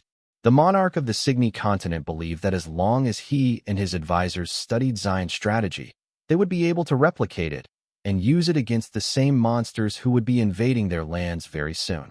Chapter 407 Judgment Day Part 4 Chapter 407 Judgment Day Part 4 Xylen Leventus. "It seems that I still underestimated you," Douglas muttered. The other factions, who weren't part of the Allied forces in the Rigel continent, were thinking of the same thing. They expected the battle to be bloody, with both sides dying en masse. But so far, they had already eliminated one of the kings that once terrorized them decades ago, yet not a single wanderer had died in battle. What they didn't know was that it could have been bloody if 13 hadn't made the necessary preparations for this counterattack. If he hadn't struck a deal with the Centipede King, Jalrog, the people at the beach would have already been attacked by countless centipedes, and their foothold would have easily been thwarted. If he didn't eliminate the Manticore King, who had the ability to boost its allies' strength in battle, making them twice as deadly and ferocious. The flying djinns and magents would have been harder to defeat, even with the bombardment of the Allied army. If Evavug hadn't been taken down, any wanderer who would cross the land and skies within its range would have been prey to its mind control abilities. Last but not the least, if the dimensional gate hadn't been attacked, the Earth Dragons, who were capable of firing long-distance attacks that were almost comparable to continental ballistic missiles, would have given cover fire to their allies. However, even these powerful monsters didn't dare to do that. Why? Because they had their hands full in defending their dimensional gate from Nautilus main cannons, which were at maximum output. 13 was throwing all of his forces and resources into this war because he knew that once the surrounding monsters had been cleared out, nothing would stop him from mining everything on the continent. Of course, he also planned to share a bit of resources with his allies, but the majority of the important resources would be under his control. The expenses and losses he incurred from this battle would be returned 100-fold, so he didn't mind going all out. Also, this was his way of showing his abilities to the entire world, which would allow him to gain perks after this mission ended. For the time being, the teenage boy glanced at the screen, showing the battle between the Alpha Team and the Wolf King. From the start, the land monsters were at a great disadvantage. The only thing they could do was run away and avoid the bombardment from the skies. Knowing that they had the upper hand, the Alpha Team didn't plan on letting their enemies go and went on a one-sided massacre. The Wolf King was enraged, but there was really nothing it could do aside from order its forces to retreat. It had seen the destructive weapon the enemies had used against the Brood Mother, so it believed that its comrade might have already perished from it. Everything happened so quickly that it hadn't been able to come to the other party's aid on time. The pincer attack they planned was rendered useless because their enemies didn't advance on land and simply congregated at the beach area, securing their foothold. Only the aerial units of their enemies went deep into their defensive lines. Since they couldn't attack them from the ground, there was nothing they could do but retreat with their tails behind their legs. Damn it, the Wolf King cursed internally. These humans are different from the past. While the Wolf King was thinking along these lines, something unexpected happened. Over 100 monsters suddenly materialized in front of them out of thin air and unleashed a petrification breath that washed over their forces like a tide. Since it was a very strong monster, the Wolf King wasn't affected by this breath attack. FGEOBinovel.com, however, the Rank 1, Rank 2, and a handful of Rank 3 monsters that were running alongside it immediately turned into stone statues, reminiscent of a wall, which blocked those who were running behind them. Roars, screeches, and howls of anger spread in the surroundings as the monsters toppled over each other. Those at the front were trampled by those at the back, creating a domino effect that disrupted their retreat. The Wolf King unleashed a powerful shockwave and instantly annihilated the monsters who had tried to block their path. However, the dead monsters turned into a black, poisonous mist, which was the combination of Tiona's Death Kiss and the Blood Wolf's Blood Mist ability. These two abilities combined created a poisonous blood cloud that could poison any living thing, including the Wolf King. Although the poison did not show any immediate effect due to how strong it was actually weakening the Wolf King slowly, making it less effective in combat until its body functions shut down. Unfortunately, not everyone was as strong as the Wolf King. The Rank 1 and Rank 2 monsters immediately collapsed, and writhed on the ground due to the poisonous cloud. Rank 3 and above were able to tolerate it, but it would soon take effect on them. Run, the Wolf King ordered. Those who are left behind will die, so run. With the poisonous cloud and the petrified monsters serving as road hurdles to the fleeting army, the retreat of the Wolf King's forces wasn't making smooth progress. Tiona, who was watching from 3 miles away, summoned the Black Flag a second time and once again called for her monster army. After summoning them, she hastily retreated to the next checkpoint to whittle down the Wolf King's forces. She would repeat this process 4 more times before leaving the battlefield completely. The members of the immortal parade of 100 demons could die 10 times a day.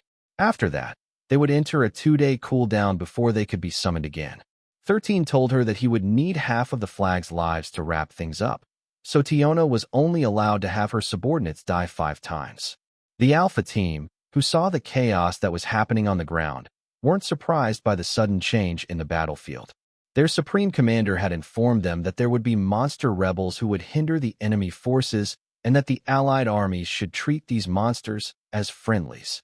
While everything was a mess above ground, the dying broodmother glared hatefully at the centipede king, who was deliberately eating its body slowly, savoring the anger, disbelief, humiliation, and unwillingness that its former comrade was feeling.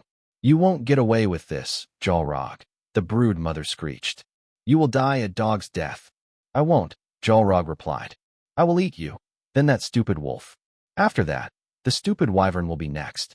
Once I've devoured the three of you, that Death Lord is as good as dead. The earth dragons will be a pain to deal with, but I'm not worried. I have a helper after all." The broodmother, Nizana, screamed in pain as the centipede king tore off its last remaining leg from its body and ate it with gusto. "The master will avenge me," Nizana shouted, using the last embers of its life to curse at its killer. "A traitor like you will die a dog's death." The centipede laughed out loud after hearing the broodmother's hateful words. "Don't worry," Xylen said. "The moment your master crosses into this world, I will send him to the same place where you will soon be." The centipede king no longer played with its food and sliced off the broodmother's head from its body. It then greedily devoured Nizana's body, as well as its core, making it feel a surge of strength wash over its body. While the centipede king was enjoying the euphoric sensation of increasing its strength, Rocky appeared before it and gave its report. "The Wolf King is retreating to the southeast," Rocky reported. "Understood," Xylen replied. "I'll be there shortly." Rocky nodded and left the scene, not wanting to stay even a second longer with the traitorous monster who had sold its comrades for power. A minute later, Xylen's exoskeleton became completely black. Its body was transforming into a more powerful version of itself. Faint golden hues emerged on its razor-sharp legs, making it look deadlier than it already was. When its transformation was over, Xylen dug into the ground and headed southeast. Its centipede army followed behind it like a tide, ready to devour the fools who had mocked their king's pursuit of power, which they would pay for dearly with their lives. Chapter 408 Judgment Day, Part 5. Chapter 408 Judgment Day, Part 5. This, just how. The Grand Marshal of the central government, Lawrence, looked at the monitors in disbelief as he watched tens of thousands of monsters under the Wolf King's army die at a rapid rate.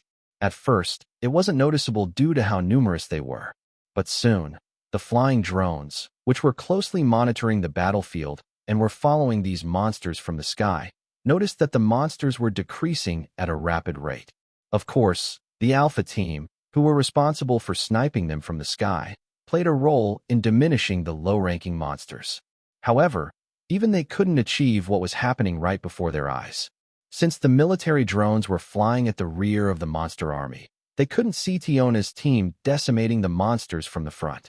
Although they were rank 1 monsters, the number of abilities in their arsenal was fearsome. Their petrification breath turned the monsters at the front into stone statues, making them a hurdle that caused the monster stampede to trample against each other. Those who were running at the front weren't able to stop on time. The monsters at the back would collide with them, and the cycle would repeat, causing countless loss of lives among their ranks as the bigger and stronger monsters stomped over their bodies.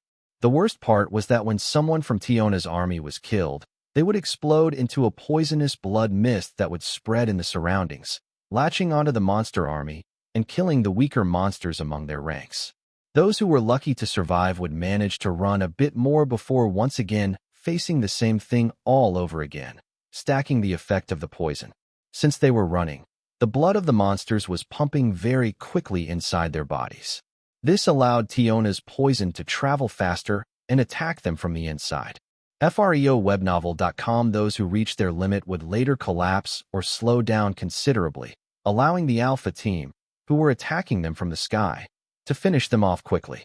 Renz, who was also observing the monitors with a critical gaze, could tell that something was happening that he wasn't aware of.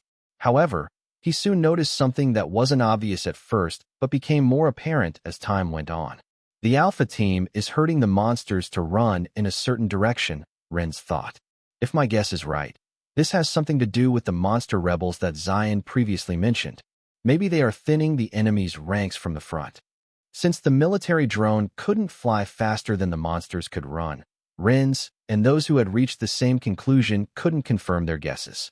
The strategist's gaze then landed on the teenage boy, who would tap on the projection on the table to guide the army and occasionally on his communicator to give out secret orders that others could neither notice nor understand. Perhaps noticing his gaze, 13 smiled faintly and asked Renz a question. However, before asking that question, he accidentally turned on his communicator, which connected him to all the wanderers and military personnel who were participating in this mission. Do you know why the jinns and magents were able to invade Pangaea when they first appeared in this world? 13 asked. It's because the strongest weapons of humanity didn't work on them, Renz replied. 13 nodded. That's right. The guns, assault rifles, missiles, as well as the nuclear weapons that mankind developed ceased to function. The laws of the world were rewritten, banning the use of these weapons. Because of this, humanity had to rely on the Wanderers to fight their battles for them. Unfortunately, the Wanderers back then were simply too weak to make a difference. But as time went on, the Wanderers gained more strength, and humanity was also able to create new and effective weapons against the jinns and magents. However, that wasn't enough. The most important thing humanity lost many years ago was their confidence. So, the battle we are having now is to reclaim that lost confidence. Everyone heard their supreme commander's words loud and clear, making them feel pride and courage rise in their hearts. But 13 was still not done. I want everyone to do everything in their power so that when morning comes, the flag of victory will flutter in the northern regions of this continent. 13 said with determination, further fanning the flames of courage that were now blazing brightly in everyone's hearts. For Pangaea, everyone in the command center shouted, and those who were listening also shouted their agreement. The Alpha team became more aggressive in their attacks and rained down bombardments on the fleeting wolf army without any shred of mercy. Tiona, who had used the flag for the 5th time, immediately left the scene to go to the place where her master asked her to go. Her mission had ended, and with this, more than half of the monster army had been poisoned to death or were currently suffering from its effects. 13 once again tapped his communicator, and a close-up view of the terrain that was viewed from space appeared in his vision. He was the only one who could see this because he was using Athena to monitor the movements of the Wyvern King and the Death Lord, who were rushing to reinforce their comrades. A faint smile appeared on the boy's lips before giving out his order. Alpha Team, the Wyvern King's army will engage you in 20 minutes, 13 stated. Execute Operation Big Bang. Yes, sir. The captains, who were leading all the squads, prepared their practiced maneuver against the strongest aerial forces of the jinns and magents. Lord Wendell, Lord Lawrence, and Lord Trevor, please prepare to sortie, 13 ordered. Everyone needs you on the battlefield. The 3 monarchs, who were waiting at the Dvalin port, summoned their flying mounts and rose to the sky. Their role was to fend off the Wyvern King, the strongest flying monster in the Rigel continent. As long as it was kept in check, the other thrones, who were part of the Omega team, would also move out and support them from the ground. Now that the major threats on land had been cleared, it was now time for them to join the battlefield as well. Omega team, advance. 13 ordered. The 3 thrones of the Dvalin Federation, Ronald Rhodes, Hugo Riggs, and Spencer Nightshade, also gave the order to advance, leading their armies to battle. Advance, Ronald shouted. It's time to get some action, boys. Yeah. Thousands of Humvees moved forward, followed by tens of thousands of soldiers on the ground. Earlier, all of them were feeling anxious because they didn't know if they would be able to survive the battle or not. But now, they were itching for a fight and wished to join their brothers and sisters on the front lines who were having all the action for themselves. To the naval fleet, are all of you ready? 13 asked. Sir, yes, sir. Good, 13 replied. Remember the coordinates I gave earlier. All of you will concentrate your firepower in that direction. Since the main bulk of the enemy's forces were about to meet up with the Wolf King, it was only a matter of time before they regrouped for a counterattack. However, this was also the thing that 13 was waiting for.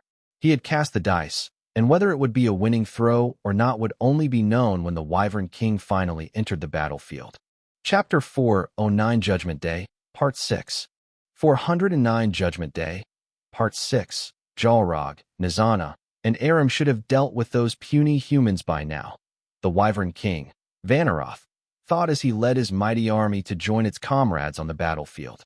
Knowing that it was the strongest among the kings in the Rigel continent, it looked down on Zed and Amos, who had lost to the humans. As for Evavug, it assumed that the brain beetle had perished because of Jalrog's betrayal. Even so, it confidently thought that the moment his army joined the battle, the humans would no longer dare to step foot in the Rigel continent again. However, while they were flying toward the meeting point, hundreds of flying monsters, which belonged to Zed's army, appeared in their vision. Most of these monsters were suffering from various levels of injuries, the sight of which made the Wyvern King frown. "What are you all doing here?" Vanaroth asked. "What is happening on the front lines?" A rank 5 giant hawk, who was leading its brethren, answered. "The humans have overpowered us in battle. Queen Nizana had also been seriously injured, and I believe that she had perished in their hands by now. The Wolf King's army, on the other hand, was being attacked from the sky, so they had no choice but to retreat as well. The Centipede King's army might have also perished alongside the Spider Queen, and Lord Jalrog is nowhere to be found." "Useless imbeciles!" Vanaroth roared in anger. "All of you will come with me and rejoin the battle. If you don't, we will kill all of you, right here, right now." "What is your answer?" The Wyvern unleashed a pressure that made the flying monsters that belonged to Zed's army almost fall off from the sky due to how strong it was. Those who were seriously injured even lost their ability to fly and crashed to the ground, dying from falling at such a great height. The giant hawk and those who were still able to fly had no choice but to agree to join the Wyvern King's army, knowing that they'd perish in their hands otherwise. "Increase your flight speed," Vanaroth ordered. "We will show those puny humans their place." Roars and screeches of approval spread in the sky as the Wyvern King led the charge towards the north with its eyes burning in determination. "Alpha Team, the Wyvern King's army will engage you in 20 minutes. Execute Operation Big Bang." "Yes, sir," Christopher and the other captains replied, and went into the Big Bang formation. "Remember, we will not engage the Wyvern King directly," Christopher stated. "We will keep our distance. It is not our role to fight against him. Do I make myself clear?" "Yes, sir." A few minutes later, the Alpha Team noticed that the sky beyond the horizon had darkened. Countless black specks could be seen in the distance, as if a swarm of bats was about to head in their direction. Christopher and the Alpha Team slowed down their pursuit of the Wolf King's army and slowly descended from the sky. They were not going to retreat completely. Their plan was to bait the arrogant Wyvern King's army to charge in their direction and engage them in battle.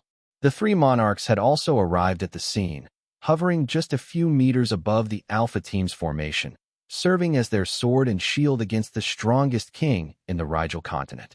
When Vanaroth saw the Wolf King's army that now only numbered in the thousands, it roared in anger as if asking the Wolf King to explain itself. However, Aram ignored it and continued to retreat with the survivors of its army. "Cowards!" Vanaroth shouted before it increased its speed to charge fearlessly at the wanderers in front of it. The Wyvern King's army, which numbered in the tens of thousands, followed behind their king in preparation to annihilate their enemies. "Commander, the enemies have already entered our range," one of the officers in the command center reported. "All missiles launch," 13 ordered.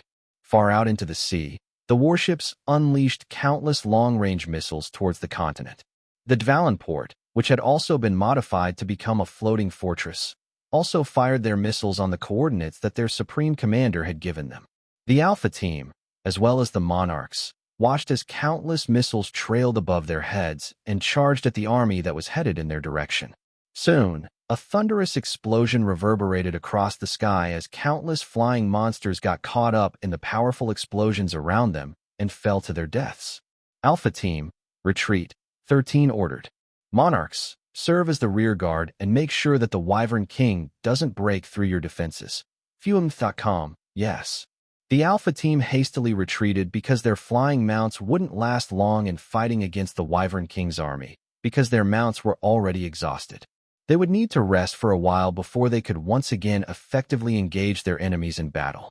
13 knew this as well, so he asked the naval fleet to create a killing zone that would deter the Wyvern King's army from flying to their deaths. The Alpha Team would land near the beach to rest, while the Omega team would also provide support fire from the ground. While this was happening on the front lines, the Wolf King and its army thought that they were finally safe. But just before they could even catch their breath, the ground under their feet trembled as if there was an earthquake. A few seconds later, countless giant centipedes emerged from the ground and attacked their exhausted comrades who had just escaped from being hunted to death by the Wanderers. "Xylen, you traitor!" Aram shouted in anger as it tried to lunge at the centipede king who had appeared in front of it. Xylen didn't back down and clashed with the Wolf King. Their first exchange sent the Wolf King skidding several meters backward, making its eyes widen in shock. It had fought the centipede king in the past out of boredom, and in every one of those battles, it had always emerged victorious. Seeing the Wolf King's shocked expression, a sneer appeared on Xylen's face. It had long waited to see this kind of look from its comrade. "You've grown stronger," Aram growled. "Not only did I grow stronger, but you've also grown weaker, Aram," Xylen replied. "You will not get away with this, you traitor." Aram roared in anger. "Nizana said the same," Xylen commented. "But where do you think she is now?" The Wolf King's fur stood on end like sharp needles ready to stab its foe to death. "I'll kill you," Aram shouted as a shockwave burst outward from its body. The Wolf King could control the wind element, making its attacks sharper and its movements faster. Although it felt a bit sluggish due to the poison inside its body, it was still faster than the Centipede King in its current state, giving it the confidence to win this battle between them. Xylen knew that Aram wasn't an easy opponent, so it decided to fight seriously as well. All of its legs transformed into razor-sharp blades that were as red as blood. While the two kings were having a face-off, their forces were busy killing each other in the background. However, the one gaining the upper hand was none other than the Centipede King's army, who was at their peak performance. Unlike the exhausted monsters of the Wolf King's army, they had preserved their strength, so they were able to overpower their enemies in a heartbeat. Aram knew this as well, so it planned to defeat its enemy at the fastest time possible. Channeling all of its strength in its legs, the Wolf King charged at the Centipede King in an attack that was faster than what its eye could see. However, for a split second, when it was only a few meters away from its target, its front feet momentarily froze, stopping its momentum. Xylen didn't miss this opportunity and hacked the Wolf King's neck, intending to sever its head from its body. But due to its incredible speed and reaction time, the Wolf King managed to twist its body at the last second, preventing the Centipede King from landing a killing blow. However, it didn't escape unscathed. One of Xylen's bladed legs slashed on its eye, drawing blood. Aram immediately backed away, losing its left eye on that one exchange. As blood flowed from its injury, the Wolf King extended its senses to pay closer attention to its surroundings. It then sensed a group of monsters that numbered more than 100, hiding using camouflage. Tiona had met up with Xylen in order to help the Centipede King fight against the Wolf King. Earlier, when the two kings were about to clash, Tiona's forces collectively used the telekinesis spell and targeted the Wolf King's right foot. Since the Wolf King was stronger than them, their telekinesis wasn't strong enough to hold it completely in place. Knowing this, Tiona ordered her troops to target Aram's right foot, preventing it from effectively charging at the Centipede King. Although they only managed to hold the Wolf King for only 2 seconds, those 2 seconds were very crucial in a battle between kings, allowing the Centipede King to draw first blood and blind one of its opponent's eyes. "You pests!" Aram had reached the limit of its patience because this wasn't the first time it had encountered the pesky creatures, who had made its and its army's life miserable during their escape. No matter how many times it had killed these weak monsters, they would appear again and again, almost driving the Wolf King crazy. And now, during its fight against a very dangerous opponent, these monsters once again appeared to torment it, making the Wolf King consider retreating while it still could. Thinking of escaping? Xylen sneered. "Don't even dare. This is where you will die, Aram. Go and accompany Nizana in the afterlife." "In your dreams, Xylen." The Wolf King no longer hesitated and ran away from the battlefield, leaving his army behind. But before it could run away completely, the ground under its feet gave way once more, trapping it in a sinkhole and making it fall into the trap that Rocky and Xylen had prepared for its arrival. Since it had decided to betray Chapter 4, 10 Judgment Day, Part 7. 410 Judgment Day. Part 7. Vanaroth shared a similar trait with Amos. Both of them were confident in their strength. But unlike the Wyvern King, the Manticore King didn't look down on humans. This was why Arthur decided to unequip Kamisat's armor, which would have made the throne nearly invincible back when he had fought against it. Arthur had felt Amos' conviction, so he decided to face him with that same level of determination. Relying on the armor wasn't his style, so the two fought with their lives on the lines until Arthur emerged victorious. Even in his dying moments, Amos didn't have any regrets. He had died fighting against someone who shared the same belief as him. For him, such death was honorable. However, Vanaroth was different. He was arrogant and never thought of humans as a force who could defeat them. The previous attempts of the Wanderers to reclaim the Rigel continent only solidified his impression of the human race. But that was in the past. Back then, they didn't have someone like 13 calling the shots. And the Wyvern King, who was still thinking of its former glory, found itself being pushed back by a bombardment that it had never experienced in its lifetime. 13 had created a killing zone, where the entire naval Allied fleet was throwing everything they got at the coordinates that the teenage boy had told them. Because of this, regardless of rank, none of the monsters were able to move unscathed. After all, they were facing off against the modern weapons that the Xylen Federation had developed for this moment. Ever since they had secured the 12 sectors in the north of the continent, the Xylen Federation didn't stop creating weapons that were effective against flying monsters. Why? Because they had been fighting Zed's army for several years, they focused on this branch of weaponry. As much as the Wyvern King wanted to annihilate his foes, there were 3 monarchs standing in his way, preventing him from touching the Alpha team, who were busy retreating. 13 had aimed the missiles at the Wyvern King's army, while the 3 monarchs dealt with the leader. Although Vanaroth was strong, fighting against 3 monarchs wasn't an easy task, especially with Lawrence serving as the main offense. Wendell wasn't really a combat-oriented wanderer. He was an all-rounder, specializing in support, defense, and average damage. Trevor Remington, on the other hand, was a full support, similar to a cleric. His role was to buff his allies and heal them in battle. Since the 3 were working together with the intention of winning, the one being pushed back was none other than the Wyvern King, who was getting more and more frustrated with each passing second. The barrage concentrated on the Wyvern King's army prevented them from joining their leader in battle, which allowed the monarchs to hold him back. Suddenly, there was a gap that opened in the killing zone because the naval forces were running low on missiles. Through that gap, dozens of flying monsters passed through and headed to their king, intending to help it in battle. But just before they could join the fray, a loud shout reverberated from the ground. Death! Death! The Omega team, which was led by the Thrones, had arrived at the scene. All the Humvees, which were equipped with turret-mounted machine guns, roared to life and attacked the monsters that had managed to break through to the killing zone.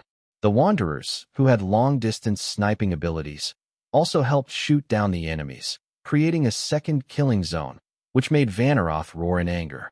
"I'll kill all of you," Vanaroth shouted as he opened its mouth to unleash a dragon breath aimed at the people on the ground. "Not on my watch." Lawrence teleported under the dragon's jaws and forcefully swung his hammer upwards, making the Wyvern King's dragon breath explode in its mouth. Molten blood rained from the sky as Vanaroth roared in anger out of pain from its injury. Lawrence was a wanderer with 3 known abilities: rebirth, telekinesis, and clone.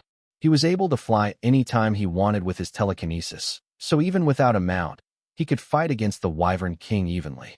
However, he and his silver dragon had great synergy, so both of them tag-teamed to attack the Wyvern King, who had momentarily lost its composure. Wendell also didn't miss this chance, and swiftly unleashed his mid-range water spears to pierce through the Wyvern's scales. Trevor also joined the fray. He cast his strongest offensive ability, Holy Lance, and targeted the Wyvern King's jaw, which was bleeding after the monster's own attack backfired on it. For the first time, since it had arrived in Pangaea, Vanaroth felt the fear of death as the attacks of the 3 monarchs landed on its body. At this moment, it realized something it should have thought of before. The battle now was far too different from the battles in the past. Back then, the 8 kings were complete, and because of their combined strength and sheer number of subordinates, the Wanderers were unable to retake their lands.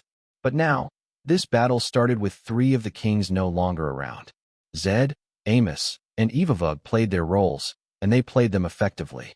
The Birdman and the Manticore King ruled the skies alongside Vanaroth, while Jalrog, Amir, Nizana, Erasmus, and Evavug terrorized them on the ground. With the Earth Dragons backing them as well, they were truly unbeatable. But now, those same monsters were nowhere to be seen. He was alone. He was fighting alone against the allied armies of humanity, and this woke him up from reality. The Wyvern King was unable to fight the world alone. Retreat! Vanaroth roared as it flapped its wings desperately in order to escape. But just as it had distanced itself from the monarchs, a lone missile descended from the sky and hit its back directly. A blinding flash of light spread across the heavens as both wanderers and monsters reflexively averted their gaze from the explosion that sent a shock wave blasting outward, pushing the monarchs, as well as the flying monsters, away from the point of impact. 13, who was sitting comfortably in the command center, tapped the projection on the table and sneered. Checkmate. Vanaroth's giant body fell from the sky. Its scales were all shattered, and its body was bleeding profusely. But just as it was about to crash on the ground, it flapped its wings desperately, preventing a lethal fall. It then used every bit of strength that was left on its body to fly to its army, using them as cover to protect itself. Although they knew that protecting their leader was suicide, all the flying monsters advanced with determination. The monarchs wanted to finish off Vanaroth, but they also knew that they would be in danger if they faced thousands of flying monsters that were dead set on blocking their path. At that moment, a familiar voice sounded from their communicators. Hold your ground and support the Omega team, 13 ordered. But Xylen, the Wyvern King, is on its last legs. Wendell replied, we just need to push a little more, and he will die. The monarch of the Dvalin Federation was unwilling to let the Wyvern King go. If they managed to kill it, they would be one step closer to liberating the northern regions of the continent. It doesn't matter if it escapes, 13 replied.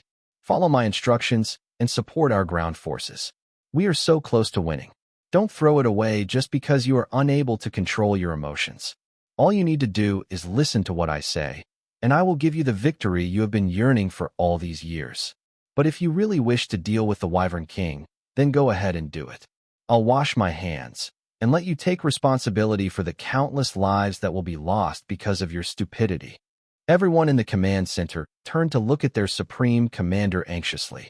No one in the world dared to call a monarch stupid. Those who did had already died a dog's death. With this in mind, they couldn't help but tremble. Their supreme commander didn't even bat an eye when he said such a thing to the monarch of the Dvalin Federation. Renz, on the other hand, only smirked after hearing 13's words. He had the same thoughts as the teenage boy.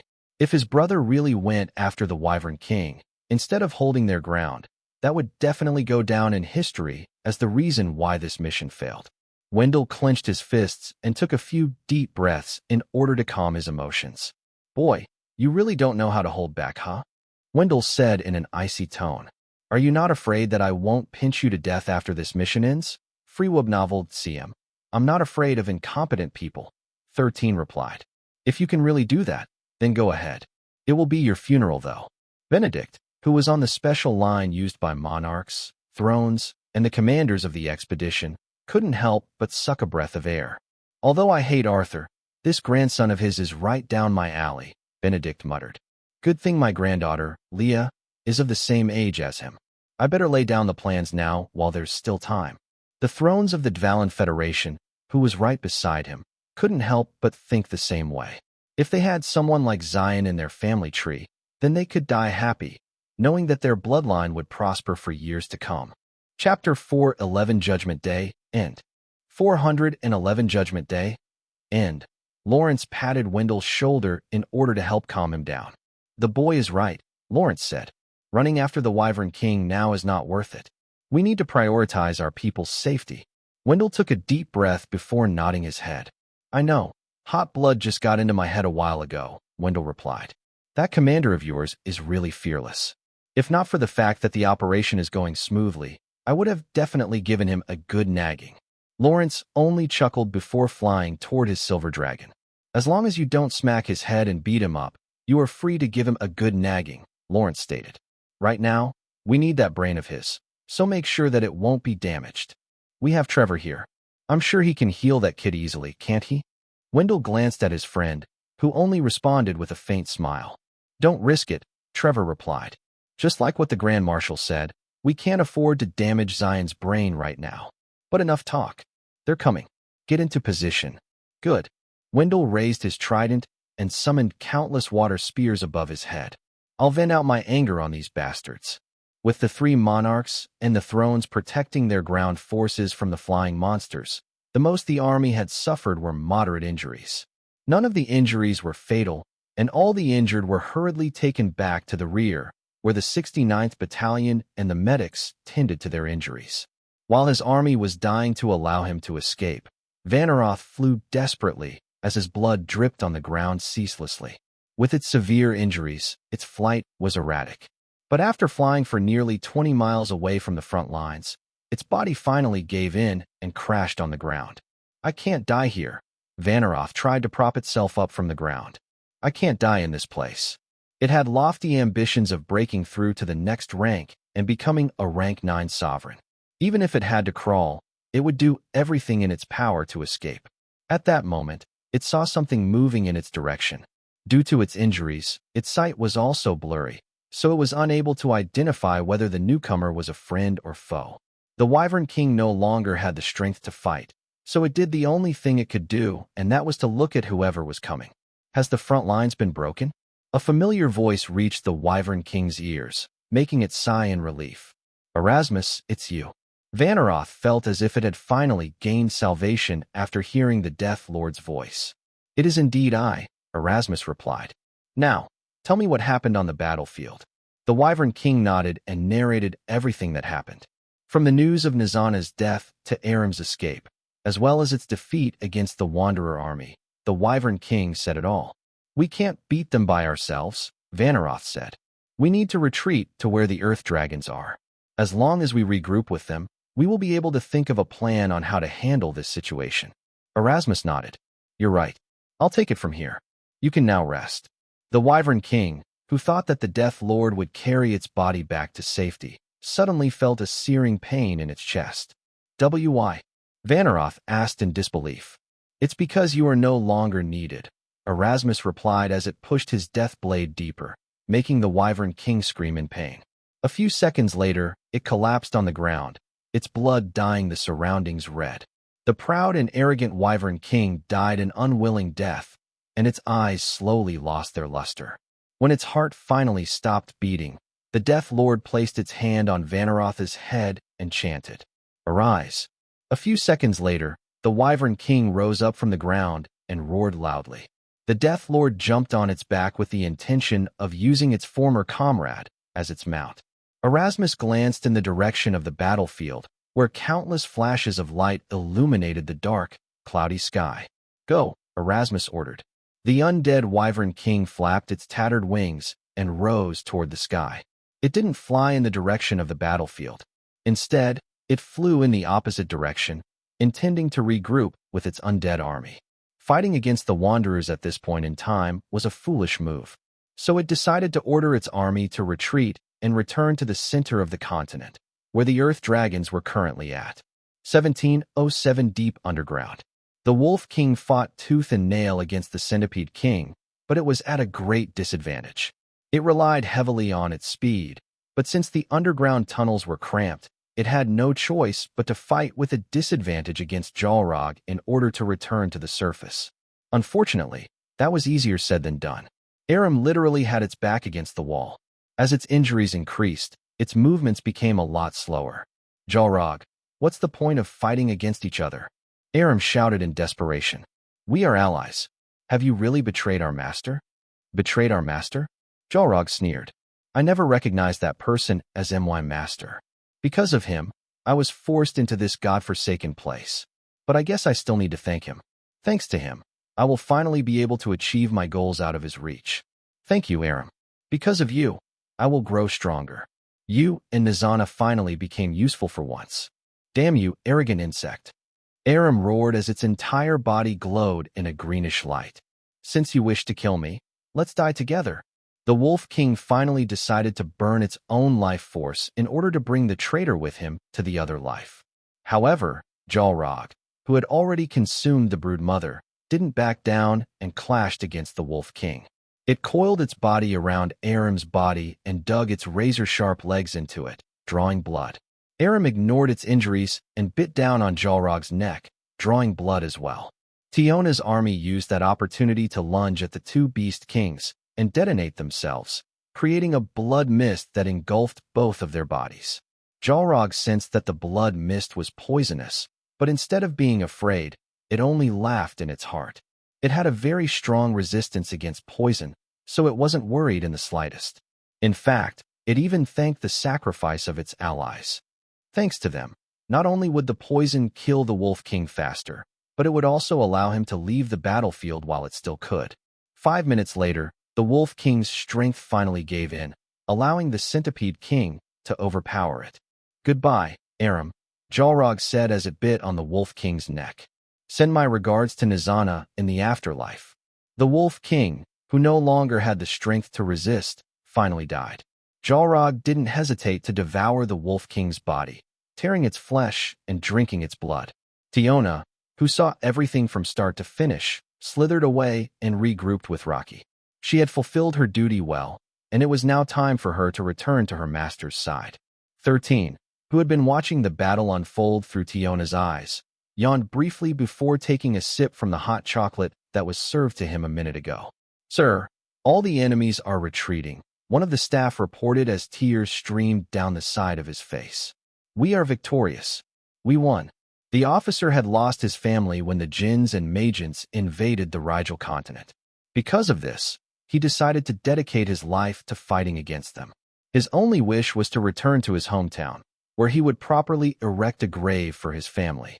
"Sir, please sound the horns of victory," 13 replied with a smile. "I'll give you the honor of informing the world that we have won." "Yes, sir." The officer saluted.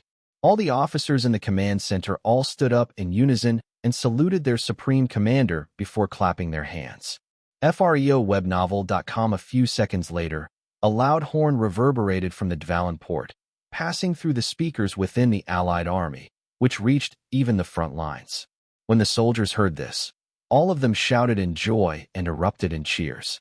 "We have won," the battlefield reporter shouted as tears streamed down his face. "Are you all seeing this? We have won. The horn of victory has been blown. We have reclaimed the north of the Rigel continent." From all over the world, sounds of cheering spread in every household.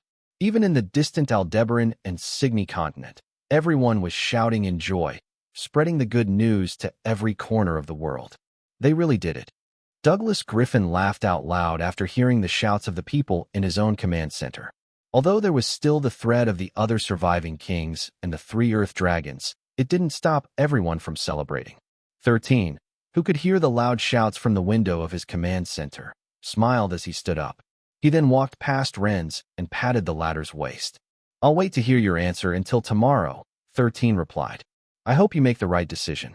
After saying those words, 13 left the command center in order to join his subordinates, who were busy treating the injured in the battle that had just ended. Renz looked at the teenager's back and chuckled internally. Xylen had asked him to become his loyal subordinate who would serve as his double agent for the Dvalin Federation. The thought of acting as a spy for his own organization was something that hadn't crossed Renz's mind before. But now, after seeing 13's meticulous preparations, he felt that siding with him would bring him more benefits in the long run. "I just hope he isn't a devil in disguise," Renz thought as he shifted his gaze at the monitors, which were showing the soldiers on the battlefield, who were still celebrating their victory over the Jinns and Magians. The strategist of the Dvalin Federation knew that Xylen didn't think that Chapter 412 milking both humans and Magians. 412 milking both humans and Magians. All the wanderers and soldiers at the temporary camp were in a good mood as they celebrated their victory. Countless campfires burned, lighting up the night as they ate their meal and bragged about the number of monsters they had killed during the battle. Contrary to the festive mood in the camp, the people in the command center had solemn looks on their faces as they seriously discussed how they'd deal with the aftermath of the battle. Before anything else, I would like to thank everyone for playing their role properly during this mission, 13 said.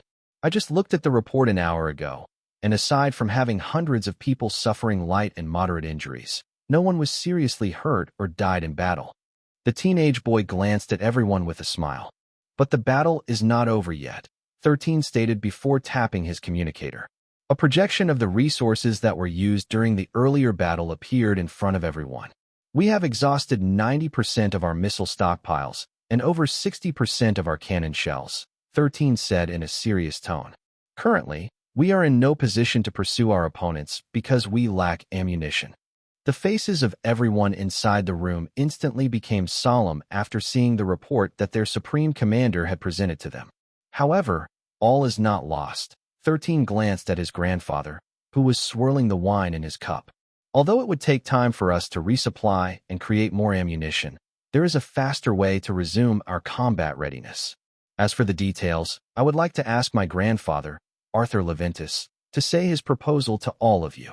When all the eyes inside the room shifted to Arthur, the old man placed down his cup on the table and smirked. The Leventis family have developed a technology that allows us to detect mineral deposits over a wide area, Arthur explained, surprising everyone in the room. This means that by tomorrow, all of us could immediately start mining operations, allowing us to mine Imperiums, which we can use to charge Imperium power cells. Chapter 413, Getting the Short End of the Stick. 413, Getting the short end of the stick. After the deal had been sealed, the Alliance didn't delay the mining operations and sent their engineers to get things started. The central government and the Aldebaran Alliance were quite happy with this development. After all, this was a rather handsome reward for their efforts. Renz also played an important role in pacifying his brother and told him that this agreement would benefit the Dvalan Federation in the long run. The strategist had secretly met with Xylen after the meeting and had pledged his loyalty to his cause. 13, on the other hand, didn't bat an eye and gave Renz some confidential orders, which could only be done by him. This included a blueprint of a special missile that would be used in their next operation. Make sure to tell your brother that I secretly stole this blueprint from the Leventis archives as my way of repaying his kindness for accepting my grandfather's proposal. Those were the words that 13 had asked Renz to pass to Wendell. Just as he expected, the moment the monarch of the Dvalan Federation saw the blueprint, his earlier annoyance disappeared completely. The blueprint 13 had sent him was the blueprint of the Mephisto missile, which he only planned to share with the Dvalan Federation, the Aldebaran Alliance, and the central government. He wanted to create an exclusive group that benefited from each other. This setup would not only allow 13 to gain favors from them, but it would also strengthen the Alliance's ability to confront the high-ranking monsters that would appear in 3 years' time. Since they had already seen the Mephisto missile in action, they would definitely produce as many of them as they could, which would save many lives in the future. 13 had modified the blueprint to make its destructive power as close to the Mephisto missiles, which had been empowered by his rune magic. Of course, he also shared this information with his grandfather, which made the latter shake his head helplessly. We could have monopolized this technology and left everyone in the dust, Arthur said. But you did the right thing. You even made sure that the Mephisto missile can only be empowered by Imperiums. This is a safeguard to make sure that only the Alliance can make them, isn't it? Yes, 13 replied. Even if Signy and Sirius got wind of this, we will still have the advantage. The other factions will certainly use this opportunity to boost their own arsenal. I don't think they'd share their missile stockpile with the Ashford and Stallard clan. Then, how about you give me the blueprint of Nautilus? Arthur insisted. That way, our family will be ahead of everyone. 13 shook his head firmly. We've already talked about this, Gramps. No can do. Even one more Nautilus will break the balance of the world. Arthur clicked his tongue, but he didn't insist, knowing that when his grandson decided on something, he would not be easily convinced to change his mind. After their talk, the teenage boy finally returned to his quarters to rest. Meanwhile, somewhere in the Rigel continent, Jalrog, who had both eaten the Broodmother and the Wolf King, burrowed deep underground. Because of this, he decided to hibernate for 2 to 3 months, allowing him to properly digest Nizana's and Aram's cores. It believed that if given enough time, it would finally be able to break through to its next rank, advancing into a rank 9 sovereign who'd be strong enough to challenge the Earth Dragons. His goal was simple: breakthrough to become a Magian prince before their master crossed over to Pangaea, allowing him to get his revenge. I'm sure that the arrogant Vanaroth and that aloof Erasmus think that I'm already dead, Jalrog mused. It's better if they think that way. I can take my time and break through to the next rank. The Centipede King then laid on the ground perfectly still and closed its eyes to rest. Things unfolded just like that messenger told me, but I don't trust him, Jalrog thought. I'll just use him until I reach my goal. After that, does he really think that he can order me around? The Centipede King sneered as it thought of the humanoid who had met with it in the past. Jalrog believed that since both of them were using each other, it would not be breaking its word if it also decided to betray the messenger once he gained enough strength to do so. A few minutes later, the Centipede King's exoskeleton expanded and covered its body in a cocoon, allowing it to transform into its next form. But as Jalrog entered its hibernation state, something was happening inside its stomach. From the flesh of the Wolf King, countless purple larvae the size of a human hand emerged and started to multiply rapidly. This was one of the abilities that 13 had acquired when he was filling up his immortal parade of 100 demons. Venomous parasites. When Tiona's army exploded into blood mist, it coated the Wolf King's army with this poison. They also used this ability when the Centipede King and the Wolf King fought against each other, stacking up the effects of the poison on the Wolf King's body. However, it didn't end there. Not only was the Wolf King's body coated with Tiona's venom, slowly affecting the Centipede King over time, but the venomous parasites also secreted the same venom that the Domini Mortis had, strengthening the spreading poison in Jalrog's body. Although the Centipede King was immune to almost all poisons in the world, there was one poison that could bypass this immunity, and that was none other than the venom of the Domini Mortis. From the very start, 13 knew that Jalrog wasn't someone he could trust. Also, since the Centipede King had betrayed its comrades once, it would not hesitate to betray others in the future. 13 would make sure that the Centipede King would not pose a threat to him in the future. Even if Jalrog successfully managed to become a rank 9 sovereign, it would be greatly weakened and under the teenage boy's control. Just like the Centipede King thought, both of them were just using each other. However, it didn't know that it was the one who got the short end of the stick. For now, it dreamed of a happy dream where it became a Magian prince and gained the power that it had been longing for its entire life. Chapter 414, There is no free lunch in this world, Part 1. 414, There is no free lunch in this world, Part 1. 2 weeks after the liberation of the northern regions of the Rigel continent. FROWebnovel.com. Are you sure about this, Wendell? The monarch of the Ashford clan, Aaron Ashford, asked. We can still go back to being good friends if you agree to my proposal. I'm tired of your bullshit, Aaron, Wendell replied. You and Norman could go to hell for all I care. Watch your words, my friend. The monarch of the Stallard clan, Norman Stallard, sighed. Can't we just all get along like we used to? It will be beneficial for us all if we all work together. No, I just woke up to reality. Wendell sneered. Having 2 hyenas as friends will make me look like one. Huh, look at you now. Aaron sneered back. Just where is that confidence of yours coming from? Lawrence Seaton, Wendell replied with a smile. He also told me to tell you that if he finds out that you used your dirty hands to hurt our interest, he will come to pay you a visit and break your other arm. You really think that Lawrence can? Aaron wasn't able to finish whatever he was going to say because Wendell cut him off immediately. Don't think I've forgotten how you begged him for forgiveness and pledged that you will work with him to save humanity after he beat the crap out of you. Wendell smirked. You should have seen your face back then. What makes you think that you're hot stuff when all you can do is stab someone in the back, huh? And you too, Norman. I suggest that you find other friends. I've tolerated both of you these past few years. I can't count how many times I asked for your assistance, but every time, you ignored my requests. Yet now that you've heard of the resources being mined in my territory, you also want to have a share? Can you stop being delusional?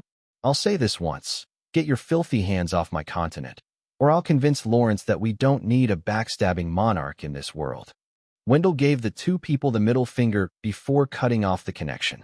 A moment later, the table in front of Aaron shattered as he smashed it with his fists. Bastard. Now he dares to act tough after getting chummy with the central government. Aaron seethed in anger. Back then, he wouldn't even dare to raise his voice against us. Norman sighed a second time. Well, it can't be helped. Since we didn't send our forces to help them, it's understandable that he doesn't want us to gain any benefits from their hard work. The only regret I have is that they didn't suffer any major casualties in that battle. It seems that Brat from the Leventis family lives up to his reputation as the legendary rookie. Maybe we should tone down a bit and try to mend ties with them. What do you say? Aaron snorted before he, too, cut off his connection, ending the online meeting. What a mess, Norman muttered before picking up the files of Xylen Leventis in front of him. It contained the known information about the most popular rookie in the world right now. Accidentally entered a dimensional gate when he was 7 and stayed in Solterra for 3 years. Norman leaned back on his chair as he read the information that his people had gathered. Rumored to have fought against a Magian prince in the front lines and won. After that, he appeared in the places where his brother and sister were taking their first wandering and helped them complete their missions. After returning to Pangaea, he decided to join the central government and used a public appraisal equipment, revealing his status page to the world. Permanent debuffs are rank ban, skill ban, avatar ban, and item ban. Unique ability is universal language proficiency. He also has a beast companion, a Domini Mortis which he named Tiona. Norman looked at the known information about Xylen Leventis. Based on the spy that he had planted on his 69th Battalion, all of these were true. It had been 3 years since Xylen had returned to Pangaea, and his rank was still a rookie. He was never seen using any items or abilities, which most wanderers could use. Also, he didn't have a single avatar in his possession.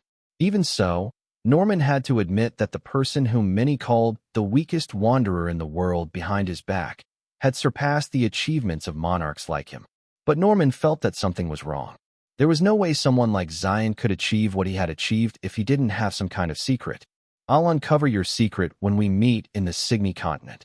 Norman smiled faintly. Until then, I'll look forward to seeing what else you can do, Xylen Leventis. Dvalin Tower in the Rigel continent. It is as you have expected, Xylen, Wendell said. The hands of those two bastards are getting itchy. As soon as their meeting ended, Wendell immediately called their supreme commander to inform him about what Aaron and Norman tried to propose to him. The teenage boy only listened and waited until Wendell was done talking. When the monarch finally stopped, someone spoke inside the room, making Wendell and 13 look in his direction. Seriously, are the two of you treating me like air? Douglas Griffin, the monarch of the Signy continent, complained. You casually talk about these things in front of me.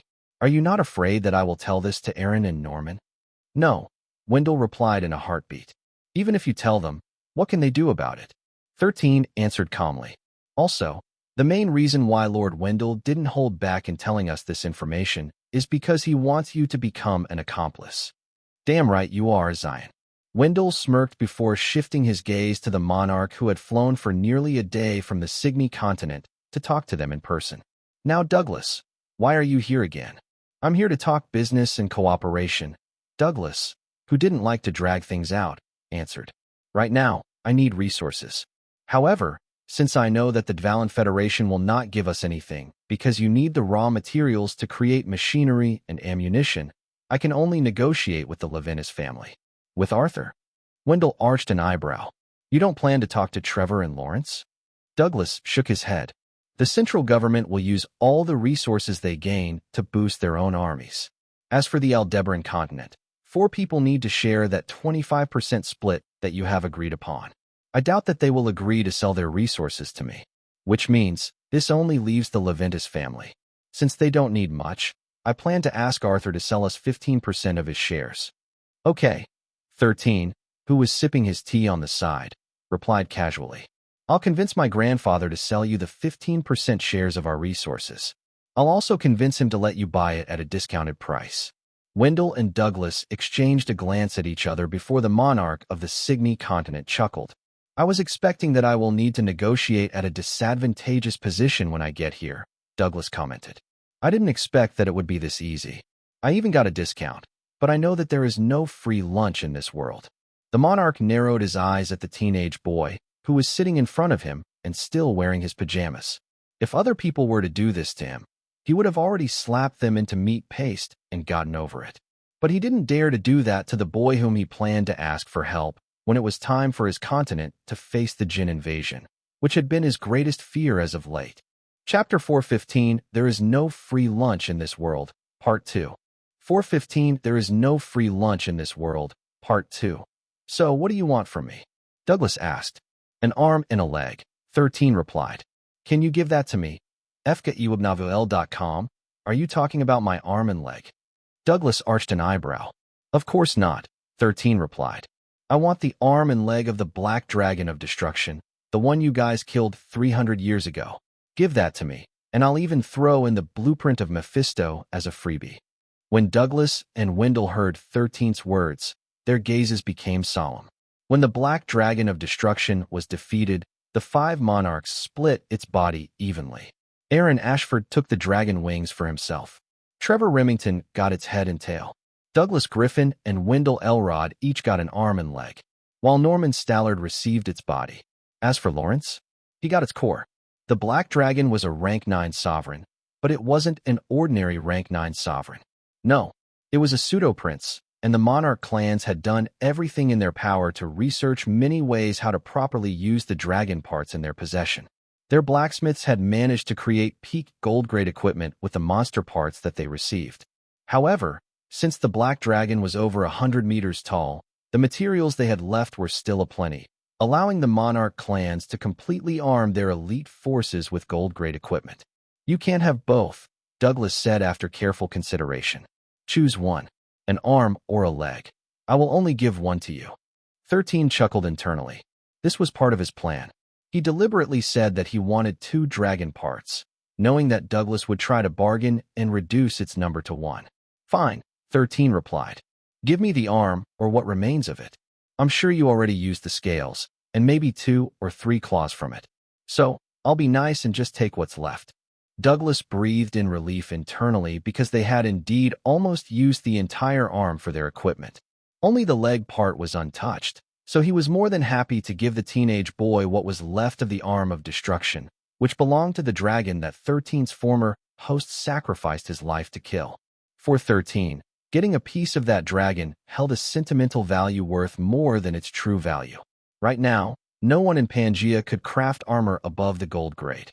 This was why the monarchs, who possessed 1 mythical armament each, were considered as the strongest fighting force of humanity. However, only Lawrence was aware that aside from them, there was one more person who wielded not only 1, but 3 mythical armaments, and that was none other than Arthur Leventis. 847 If he were to know that Lady Callista was also in possession of 2 mythical short swords, the Grand Marshal of the central government would definitely become more chummy with Arthur and might even call him his future-in-law. After reaching an agreement, 13 asked for his grandfather to go to the Dvalin Tower to finalize the deal for the split in resources. To Wendell's and Douglas' surprise, the most stubborn throne in Pangaea didn't bat an eye and readily agreed to the condition after hearing it for the first time. Arthur wasn't worried about selling the 15% of the Leventis family resources at a discounted price. 13 had already talked to him beforehand that there was a high chance that Douglas would try to negotiate with them to gain more resources.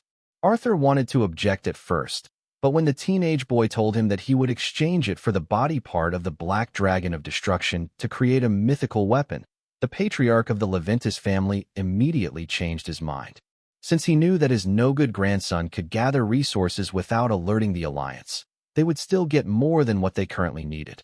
I'll have the arm personally delivered to you after a week, Douglas promised. Are you fine with that? Okay. Arthur nodded.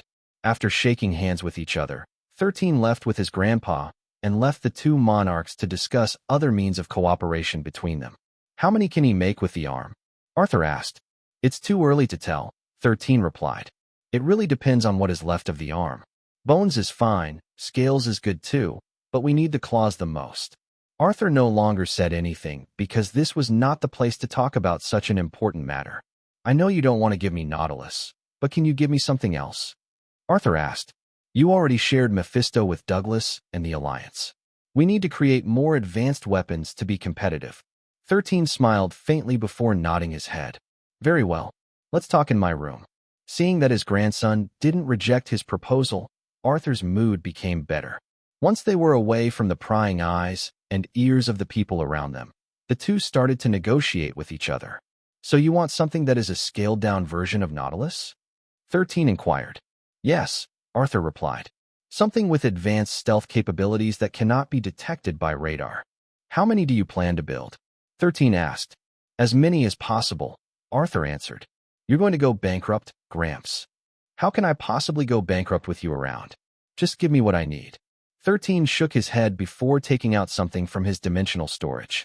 Arthur had been pestering him for the past few days about Nautilus, so he decided to make a downsized version of one of his trump cards. Here you go, Gramps, 13 replied. Have fun with Project Nemo. This is... Arthur's eyes widened in shock after seeing the submarine that 13 had named Nemo. Gramps, make sure to let different engineers work on a different part like what I did with Nautilus, 13 said solemnly. Although this submarine only has a quarter of Nautilus firepower, it is still quite powerful, especially if you plan to create more than one of them. Arthur almost choked when the teenage boy said that Nemo only had a quarter of Nautilus firepower.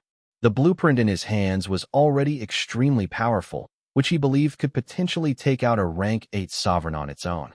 If Nautilus really was 4 times more powerful than Nemo, then what kind of existence could the former destroy once it was properly calibrated to perfection?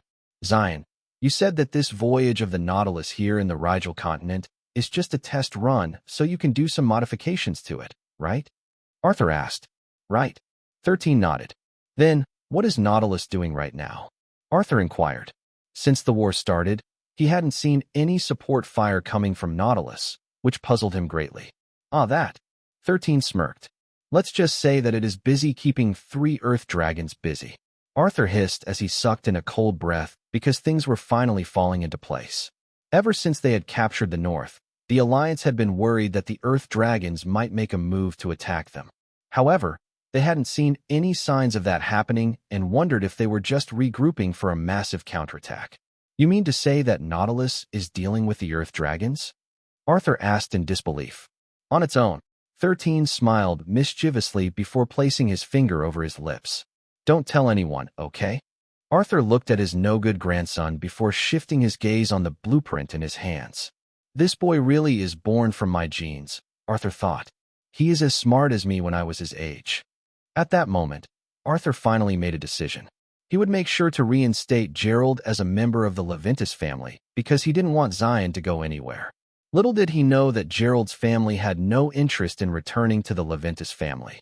After all, by the time 13 was finished with his plans, he was certain that the main branch of the Leventis family would be none other than them. In fact, he was already waiting with anticipation on how Arthur would react when he realized that his family had become the branch family right under his nose. Chapter 416 In the Depths of the Shadows Where Light Dares Not Tread. Chapter 416 In the Depths of the Shadows Where Light Dares Not Tread. After the deal between Arthur and Douglas had been finalized, the patriarch of the Leventis clan took a temporary leave from the Alliance and accompanied Douglas back to the Cygni continent. The two traveled incognito, intending to keep the exchange they would be doing from the Ashford and Stallard clan, thus avoiding a mess. 8 days later, Arthur was back on the Aldebaran continent and personally delivered the arm of the Black Dragon to Gerald. Since it had been a while since he had last seen his wives, including Lady Callista, Arthur decided to stay in his residence for 2 to 3 days and spend some time with his women. While this was happening, Gerald and 13 were having a serious discussion about how to handle the arm of the Black Dragon of Destruction. Pops, you will not be able to melt the dragon bones, claws, and scales with normal flames, 13 stated. If you want to forge this, you will need the help of the Order of Raziel. I already talked to them a week ago, and they should have already made adequate preparations to receive you. It doesn't matter if you could only make gold-grade armaments with it. As long as you don't waste the ingredients, that's already considered a success. Gerald crossed his arms over his chest as he looked at the projection of his son, who was arrogantly sitting on a throne while drinking a glass of fruit juice. Son, just who do you think I am? Gerald asked smugly. With this kind of materials, wouldn't it be a shame if I don't create a mythical rank equipment? 13 smirked. Pops, the chances of you successfully crafting a mythical equipment is only 1%, while the chances of you failing to craft even a peak gold-grade equipment is 60%. Do you really want to take a gamble? What a stupid question. Gerald sneered. Why would I settle for gold-grade equipment? Even if I fail, I will only aim to craft mythical armaments and above. The no-good son and the no-good father pair stared at each other for a full minute before smiling at the same time. Pops, if you waste the black dragon arm, I will kill you, ha. I dare you to kill me, the two laughed evilly. Rhea, who was cluelessly listening to the conversation between her father and brother, laughed alongside them, while Alessia and Remy only shook their heads helplessly.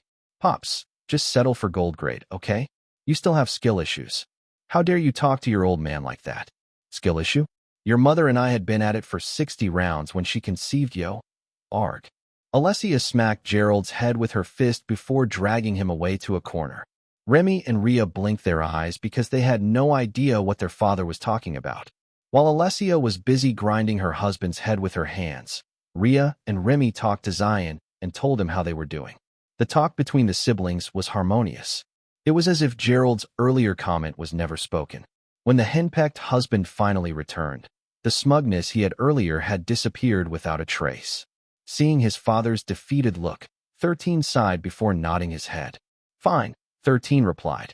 Aim for the mythical rank and above. That dragon's arm is just a bonus anyway. Hearing his son's words, Gerald regained his confidence and laughed loudly. That's the spirit, Gerald stated. Either we go all in or nothing. The more desperate I am, the more powerful my creation will be. Sure. 13 shook his head helplessly. Just make sure to wear a disguise. Now is not the time to antagonize Death Wish. Your priority is to craft anything from that dragon arm and send it to Nautilus. I will handle the rest. 3 hours later, Gerald had already packed up everything he needed before bidding his family goodbye. He then entered the portal inside their family home and was teleported to Lancaster City, which was Gerald's base in Solterra. As soon as he arrived, he went to the tavern called the Drunk Tavern, where the representative of the Order of Raziel was waiting for him. When Gerald arrived at the tavern, he noticed someone drinking at the corner, wearing a black robe with the insignia of the Shadow Union. This was one of the branches of the Order of Raziel, whose help 13 asked for back in the battle in Arcadia Archipelago. The Union finds its strength and unity, the robed individual answered. Your pops, I presume? The corner of Gerald's lips twitched after hearing the robed individual's question. However, he knew that he should answer seriously or risk losing his contact. Gerald didn't hesitate to sit beside the robed individual and ordered a mug of mead. In the depths of the shadows where light dares not tread, Gerald said in a tone that only the robed individual could hear. The Union finds its strength and unity, the robed individual answered. Your pops, I presume? The corner of Gerald's lips twitched after hearing the robed individual's question. However, he knew that he should answer seriously or risk losing his contact. Yes, that's me, Gerald replied. Did my no-good son ask you to call me that? The robed individual suddenly giggled after hearing Gerald's reply. 13's father couldn't help but arch an eyebrow when he met the robed individual's gaze. Red eyes that glowed faintly within the darkness met Gerald's own green eyes. The moment he saw those eyes, a grin appeared on Gerald's eyes. So it's you, Adira. Gerald chuckled. Why the need to act mysterious when we already know each other? That's because this is business, Pops, Adira replied in a teasing tone. Finish your drink, so we can go. We'll be traveling for a few hours before we reach our destination. Gerald nodded and emptied the mug that was just given to him by the barkeep.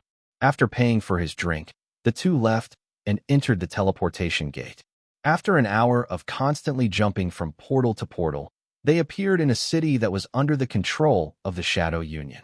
When Adira entered their secret headquarters, a teenage boy with black hair and green eyes looked at them with a smile. What took you guys so long? 13 asked. Shut up, Brad, Adira replied before giving 13 a tight hug. You haven't shown yourself for 3 years, and you come to us asking for favors as soon as you make your appearance. You sure treat us like your servants, huh? 13 averted his gaze as he decided to endure being hugged by the drow, whom he had seen a week ago. Gerald looked at his son and gave him a thumbs up in his heart. Even though Adira was a drow, she was a very beautiful one, especially when it came to drow standards. I can't stay for long, so let's go to the main headquarters first, 13 proposed.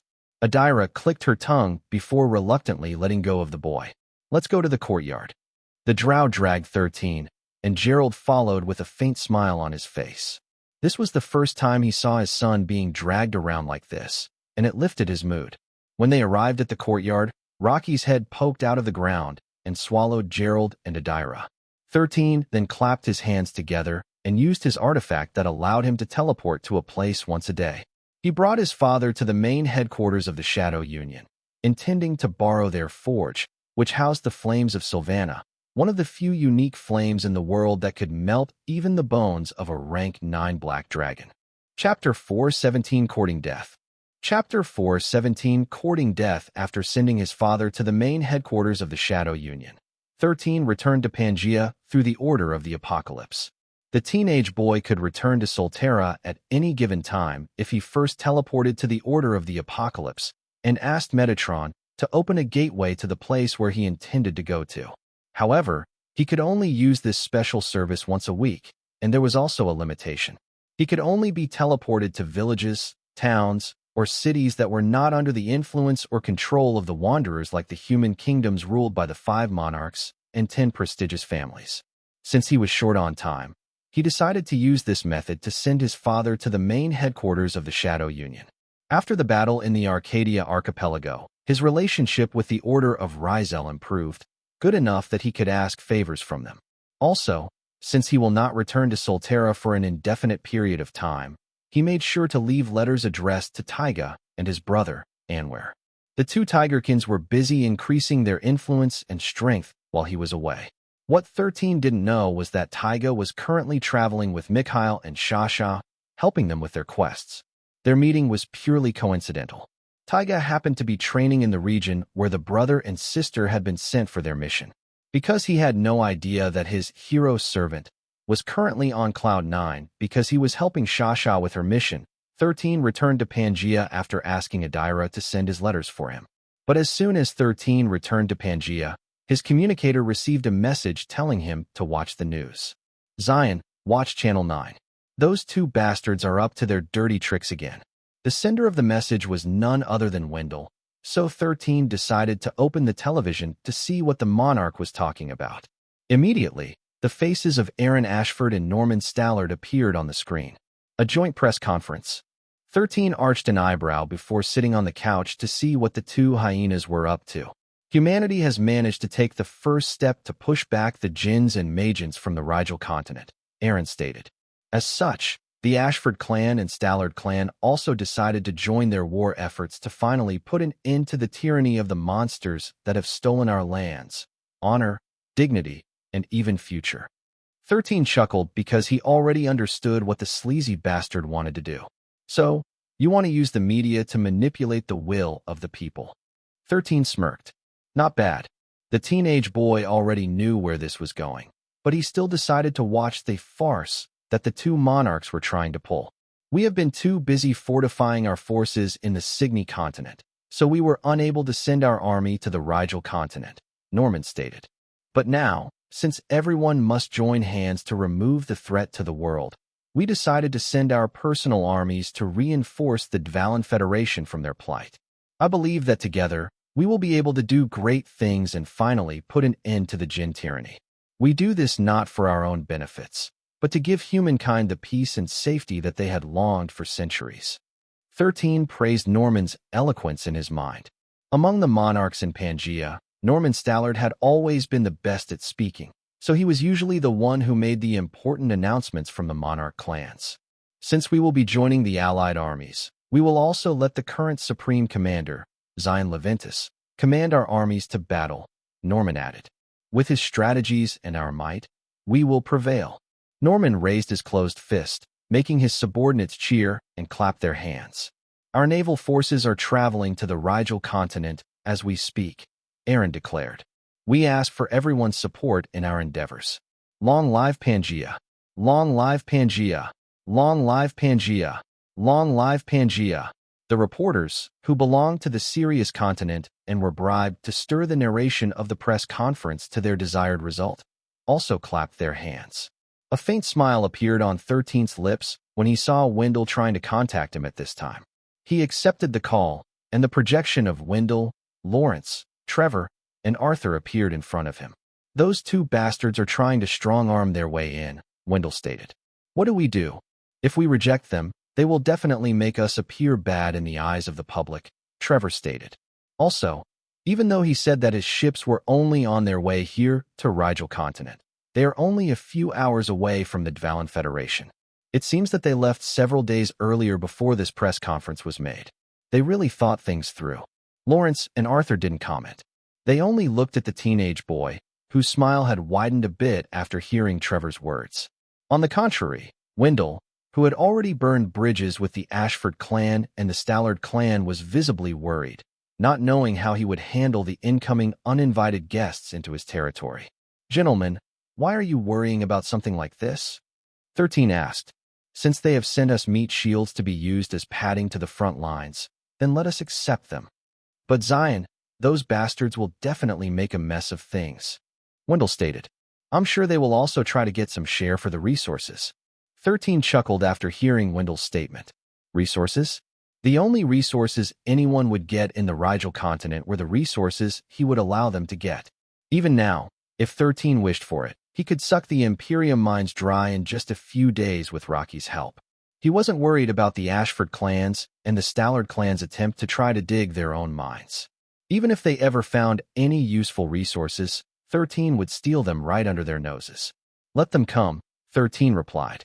"Also, make sure that we can have a press conference at any given time. They are here because they are trying to sway the will of the people. But we can play that game, can't we? Are you sure about this?" Trevor inquired. Although Aaron and Norman will not personally come here, they will be sending their second-in-commands to take control of their forces. "It doesn't matter." 13 shrugged. "Let them come. As I said earlier, we will need meat shields. Since they volunteered, then we will send them to the front lines. They will have to work hard if they want to have a share of our pie." Arthur and Lawrence couldn't help but smirk because both of them were thinking of the same thing. This brat is probably thinking of something evil right now. That was what the two men were thinking, and they were right. 13 was already laughing in his heart because he already knew what to do with these sacrificial pawns that had forced themselves to his home turf. Tiona, who was coiled around 13's neck, shook her head because she knew that whoever tried to oppose her master was simply courting death. Chapter 418 The Master of Black Propaganda, Part 1.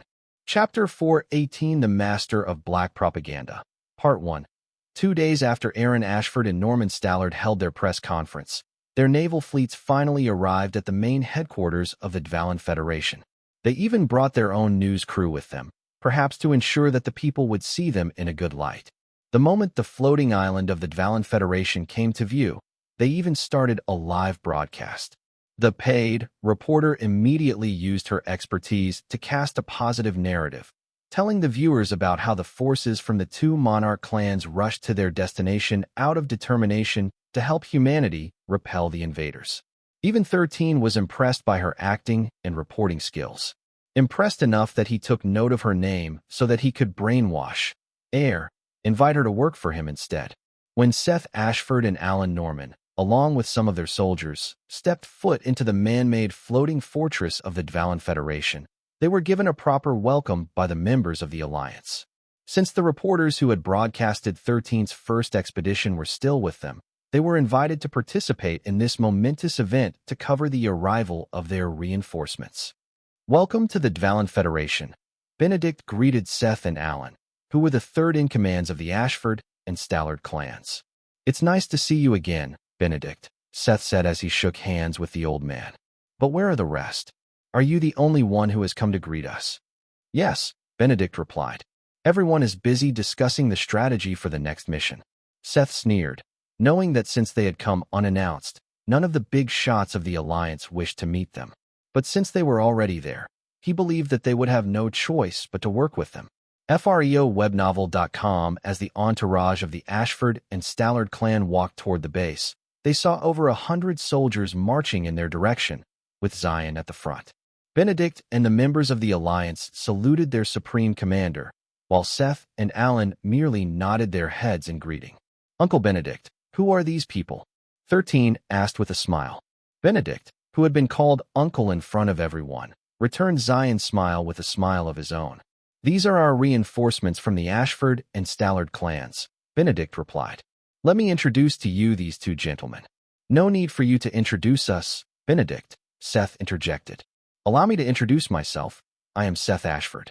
I am the third in command of the Ashford clan. Alan Stallard, Alan stated. Nice to meet you. Nice to meet you too, Seth and Alan. 13 replied, treating the two adults as if they were of the same age as him. I heard that you plan to join the Alliance. Is this true? Seth gave the cameraman who was following 13 a sidelong glance and saw that the words BBC News were imbued on his uniform. They were the biggest TV station in Pangaea, and they broadcasted to the entire world. They were not under the control of the Ashford and Stallard clans because they belonged to the central government. Of course, we came here for the sake of humanity, Seth replied. We will put our lives in your care. Xylen Leventis. Alan nodded in agreement with his comrade's words. Let me remind you that as the Supreme Commander of the Alliance, I expect that all of you will follow my orders without question, 13 said in a solemn tone. Will you do that? Sure, Seth chuckled. We will follow your orders, Commander. Really? 13 arched an eyebrow. Then let's put you and your men to the test. 13 then crossed his arms over his chest and raised his chin arrogantly. Kneel, 13 ordered. At first, Seth thought that he had just misheard the boy's words, but after seeing that the other party wasn't smiling, he realized that it wasn't a joke. Xylen, what kind of order is this? Seth tried to pass it out like a joke. You should be more respectful to your elders, you know? What's wrong? 13 arched an eyebrow. Was my order not clear enough? Then let me repeat it. Kneel. The staff from the BBC News, who could smell a scoop from a mile away, focused their lenses on the scene, which was being broadcasted live. Boy, are you messing with me? Seth, who was doing his best to keep the smile on his face, asked. I'm ordering you as the Supreme Commander to kneel, and you can't even follow a simple order? 13 chuckled. Did you come here to play? If so, all of you can go back to where you came from. I don't need soldiers who can't follow my orders. Alan, who was listening to the side, frowned. This wasn't the welcome they were expecting from the people in the Xylen Federation. Benedict still had a calm expression on his face, but he was also surprised about the sudden shift in atmosphere. Listen here, you brat. Seth pointed at 13 and unleashed a bit of his aura, intending to overwhelm the boy. However, before he could do what he planned to do, the aura of two monarchs slammed down on Seth's body, making the latter's face turn pale. Seth Ashford, I think you're forgetting where you are, 13 said firmly. I am the Supreme Commander of the Alliance. My orders are absolute. I am merely ordering you and your men to kneel, and you can't even do it. It's such a simple order, yet you already failed to comprehend it. When I order the members of the Alliance to go to the battlefield, I don't order them to kneel. 13 took a step forward and stared at the champion who was being suppressed by Lawrence's and Wendell's auras. When my soldiers go to the battlefield, I order them to die, 13 said icily. Even so, they follow my orders without question. You and your people come here without permission and say that you are here to fight for humanity. But from what I can see, none of you came here with that intention. Also, when you're here, you will not call me Xylen, child, boy, or brat. You will call me sir. If you can't even do that, then get out. If all it takes to reclaim the Xylen Federation is a kneel, everyone from the Xylen Federation would have done so gladly. Aren't you being too full of yourself? Alan, who could no longer take it, asked. If you command us on the battlefield, then we will listen. But you commanding us to kneel here is just to humiliate us. Humiliate. 13 smirked before turning to look at Benedict, who was standing beside the two champions. Benedict Riggs, kneel. 13 ordered. Yes, sir. Benedict didn't hesitate and knelt down in front of 13, making Seth and Alan look at him in shock. They knew how proud Benedict was. He would even fight Arthur without fear, despite the difference in their ranks. However, seeing him kneel in abeyance to the boy's order made them feel as if they were looking at a different person. Benedict Riggs is not kneeling to me because I want to humiliate him, 13 stated. He is kneeling because he has absolute faith that I am not ordering him for no reason at all. Like I told you earlier, I don't order my soldiers to kneel, I order them to die. 13 then patted Benedict's shoulder. Rise, 13 ordered. Benedict rose up and stood in attention like the soldier he was, waiting for orders. 13 then shifted his attention back to Seth and Alan, who were now the focus of attention of not only the media, but also the soldiers of the Xylen Federation, who were all glaring at them. It was only now that they realized that if they did anything to the boy, they would not be able to leave the Xylen Federation alive.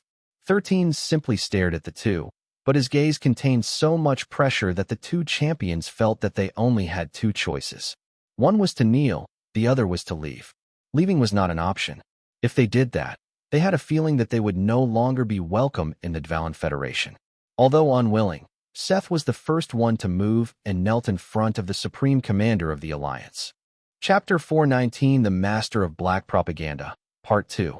Chapter 419 The Master of Black Propaganda, Part 2. After seeing that their commander had knelt to the teenage boy, the soldiers who were accompanying Seth begrudgingly knelt as well. This forced Alan and his own soldiers to follow suit.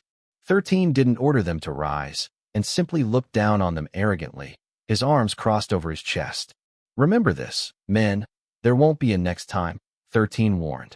"All of you rise." After hearing the boy's orders, Seth, Alan, and their soldiers hurriedly rose to their feet and glared at him. 13 chuckled internally and spread his arms wide. "Welcome to the Xylen Federation." 13 smiled evilly. "A place where only those who are seriously fighting for humanity belong." 13 then turned around to return to where he came from. Seth and Alan looked at the boy's retreating figure as they did their best to keep their calm. They thought that once they arrived at the Xylen Federation, everything would go their way. But after seeing the Supreme Commander of the Alliance, they had a feeling that things would not be as easy as they initially thought they would. After escorting their guests to their temporary accommodations, Benedict headed to the commander's quarters, where 13 was staying. "You little bastard. You really made me kneel, huh?" Benedict growled. "I just went along with the flow, so you won't be embarrassed, but you went too far." What is this?" 13 had handed a data chip to Benedict, which made the old man frown. "That has the location of a small-sized Imperium mine the Leventis family has discovered," 13 said. "Since I embarrassed Uncle earlier, that small mine is yours. I'm sure the Alliance won't mind." "Ha ha ha, Xylen, my boy.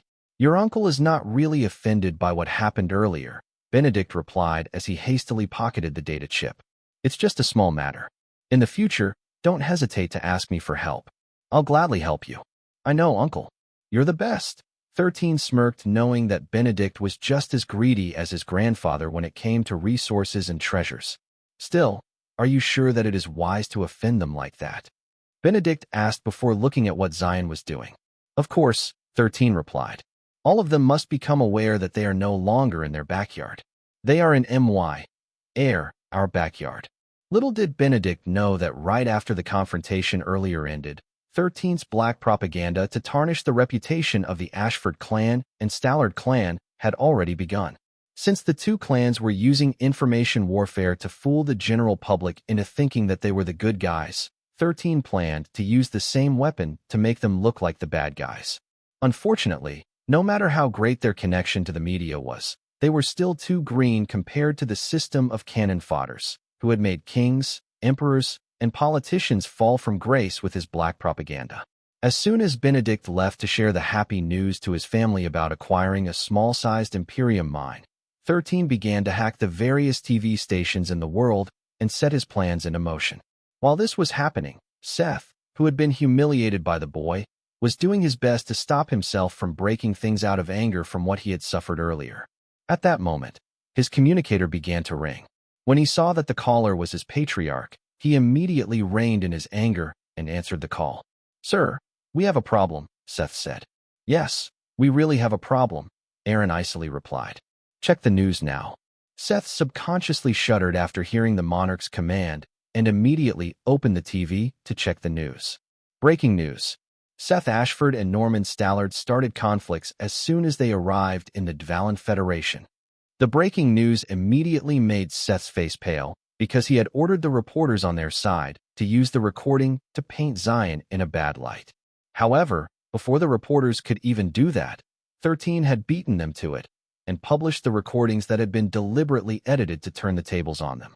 In the recording, Seth's defiance of Xylen's orders was highlighted, and the caption below the screen was saying that he was being arrogant and refused to obey the Supreme Commander of the Alliance.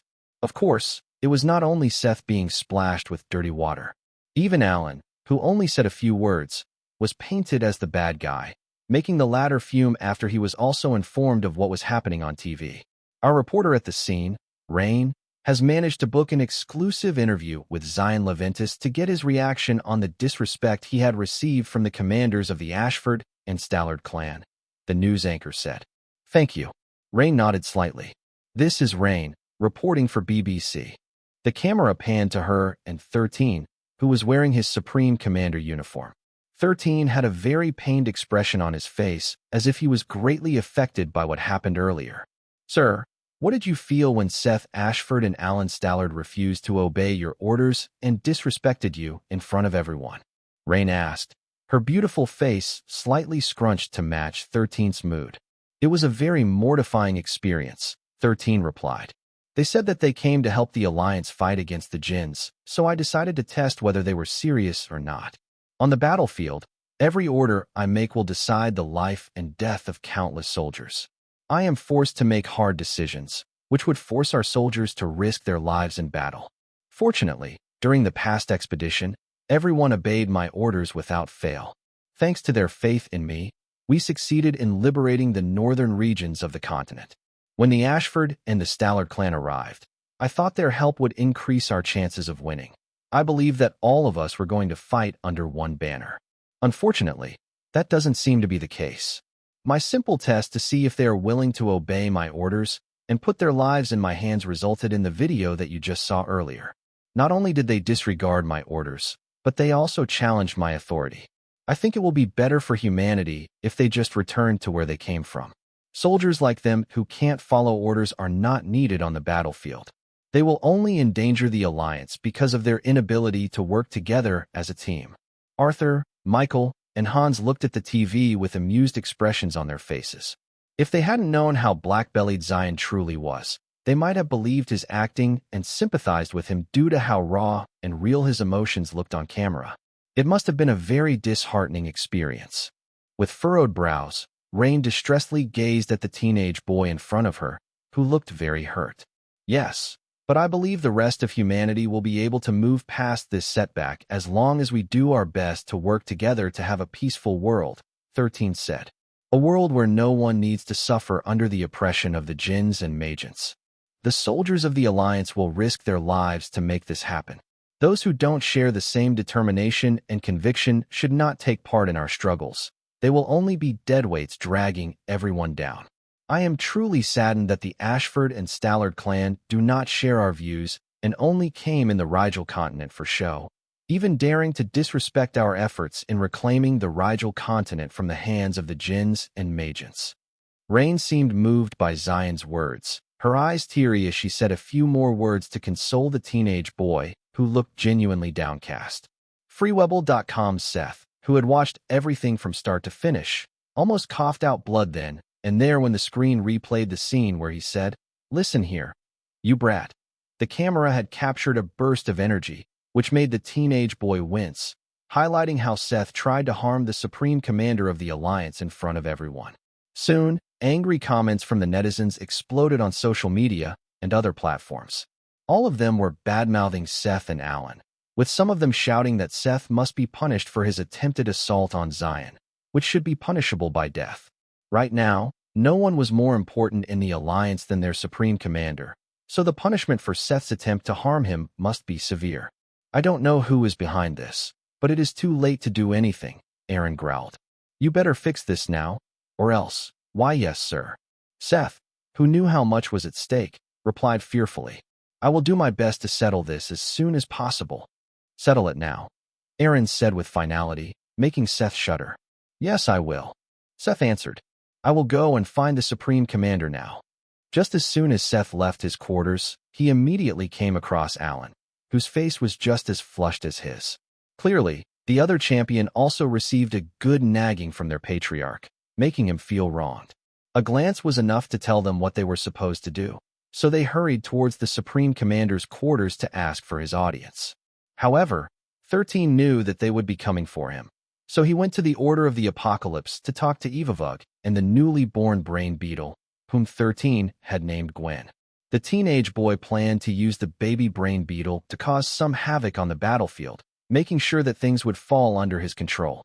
While he was away, Rins, who was watching the commotion from the top of the Dvalin Federation, chuckled after his subordinates reported Seth's and Alan's movements. Time to play good cop and bad cop. Rins smirked as he left his quarters to talk to Seth and Alan. His plan was to make them dependent on him and think that he was their only ally in the Dvalin Federation. This was part of 13's scheme to let the two lower their guard and turn them into Rins's supporters during their stay in the Dvalin Federation. Chapter 4:20 I decided to give you all a second chance. For 20 I decided to give you all a second chance, so you can only use your mind control on 2 people for now, correct? 13 asked for confirmation.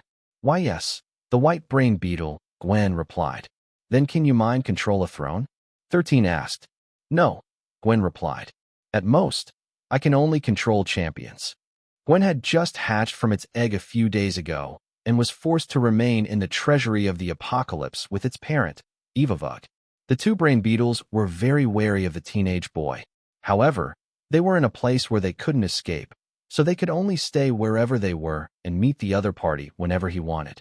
After the parent and child had a talk, Evavug deemed that cooperating with 13 would benefit Gwen more, giving its child a chance to grow. A white brain beetle was also known as the Overlord beetle. It got this moniker because it grew twice as fast as a regular brain beetle and was also twice as powerful. When 13 threatened Gwen that it would be absorbed by the black flag in his possession if it didn't cooperate, Evavug convinced its child to work hand in hand with the teenage boy. That way, it would at least have a chance at survival.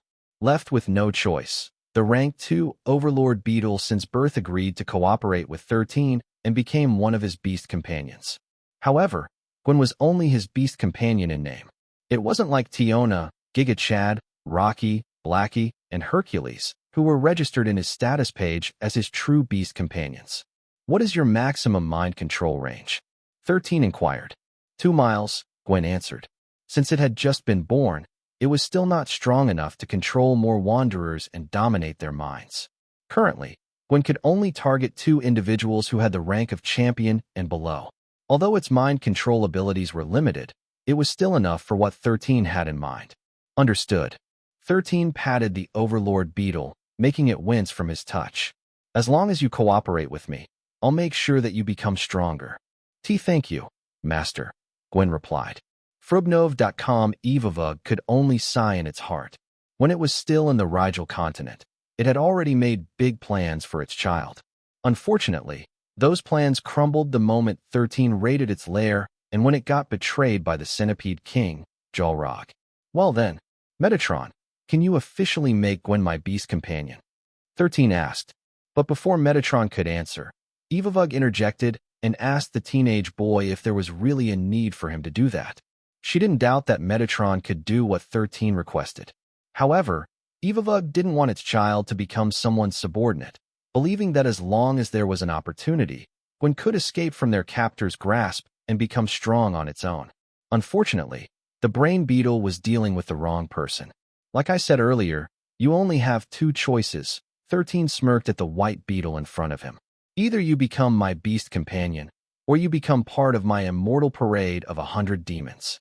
The choice is yours to make. I'll be your beast companion, Gwen replied in a heartbeat. The Overlord beetle knew that it would rather become its captor beast companion and grow strong rather than become part of the divine artifact that would seal its fate forever. Gwen believed that if it reached a high enough rank, it might be able to break free from becoming 13's beast companion. The chance was extremely small, but as long as there was a possibility, the Overlord beetle would rather cling to that small chance with every fiber of its being. I know what you're thinking, and frankly, I don't really care, 13 said. If you can really break free from my control, then go ahead. All I ask is that you listen to my orders and do it without fail. Do I make myself clear? Yes, Master, Gwen replied. Metatron then snapped his fingers, and a drop of blood escaped from 13's heart. This was a heart essence, which was a very strong type of bond between the Master and its beast companion. Metatron didn't believe that Gwen would be able to escape being 13's beast companion unless the teenage boy decided to free it on his own. When the connection between the two of them was finalized, Gwen's name finally appeared on 13's status page, making the Overlord beetle his newest subordinate. Well then, time for us to go, 13 said before shifting his gaze to Evavuk. Seeing the brain beetle glare at him, the teenager thought of an idea and asked Metatron if it was possible. It's just a small thing, so why not? Metatron clapped his hands, and a giant TV appeared in front of the Birdman, Zed, and the brain beetle, Evavuk. Feel free to watch dramas in Netflix, 13 stated. However, pay more attention to the news. You will see what's currently happening in the Rigel continent. So, make sure to enjoy the show. After saying those words, 13 returned to his room in Pangaea, leaving the two kings of the Rigel continent behind. Only half a day had passed since the reinforcements from the Ashford and Stallard clan arrived in the Dvalan Federation, and yet, the news was buzzing with 13's black propaganda. Aaron and Norman tried to fix their image using their own networks, but whatever they did was of no use. No matter how hard they tried to do some damage control, 13 was always 2 steps ahead of them, making sure that they didn't have a chance to defend themselves. Aside from his interview, the cute reporter from BBC, Rain, had also interviewed Lawrence, who was the Grand Marshal of the central government. Debates are fine, but insubordination will not be tolerated, Lawrence stated. We are all here under one banner, and that is to help protect humanity. Xylen Leventis is our supreme commander, and his orders must be obeyed by everyone in the Alliance. Any factions who cannot follow their superiors' directives should not participate in any military activity, because it will only endanger everyone's safety. Those who cannot follow orders, no matter how strong, are a liability, not an asset. The most popular monarch in the world was none other than Lawrence. He was the only one who prevented the other monarchs from totally dominating the world. Because of this, the common people and the wanderers who weren't affiliated with the monarch clans and the prestigious families were inclined to join the central government and help safeguard the world from any abuse coming from these factions. His word was absolute. Now that he had spoken, no matter how Ashford and Stallard clan presented their case to play the victim, they would be unable to sway the will of the people. Because of this, Aaron and Norman ordered Seth and Alan to make a public apology and vow that they would no longer defy Zion's orders, even if they were ordered to kneel in front of everyone. Left with no choice, the two representatives of the Ashford and Stallard clan did as they were told and made a public apology. They admitted to their mistakes and apologized for their wrongdoings. Of course, 13 knew that there was not a single ounce of sincerity in their apology, so he gave them a second test. I still don't trust that any of you will be able to follow my orders, but since you apologized, I decided to give you all a second chance, 13 said as he faced the Ashford and Stallard army, whom he had commanded to stand in front of the flag of the Allied armies. All of you kneel, 13 ordered. Immediately, as if they had already been briefed beforehand, the two armies knelt in sync. Good. You will continue to kneel here for 2 days, 13 stated. All of you are wanderers, so not eating or drinking for 2 days will not kill you. This will prove to me that you are willing to obey my orders and truly become part of the Alliance. If you are unable to do this, then go home. We don't need those who don't share the same vision that we do. After saying those words, 13 left to conduct a meeting with the leaders of the Alliance, leaving the disgruntled Seth, Alan, and their armies behind. Wendell, who didn't like having the two hyenas in his territory, gave the teenage boy a thumbs up in his heart. The monarch of the Dvalan Federation was certain that after 2 days, the Ashford and Stallard clan would think twice before trying to use their influence in the Alliance's backyard. Chapter 4:21 I hope everyone is prepared to make some sacrifices. For 21 I hope everyone is prepared to make some sacrifices inside the Dvalan Tower. With this, those two bastards will no longer be able to act arrogantly around here, Wendell said. Well done, Zion. 13 nodded with a smile. Thank you, Lord Wendell. I was also very annoyed by those pests. They don't share the same vision as us, yet they dared to trick the public and invite themselves into joining our operation without permission. I'm sure they have learned their lesson by now, Lawrence commented. But we still need to keep our guards up. We don't know when the two of them might stab us from behind. I'm quite impressed with your PR team, Zion. Trevor chuckled. Why don't you introduce them to me? They managed to shut Aaron and Norman up without giving them a chance to defend themselves. I'm sorry, Lord Trevor, but they have an exclusive contract with me, 13 replied. They will continue to work only for me until the northern regions are safe and secure. Trevor Remington nodded in understanding before shifting his gaze to Benedict, who was also seated within their round table. I've heard that you have bestowed Benedict a small Imperium mine. Is this true? Trevor asked. It is true, 13 replied. But didn't we all agree that all resources must be equally split between the Alliance? Trevor asked. Then why is he an exception? The members of the Aldebaran continent, as well as the central government, all shifted their attention to the teenage boy, who had a faint smile on his face. It's the price that must be paid in order to ensure that the arrogance of the Ashford and Stallard clan would be brought down a peg, 13 replied. As you may already know, I forced Uncle Benedict to kneel in front of everyone. What I had asked of him was disrespectful, tasteless, and out of bounds. Uncle Benedict holds an important position within the Riggs family, and yet, I trampled on his dignity and honor. It was something I shouldn't have ordered, but it had to be done. Compensating him for his loss is the right thing to do. The weight of his sacrifice cannot be measured in gold, so I gave him the next best thing. If Uncle Benedict hadn't done that, I wouldn't have been able to pull off what I did. Aside from that, making Lord Wendell and Lord Trevor kneel in front of everyone was out of the question. Not only would it lower morale, but it might also cause problems within the Alliance. Even if I was willing to compensate them with the biggest Imperium mines in the Rigel continent, it would not be enough. Just in case anyone is wondering, I'm talking about mines that are as big as the Nazca mines. I would have been willing to offer that much to Lord Wendell and Lord Trevor if push comes to shove. Everyone in the room quieted down as they glanced at the two monarchs who both had calm expressions on their faces.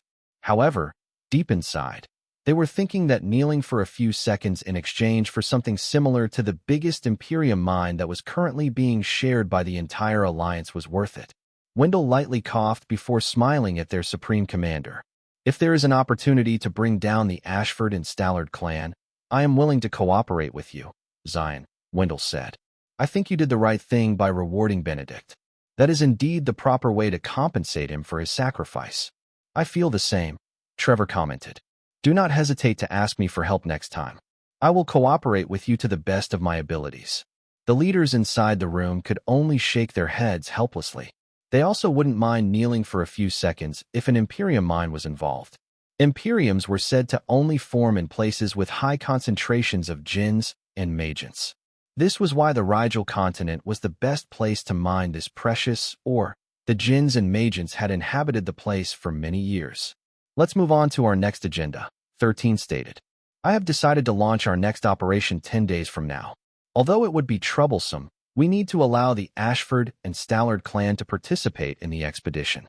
Wendell clicked his tongue, but he also understood that there were things that there was nothing he could do about, especially since everyone in the world was paying close attention to their operation. The only advantage we have is that the Ashford and Stallard clan cannot ask for a big percentage of the spoils of war. Although I'm sure that many of you feel hesitant in letting them have a share of the pie, we have to look at the bigger picture.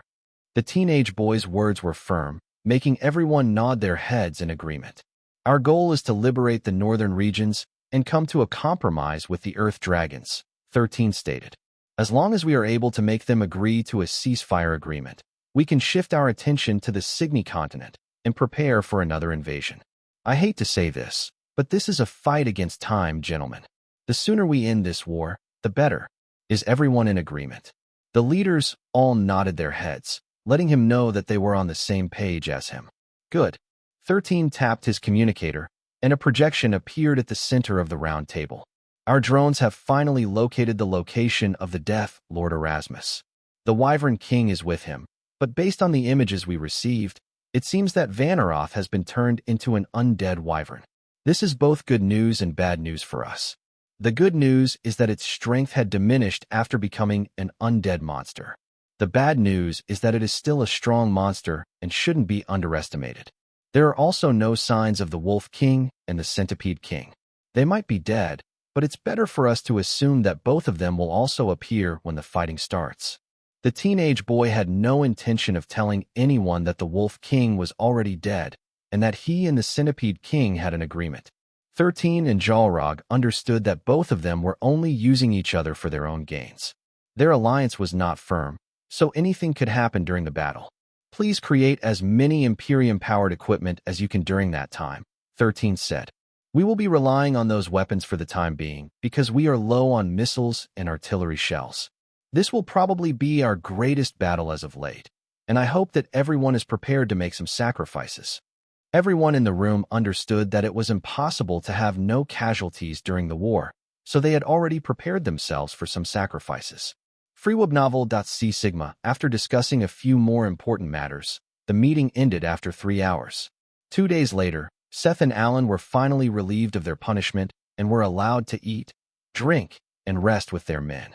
The two commanders did their best to keep a low profile as per the order of their monarchs.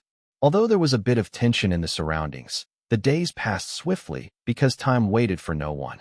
Before everyone knew it, the entire army of the Allied forces once again mobilized in order to fight a war, which would determine whether they could hold the territories they gained or die fighting for what they believed was right. Chapter 4, 22 Alliance Formed, Alliance Broken, Part 1. For 22 Alliance Formed, Alliance Broken, Part 1. After receiving the disciplinary punishment, the Ashford and Stallard army understood that the supreme commander of the alliance wasn't someone whom they could underestimate. The soldiers from both clans felt humiliated, believing that they were punished wrongly because of their superiors' actions. However, none of them dared to voice out their displeasure and simply prepared for the upcoming battle. 13 had placed these two armies on the left flank of the formation, wanting to see just how capable they were in battle. The military drones had located where the Jin army had congregated, and he planned to strike that location fast and hard. They were the bug army that was under the control of the rank 7 blister bug.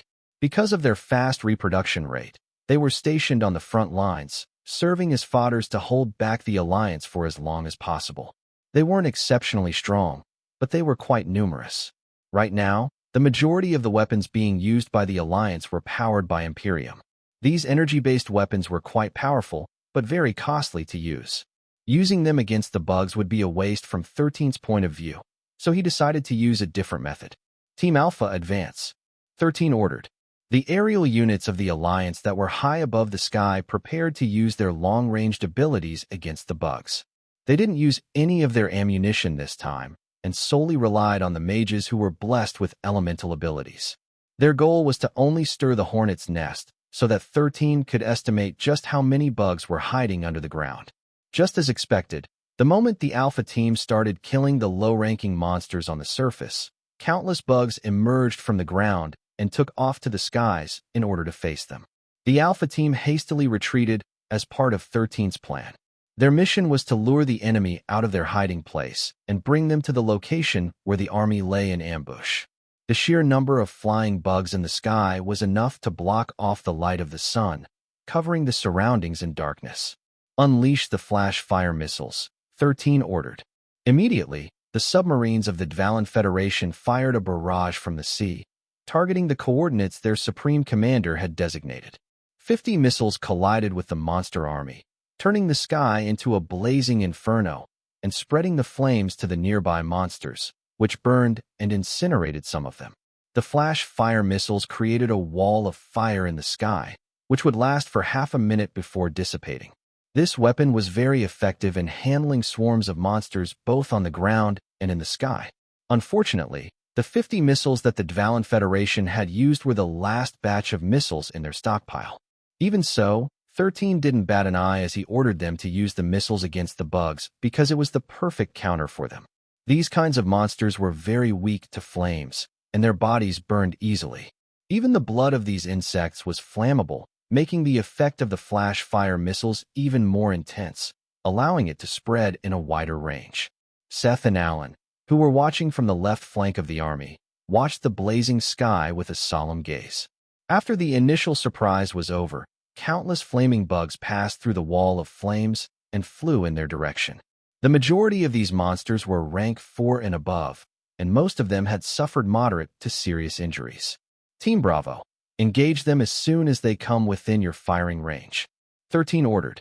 The armies of the Ashford and Stallard clan were part of Team Bravo, and all of them were armed to the teeth with the weapons and equipment that came from the Sirius continent. 13 wanted to know just how powerful their weapons were, so he decided to use this operation to see how effective they were in battle. Show these bugs what we are made of, Seth shouted. Open fire. The soldiers who were armed with rocket launchers locked on their targets and fired. The moment their rockets collided with the rank 4 monster, Christopher, who was paying close attention to the battle, noticed that the rockets exploded on the flying monsters' heads, making them explode and killing the monsters instantly. He immediately relayed this news to his young master, who was watching the battle from the rear of the army. Not bad, 13 smiled faintly. I guess they can pull their own weight. The Stallard army wasn't being idle either. 1610, unlike the Ashford army, who had rocket launchers to use against the monsters that had managed to get past the wall of flames in the sky, they simply waited until their enemies came within their weapons' range and decimated them with their assault rifles. Those who managed to approach within 100 meters were dealt with personally by Seth and Alan, preventing the monsters from breaching their formation. Team Omega, advance. 13 ordered after seeing that the left flank was stable. Arthur, Morris, and Stephen, who were the thrones of the Aldebaran continent, escorted the soldiers and led them to deal with the bulk of the bug army that couldn't fly in the sky. Since 13 didn't want to suffer many casualties, he ensured that the soldiers were protected by the thrones, who could deal with the biggest threat on land. While this was happening, Lawrence and Wendell attacked the blister bug together, preventing it from targeting their army. Tiona, on the other hand, was leading her immortal team of monsters and attacked the land bugs from the rear, disrupting their formation.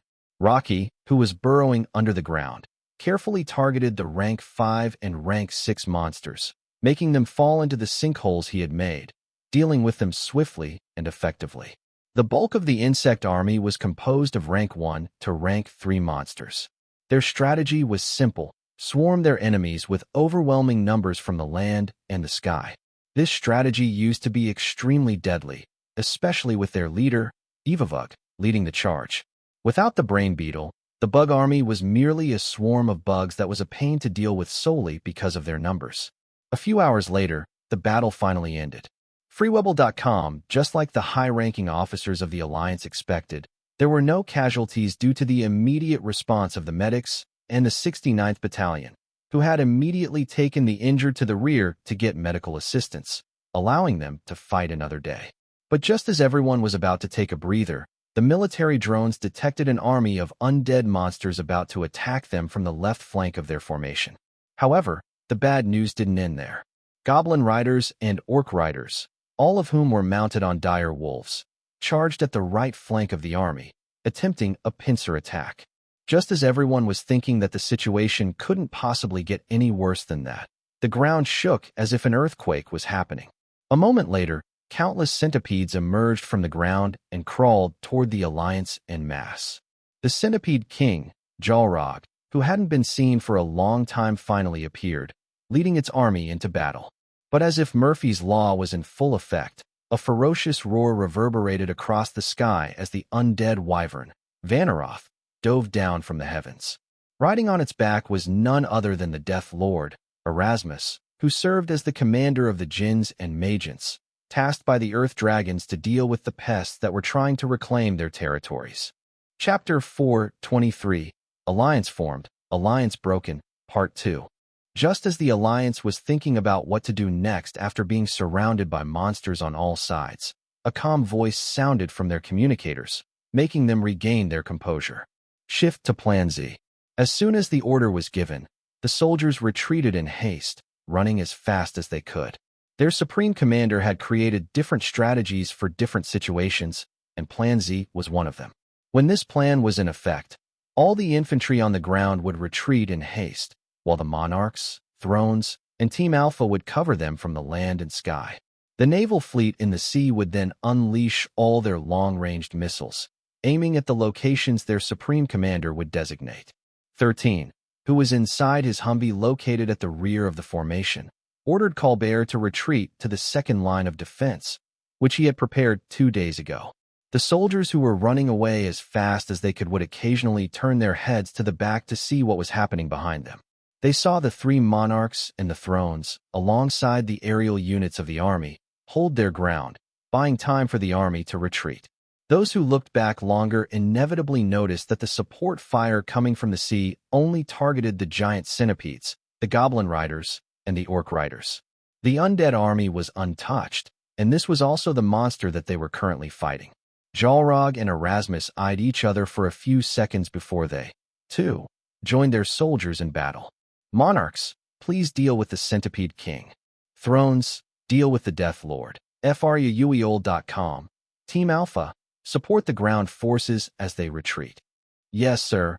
13 remained calm as he gave orders left and right. Looks like I'm being underestimated, the Death Lord, Erasmus, said as he faced the thrones in the sky. Arthur, who was at the very front of the battle, clashed with the commander of the Jinns. At the present, he was equipped with peak gold-grade armaments. He had no intention of letting the Alliance know that he owned mythical artifacts, knowing that it would cause a lot of trouble. Aside from Lawrence and Tristan, no one else knew that the patriarch of the Leventis family was in possession of armaments, which only the monarchs in Pangaea were supposed to have. Unlike most of the monarchs, the thrones were all battle-hardened warriors, for they were the ones who usually fought on the front lines of every monster invasion. The thrones of the Dvalin Federation had fought together countless times, so their teamwork was impeccable. The thrones from the Aldebaran continent were the same, seamlessly dealing with Erasmus and his elite guards, who were protecting their liege. Meanwhile, on the ground, Lawrence, Wendell, and Trevor realized that the Centipede King was more powerful than they initially expected. Originally, they thought that fighting against the Centipede King with 3 monarchs was already overkill. However, after a minute of fighting, they understood that their opponent was incredibly strong. Xylen, who was also surprised at how strong it was, laughed internally as it used the monarchs as training dummies to check the extent of its abilities. Lawrence was being pushed back, and Wendell, who acted as his support, didn't fare any better. If not for the fact that Trevor was there to support the two, one of them might have already been seriously injured after a few exchanges with the monster, who was now a pseudo-rank 9 sovereign. As the powerhouses of both sides clashed with each other, the undead warriors were closing the gap with the retreating infantry. The cover fire from the sea was only targeting the giant centipedes, the goblin riders, and the orc riders, so the undead was left untouched, allowing them to move unhindered across the battlefield. But just when they were only 100 meters away from the closest soldier running away from them, one of the skeleton soldiers stepped onto a mine, resulting in an explosion that blasted everything within a 10-square-meter radius of the mine. Soon, more explosions spread on the battlefield as the enemy stepped into the killing zone that 13 had prepared in advance. While the stockpile of ammunition and missiles of the Alliance was at its lowest, the stockpile of landmines was left untouched. The locations of the mines were marked on the ground with a red spray. Before the battle started, the soldiers were already briefed on which path to take when an order to retreat was given. In fact, when they marched on the battlefield, they were asked to travel on this same route, so that they could familiarize themselves with the path where they could make their escape. Seth, Alan, and their armies couldn't help but admit that this strategy was indeed a good method of simultaneous retreat and attack. While they were retreating to their second line of defense, the enemy's numbers were gradually being reduced by the minefield. Strikers, blow them to oblivion. 13 ordered.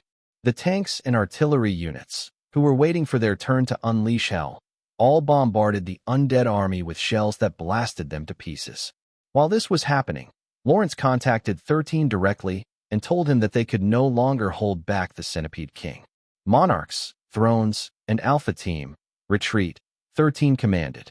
We will enter the second phase of the battle. After receiving their orders, the Monarchs and the Thrones immediately disengaged with the Centipede King, and the Death Lord, retreating to their second line of defense. Commander, we've run out of missiles, the Admiral of the Naval Army, Hugo Riggs, reported. We can no longer provide support fire. Thank you, Admiral, 13 replied. You've done enough. Since the cannons of the warships were unable to reach the location where the battle was happening, they used all the missiles in their stockpile. Even the missiles that belonged to the Ashford and Stallard naval fleet had been used up, making the warships unable to help their comrades who were risking their lives on land. With the support fire from the sea no longer a threat, the Jinn army surged like a tide toward the human army. Xylen glanced at Erasmus, who was busy reviving the fallen monsters to add to their army, for half a minute before following his centipede army to the front lines.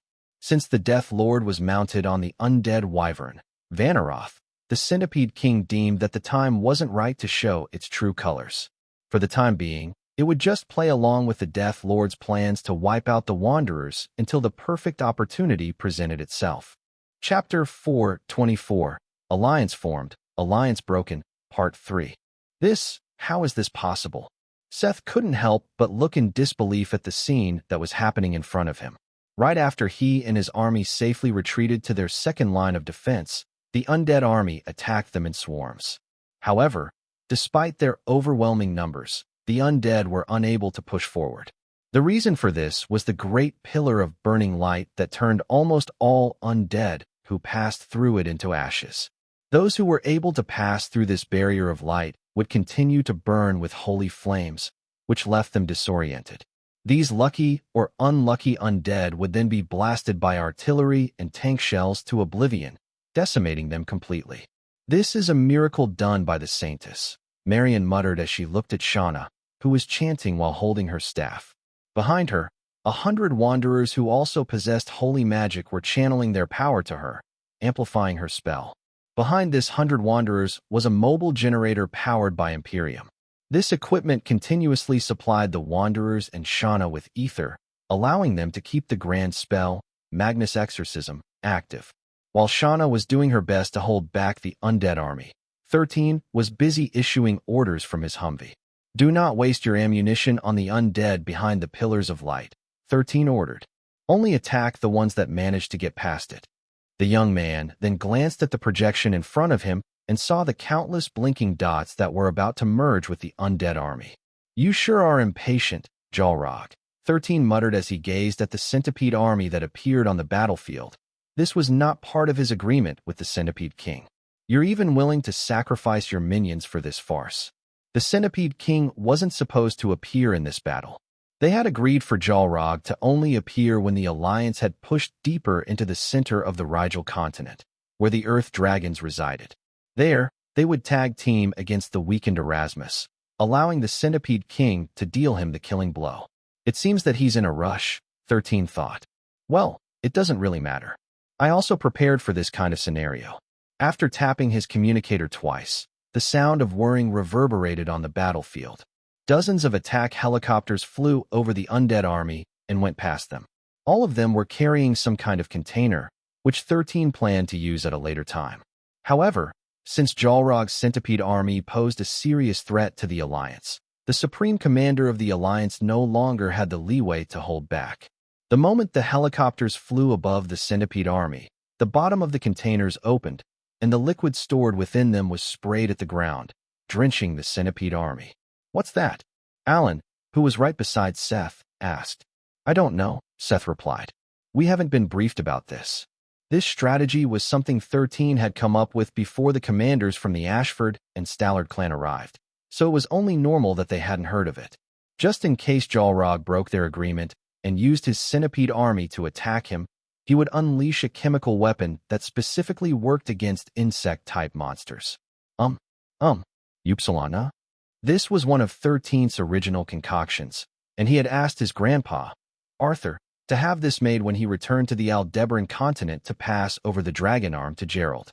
Arthur understood that this weapon could benefit the Leventis family better if it was kept a secret, so he made sure that only the people he trusted handled the process of its creation.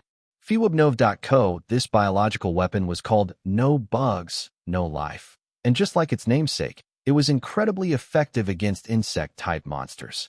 Although centipedes weren't really insects, but arthropods like spiders and scorpions, in 13's point of view, they were one and the same. They were all bugs that he could and would crush, so it didn't matter if they had 2, 4, 6, 8, or 100 legs. The moment the NBNL was sprayed over the centipede army, they started to thrash like earthworms sprinkled with salt. Toxic fumes rose up in the air as the spray landed on the centipedes and the ground, resulting in an orange mist that spread deep behind enemy lines. The wind was blowing behind the Alliance's army's back, so they weren't in any danger of being affected by the fumes. However, even from a distance, Xylen could feel its senses tingle. With that alone, he understood that whatever weapon that the Wanderers were using, it was akin to poison to his army. The Goblin Riders and the Orc Rider, who had also merged with the centipede army, weren't unscathed either. They cried out in pain after inhaling the toxic fumes, for it made their eyes water and their throat burn. Although it wasn't lethal to them, it was still a very painful experience, disorienting their forces. The wolves tripped over the giant centipedes that were thrashing on the ground, destroying their formation. Jalrog knew that the only way to overcome this obstacle was to order his army to dig underground. But just as he was about to give that order, a rock descended from the sky. Mounted on top of it was a blaze skunk, and sitting on top of that skunk was none other than Christopher. The rock maneuvered itself to turn at the last second, allowing the blaze skunks back to face the centipede army. "Fire in the hole!" Christopher shouted. At that exact moment, a flamethrower erupted from the backside of the blaze skunk, igniting the centipedes and setting them ablaze. Christopher's rock glided across the centipede army, covering them with hellish flames. Since the undead army refused to step forward, and the centipede army was right behind them, complete pandemonium took place. The rest of the jinns, who were supposed to reinforce their vanguards, didn't dare to step into the blazing inferno in front of them. Even though they were very far away from the blaze, the wanderers still felt the heat of the flames, which was hot enough to make them sweat. A minute later, 13's order reached everyone's ears, snapping them awake from their trance. Retreat to the third line of defense. As soon as the order was given, the army once again distanced themselves from the hellish battlefield that was burning so brightly, even from a distance. Chapter 4:25, Alliance Formed, Alliance Broken, Part 4. "Did you see that, everyone?" One of the reporters, who was at the scene, shouted. "Although the army is retreating, they have dealt countless casualties to the Jinn army. I've never seen something like this happen before. What do you think, Mike?" The news anchor, who was in the studio located on the Sirius continent, answered the reporter's question. "Yes, I can see it, Bryce. Please be careful out there, and don't get too close to the battlefield," the news anchor named Mike replied before shifting his gaze to the person seated beside him.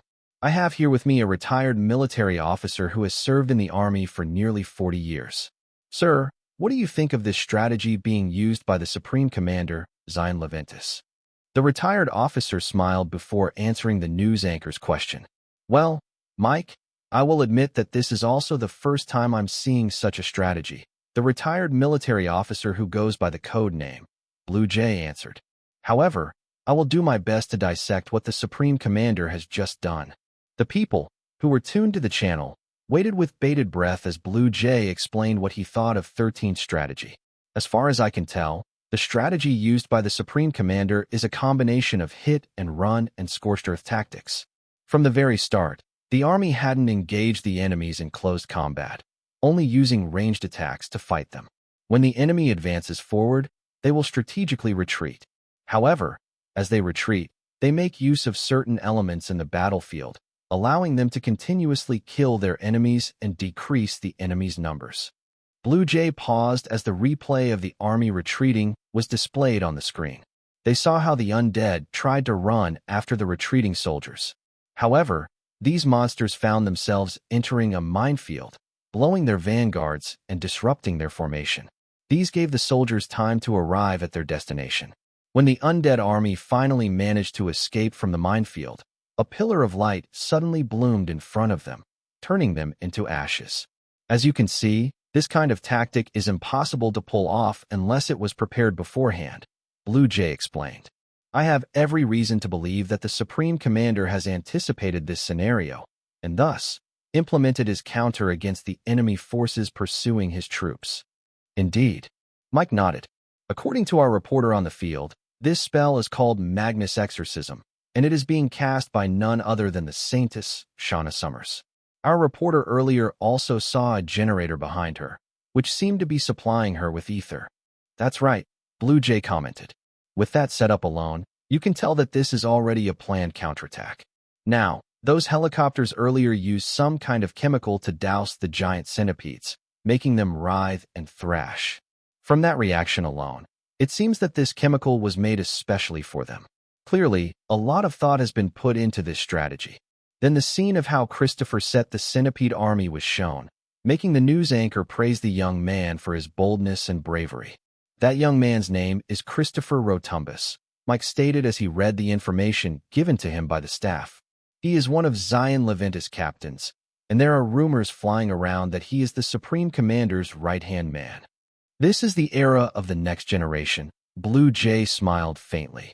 I am finally able to retire in peace, knowing that there are new heroes who will lead the charge to create a brighter future for all of us.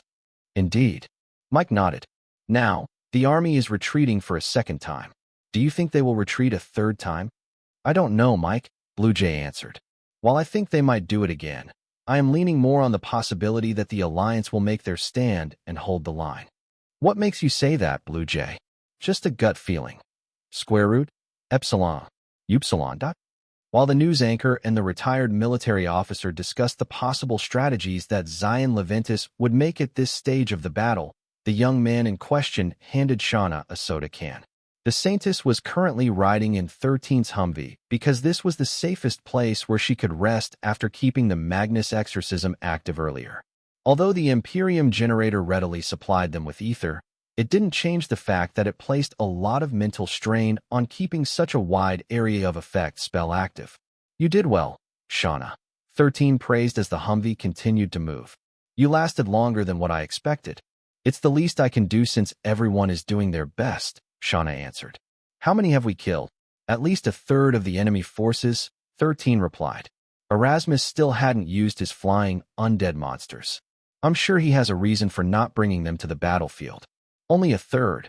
Shauna's face was pale from both exhaustion and the realization that they still hadn't killed half of the enemy forces. Yes, 13 answered. But although I said a third, in reality, we have killed more than half of their forces. Are you just teasing me? Shauna asked in disbelief. Of course not. 13 lightly tapped his communicator, showing the projection of the battlefield. Countless red dots were blinking on it, making Shauna frown. Have you forgotten? We are fighting against a Death Lord, 13 stated. Even if we killed the centipedes, as well as the other monsters assisting them, Erasmus can still revive them as long as the body is intact. This is why I decided to burn their bodies entirely. That way, nothing will be left behind. Also, since the undead are weak against fire, the skeleton soldiers, as well as the zombies under Erasmus' command, will also be destroyed in the process. It's a win-win strategy. Shauna nodded in agreement. However, the Centipede King makes me anxious. I heard that the monarchs weren't able to hold him back earlier. If they can't defeat Xylen, we won't be able to win this war. 13 didn't affirm or deny Shauna's statement. He knew what Xylen was aiming for, and the Centipede King might only be using him to prove to its allies that it was on their side. But, regardless of what the traitorous monster was thinking, 13 already had some contingency plans prepared. Now that they had reached their third line of defense, they could no longer turn back.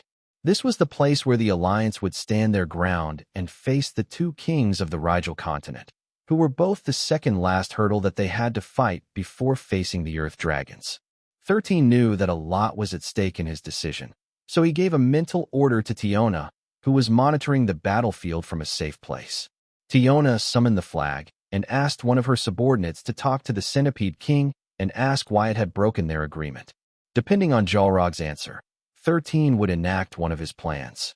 He knew that he was dealing with a traitor, so he needed to know what the Centipede King was thinking to ensure that the one who would emerge victorious in this war was none other than him. Chapter 426, Alliance Formed, Alliance Broken, Part 5.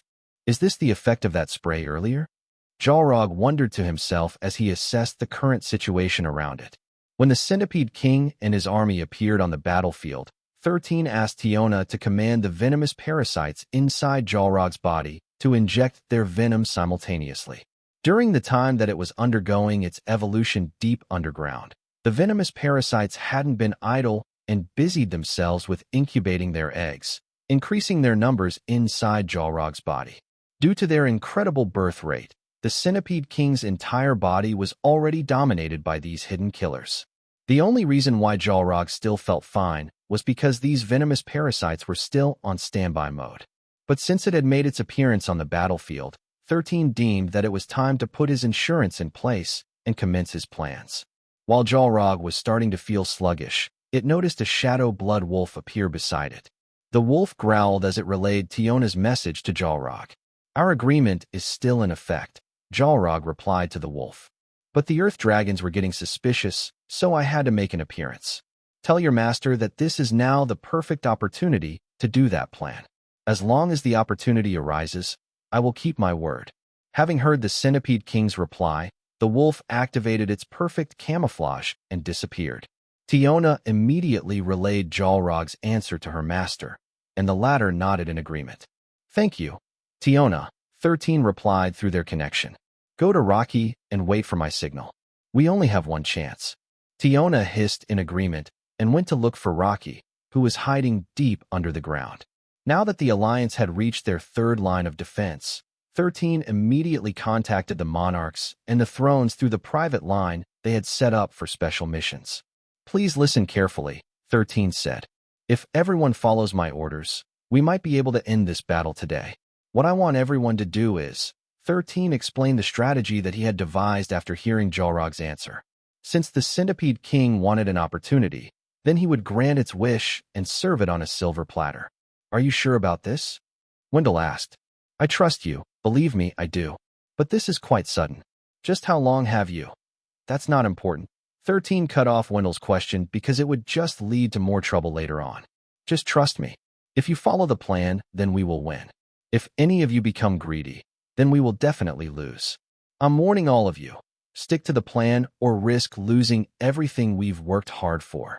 Let's trust our Supreme Commander, Lawrence stated. However, Xylen, we are going to risk our lives in doing this. I just hope that you don't take it lightly. Of course, I'm not taking anyone's life lightly, 13 commented. Feel free to take my life later if everything I said is false. I won't resist being executed by any of you.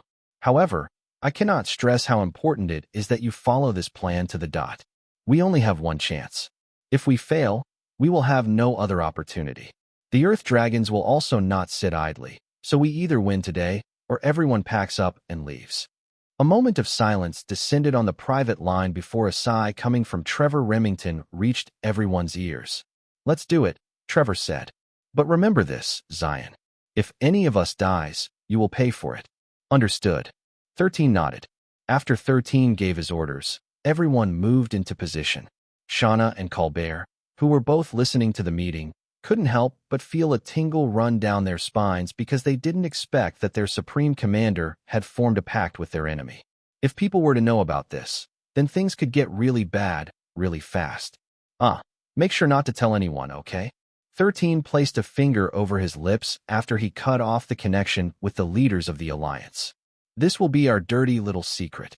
Shauna and Colbert both nodded their heads like a hen pecking rice. Though even if they said something to others, they had a feeling that no one would believe them. While the Allied army took a defensive formation and waited for their enemy to advance, the undead army and what remained of the Jinn army merged into one big horde of monsters. Xylen and Erasmus moved together, leading their troops to battle. We need to end this quickly, Xylen stated. These humans are no match for the two of us, so let's just charge at them together. I'm sure that they've run out of tricks. Square root. Yem. Upsilon. The Centipede King glanced at the sky, where the undead wyvern, Vanaroth, was leading the Death Lord's flying undead army in his stead. I have a proposal, Erasmus stated. Why don't we challenge their powerhouses in a duel? A duel? Xylen frowned. Why?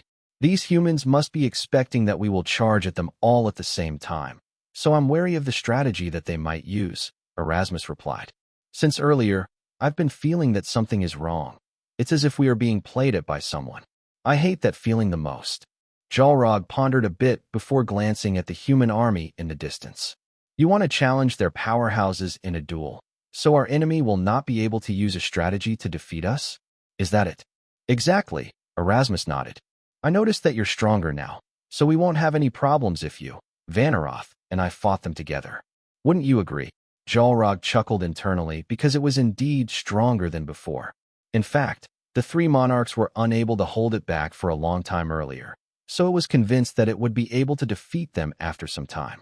Dealing with the strong ones is also good, Xylen thought.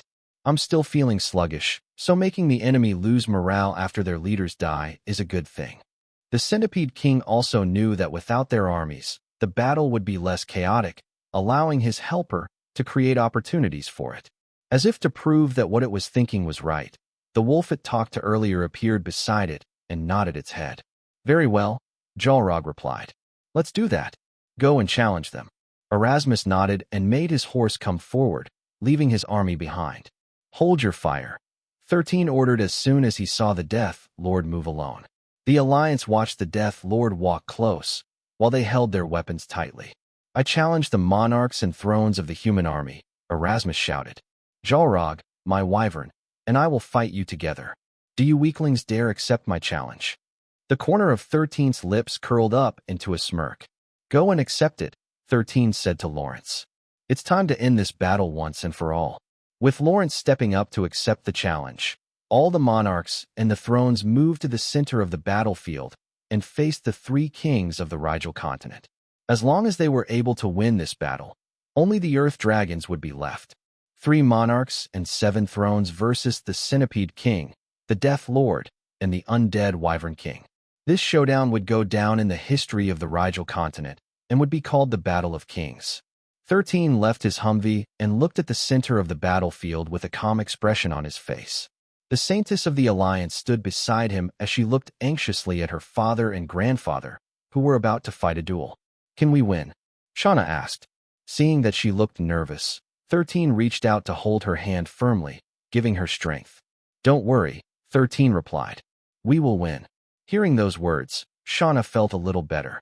She couldn't tell how he did it, but the teenage boy had a way of making her feel safe and secure. Xylen, who thought that this was now the perfect opportunity to put his plan into motion, approached the center of the battlefield in anticipation. As long as he devoured Erasmus, he would finally be able to become a rank 9 sovereign.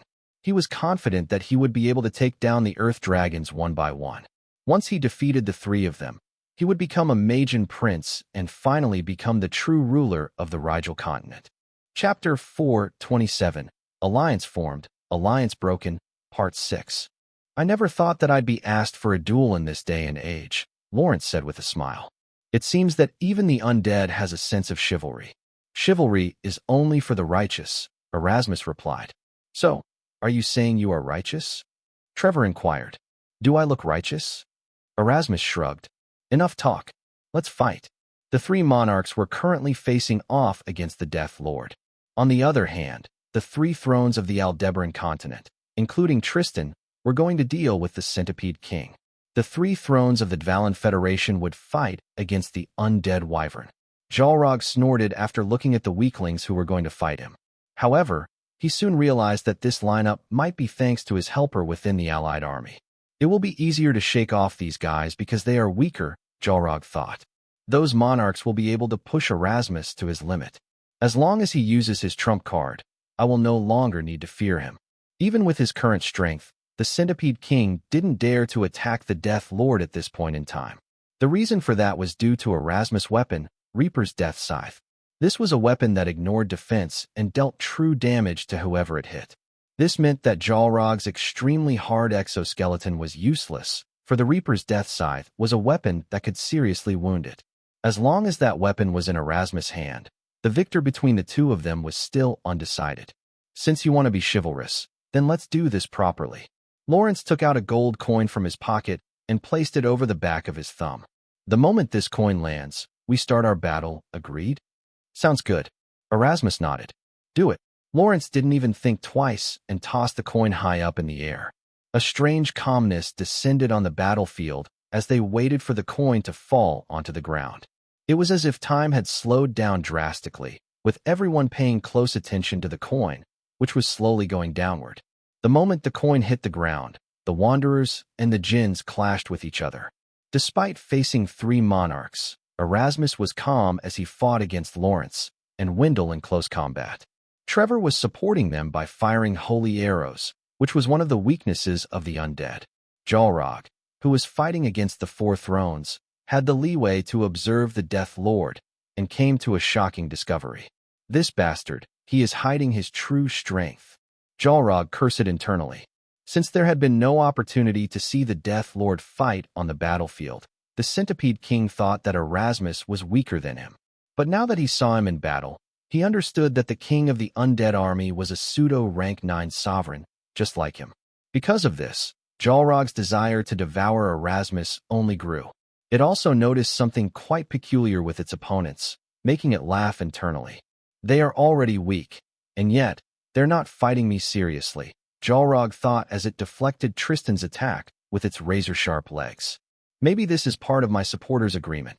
The Centipede King then glanced at the battle in the sky, where Vanaroth was being pushed back by the 3 thrones that it was fighting. After becoming an undead, the Wyvern King had weakened considerably and could no longer show the might that it possessed when it was still alive. Siam? Because of this, the thrones from the Dvalin Federation were able to have the upper hand in their battle in the sky. Then at the corner of its eye, Jalrog saw Erasmus miscalculate the strength of the blow of its opponent. Lawrence had activated a temporary boost in his strength and swung his sword with all of his might, breaking the Death Lord's stance. Wendell didn't miss this opportunity and followed up with an attack, forcing Erasmus to go into the defensive. The Monarch's blow broke the Death Lord's defenses because Lawrence had broken its stance earlier, making it unable to gain a proper footing. The blow opened up Erasmus' defenses, which Trevor didn't plan on waste. Sunbeam. A blinding flash of light blasted from the tip of Trevor's staff and hit the Death Lord's chest dead center. The blow sent Erasmus flying, making him drop his death scythe from his hands. At the same time that Erasmus was hit, Jalrog was already on the move. The Centipede King's sudden burst of speed allowed him to cross the gap between himself and the Death Lord, who was now about to crash on the ground. With mere seconds separating them from each other, the Centipede King opened its jaws, intending to bite off the Death Lord's head from its body. And in that brief moment, Jalrog's and Erasmus' gaze intersected with each other. Time seemed to slow down as the 2 kings of the Rigel continent looked into each other's eyes. The Centipede King's gaze was filled with killing intent. However, instead of seeing panic, anxiety, or despair in the Death Lord's eyes, what Jalrog saw was ridicule. Just as Jalrog was wondering why its prey was looking at him like that, it suddenly felt a burning pain at the side of its head. Before it could realize what was happening, it crashed down on the ground, screaming in pain. Lawrence, who was holding Erasmus' death scythe, grunted because he hadn't been able to completely sever Jalrog's head from its body. The scythe only managed to cut halfway, failing to land the killing blow. However, that was enough. Arthur had activated his overdrive skill, which was part of his Heaven's Blade martial technique. This skill increased his strength and speed by 500%. With a roar similar to a clap of thunder, the patriarch of the Leventus family swung his sword and finished what Lawrence had started. As the Centipede King's head was severed from its body, only one thought appeared inside its head. It had been betrayed by the person who had asked it to form an alliance with it. Those were the last words in the Centipede King's mind as the light in its eyes disappeared. It was also the end of its ambition of becoming a Magian prince, who would subjugate the world of Pangaea and make the wanderers and the humans who lived in it its playthings. Chapter 428. Sound the Horns of Victory.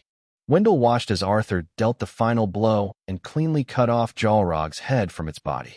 The Centipede King, who was one of the kings that had terrorized his army several years ago, had finally been slain. The moment the giant centipede's body crashed to the ground, the monarchs and the thrones finally broke out of their trance. Their gazes then landed on the Death Lord, who was currently being surrounded by them. If it's now, we can kill him, Wendell thought. An opportunity like this won't come again. It was not only the monarch of the Dvalin Federation who thought this way. Everyone, including the allied army who was watching the battle from a distance, felt the same way. But just as they were about to act on their impulse, a firm and unwavering voice reached their ears. Everyone, stop and stand your ground. 13 shouts spread across the entire battlefield as he broadcasted his order through the channel connected to everyone on the battlefield. I repeat, stand your ground. 13 declared.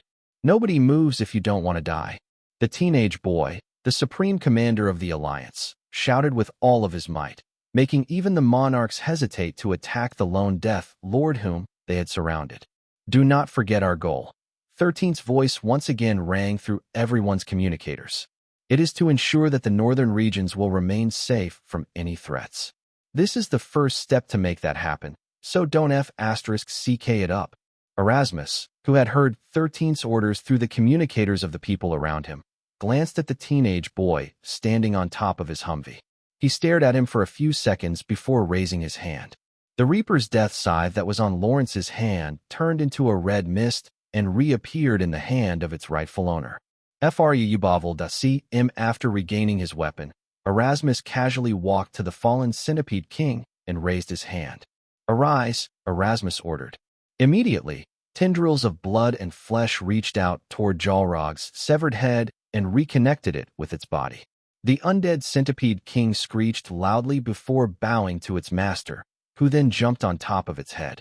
Without another word, the Centipede King turned around to charge at the Jinn army, who had now started to massacre each other.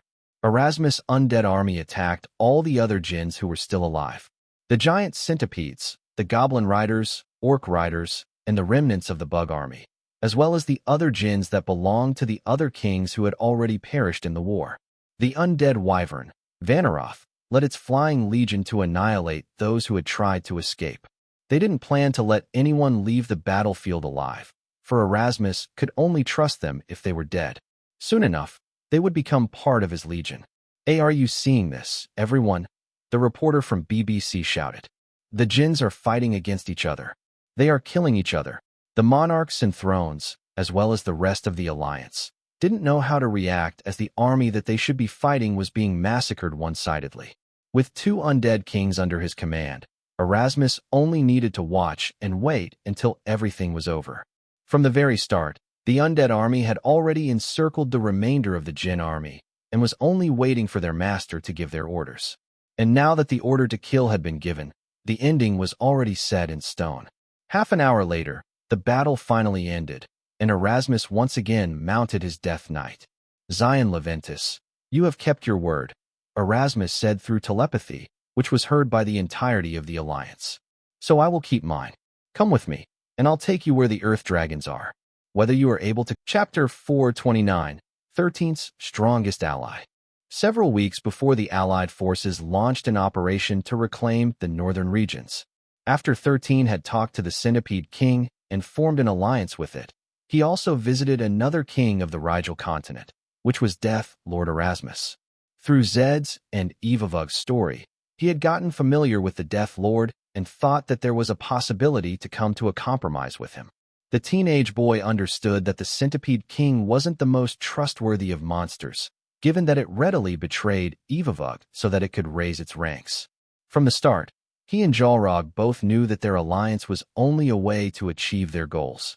Once these goals had been met, the agreement they had could easily be broken. 13 didn't want to put all of his eggs in one basket, so he reached out to the Death Lord under the cover of darkness. "I didn't expect that I would be having a guest tonight," Erasmus said as he glanced at the Magma Balboa, who had risen up from the ground. "Which faction do you belong to?" Rocky growled a bit and answered, "No one," which made the Death Lord look at it with amusement. Although the Magma Balboa was a rank 7 monster, it posed no threat to him whatsoever, so he didn't make any move to attack it. "So why did you come here?" Erasmus inquired. "Do you wish to become my subordinate?" Rocky shook its head before opening its mouth. "I have come to speak with you, Lord Erasmus." A robotic voice answered. 13, who was covered from head to foot with metallic armor, emerged from Rocky's mouth. Erasmus tried to gauge the stranger's strength, but no matter how much it tried to appraise him, it could feel nothing. "Who are you?" Erasmus asked. "You may call me 13, 13 replied. Suddenly, the Death Lord's deathly aura exploded from its body, making Rocky shudder. 13, thoroughly protected by his armor, was unaffected by it. However, he ordered Rocky to escape as soon as he gave the signal to dig underground. "You want me to call you 13? Erasmus asked in a teasing tone. "It seems that you are trying to make me angry. Stop hiding behind that suit of armor. If you do not obey, I will cut you down before this monster can even escape." As if to prove that he wasn't lying, a bone prison emerged from the ground, trapping Rocky inside of it. "Do not test my patience," Erasmus said as he held his death scythe, which had started to glow bright red. "You only have one chance to live, so don't waste it." Sensing that the Death Lord seemed unaffected by Metatron's aura that had temporarily coated his armor, the teenage boy weighed his options. A few seconds later, a sigh escaped his lips before he deactivated his armor and appeared in front of the Death Lord, unprotected. Seeing the true face, as well as the race of the person talking to him, an amused chuckle escaped the Death Lord's lips. A child, Erasmus chuckled before snapping his fingers to destroy the bone prison that had trapped Rocky in a cage. This is no place for a rookie. Go back to where you came from while I'm still being nice. 13 stared long and hard at the Death Lord before deciding to take a gamble. Earlier, you reacted when I told you that my name is 13, 13 said. Why? It's because that name belonged to a friend, Erasmus replied. You're lucky, child. You were this close to being sliced in half earlier. 13 felt his heart beating wildly inside his chest as he carefully looked at the Death Lord who was casually sitting on a throne made up of bones. Valifor's mane, Paymon's crown, Warhorse Oroba, Mephistopheles' sword, Hagenti's wings. 13's voice almost sounded hoarse as he recognized the cursed artifacts that the Death Lord possessed. Don't tell me. Erasmus, who initially intended to ignore the boy, suddenly raised his hand. Before Rocky could even react, his master was already in the Death Lord's grasp. How did you know? Erasmus's eyes that were glowing like red embers stared at the boy who was only centimeters away from his face. Who are you? 13 said as his vision started to blur due to tears that suddenly appeared in his eyes. Is that you, Cassiel? Are you really Cassiel? The teenage boy wasn't someone who would cry easily. Even if he were to be tortured and beaten up, not a single tear would come out from his eyes. But there were simply individuals who were able to bring out a strong reaction from him, and they were none other than the very people who made him defy his father, the system god. The Death Lord looked at the teenage boy, whose tears were falling from his face, and narrowed his eyes. Are you really 13? Erasmus asked icily. Never mind. I'll just kill you and personally ask your soul. Just as he was about to stab the teenage boy with his cursed sword, Mephistopheles, 13's words reached his ears. I don't have a soul, 13 replied. I never had one. Systems don't have them. Erasmus paused after hearing the teenage boy's reply. When you were 16, you got rejected by Sherry. 13 smiled faintly as tears continued to fall from his eyes. She said that she doesn't like to spend the rest of her life with a loser like you. A year later, she returned and tried to smooth things over with you after you single-handedly defeated a rank 5 sovereign despite being only of the master rank. You found the cursed artifact, Valifor's mane, when you were searching for a ruin. It has the power to remove your sense of touch. You were very annoyed with it because you can't get your beep up because you can't feel any sensation while you beep the brothel girls. When you turned 18, well, things became messy because you accidentally groped the high priestess. Okay, you can stop now, Erasmus interjected as he released the boy from his grasp. But just as 13 was about to lose his balance and fall off from the hill made up of bones, a pair of cold hands wrapped themselves around his body and gave him a hug. Erasmus didn't say anything and simply held the boy whom he could easily crush in his arms. 13, on the other hand, hugged him back and cried on his chest. He never thought that he would see one of his hosts in this manner. When Cassiel died, 13 tried to bring his soul to the cycle of reincarnation. This was the only thing he could do for his hosts to make sure that they would safely cross over to their next life. But when he was about to do that, his host's soul suddenly disappeared without a trace. 13 had wanted to look for Cassiel's soul, but he didn't have the power to do it. In the end, he decided to ask his father for help, but the system god only said that it was the will of fate.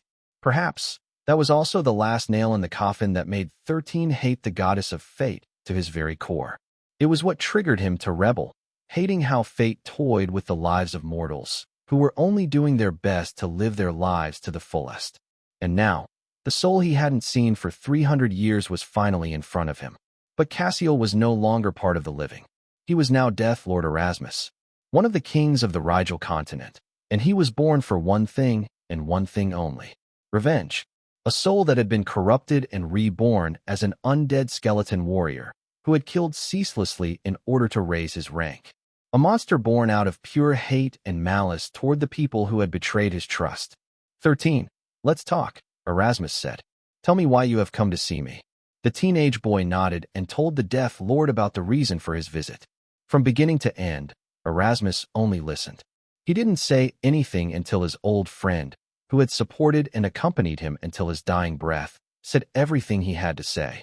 I will cooperate, but on one condition, Erasmus stated. Aaron's head. I want it, and I shall give it to you, 13 replied. But not now. You also understand, right? Erasmus reluctantly nodded his head before resting his hand on the teenage boy's shoulder. So what do you have in mind? Erasmus asked. Knowing you, you can easily make a plan, right? 13 nodded. With you here, I think I can come up with a good plan. Also, I have a proposal to make. I'm all ears. Erasmus smirked. What are you cooking right now? 13 smiled faintly. Something that you will like very much. A laugh escaped the Death Lord's lips, which spread across his domain. The skeleton warriors under his command all rose up from the ground and formed their ranks, ready to obey their master's will.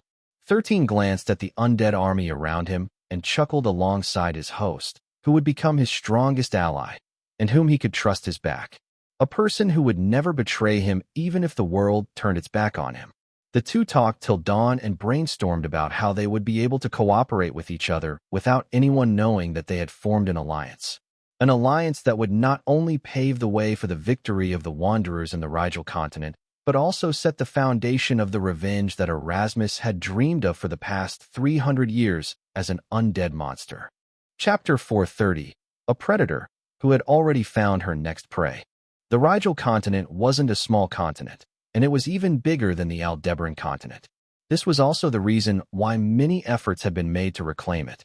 So, almost everyone around the world was watching it, including a young lady with long blonde hair and blue eyes. She was lying in bed, surrounded by servants who made sure that she had everything she needed while watching the television. Human technology is such a wonderful thing, one of the young lady's servants said.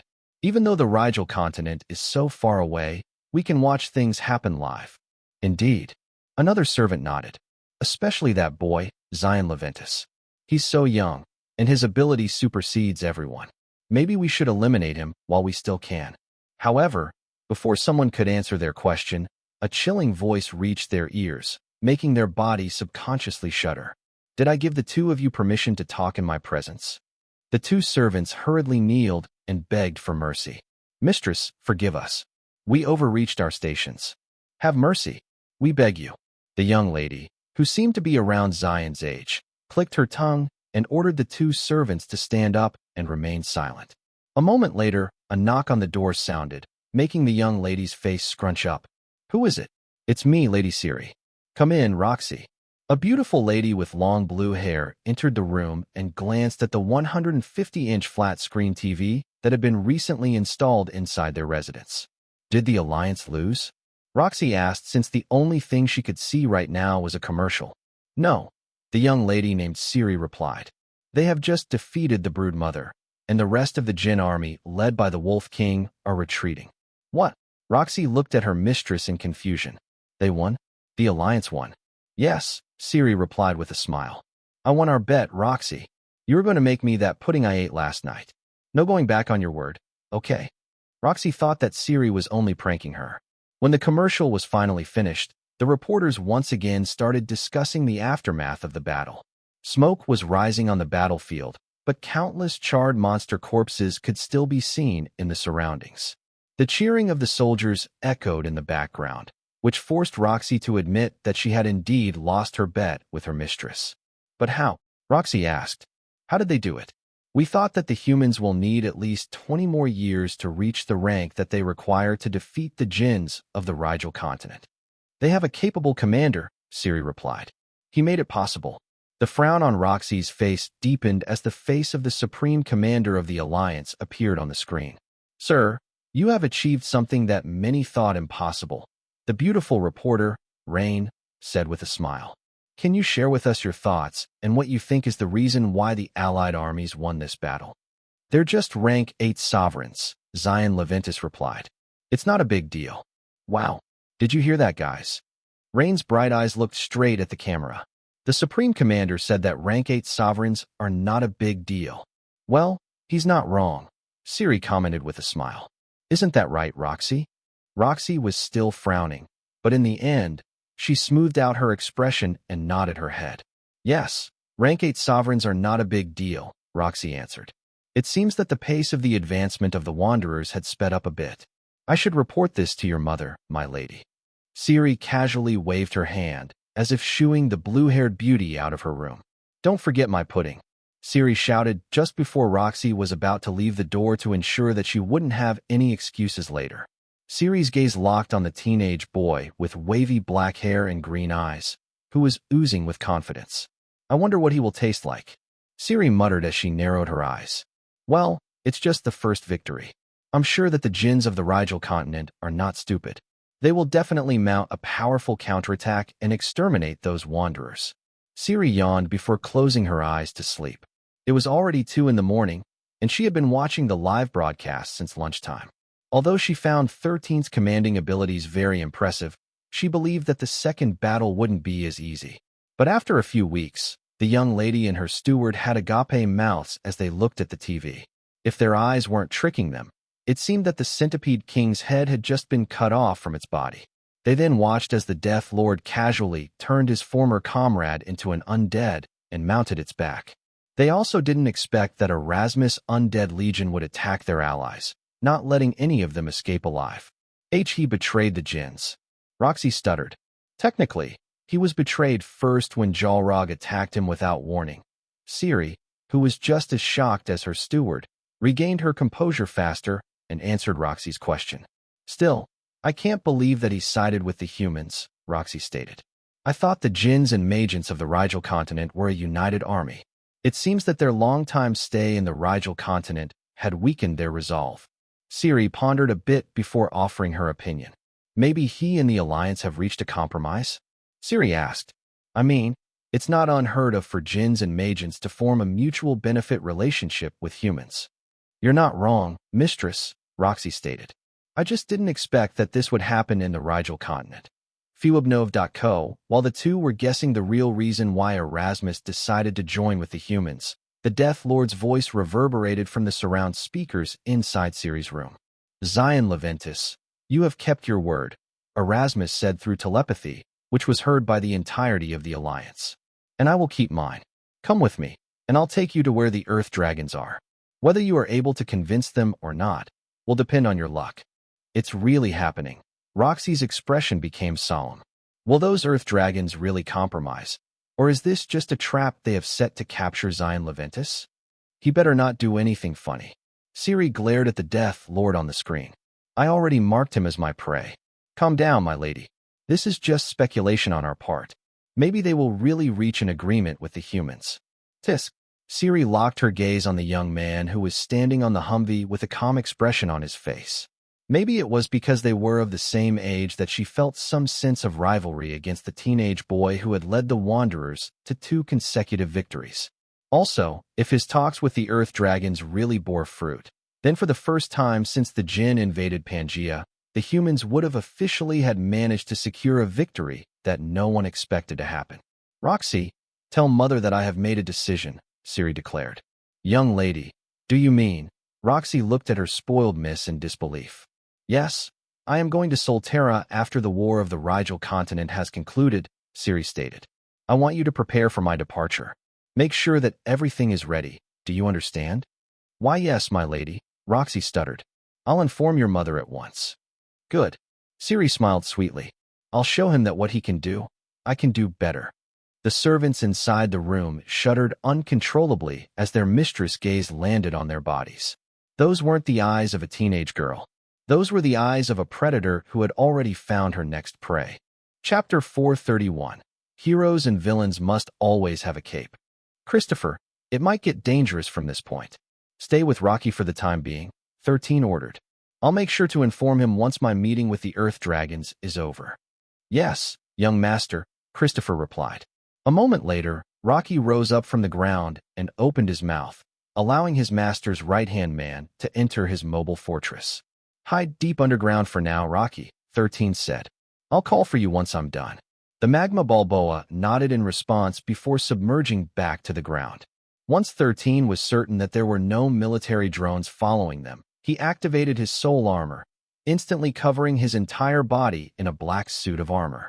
The demonic helm on his head had 2 horns and exposed the green glow of his eyes.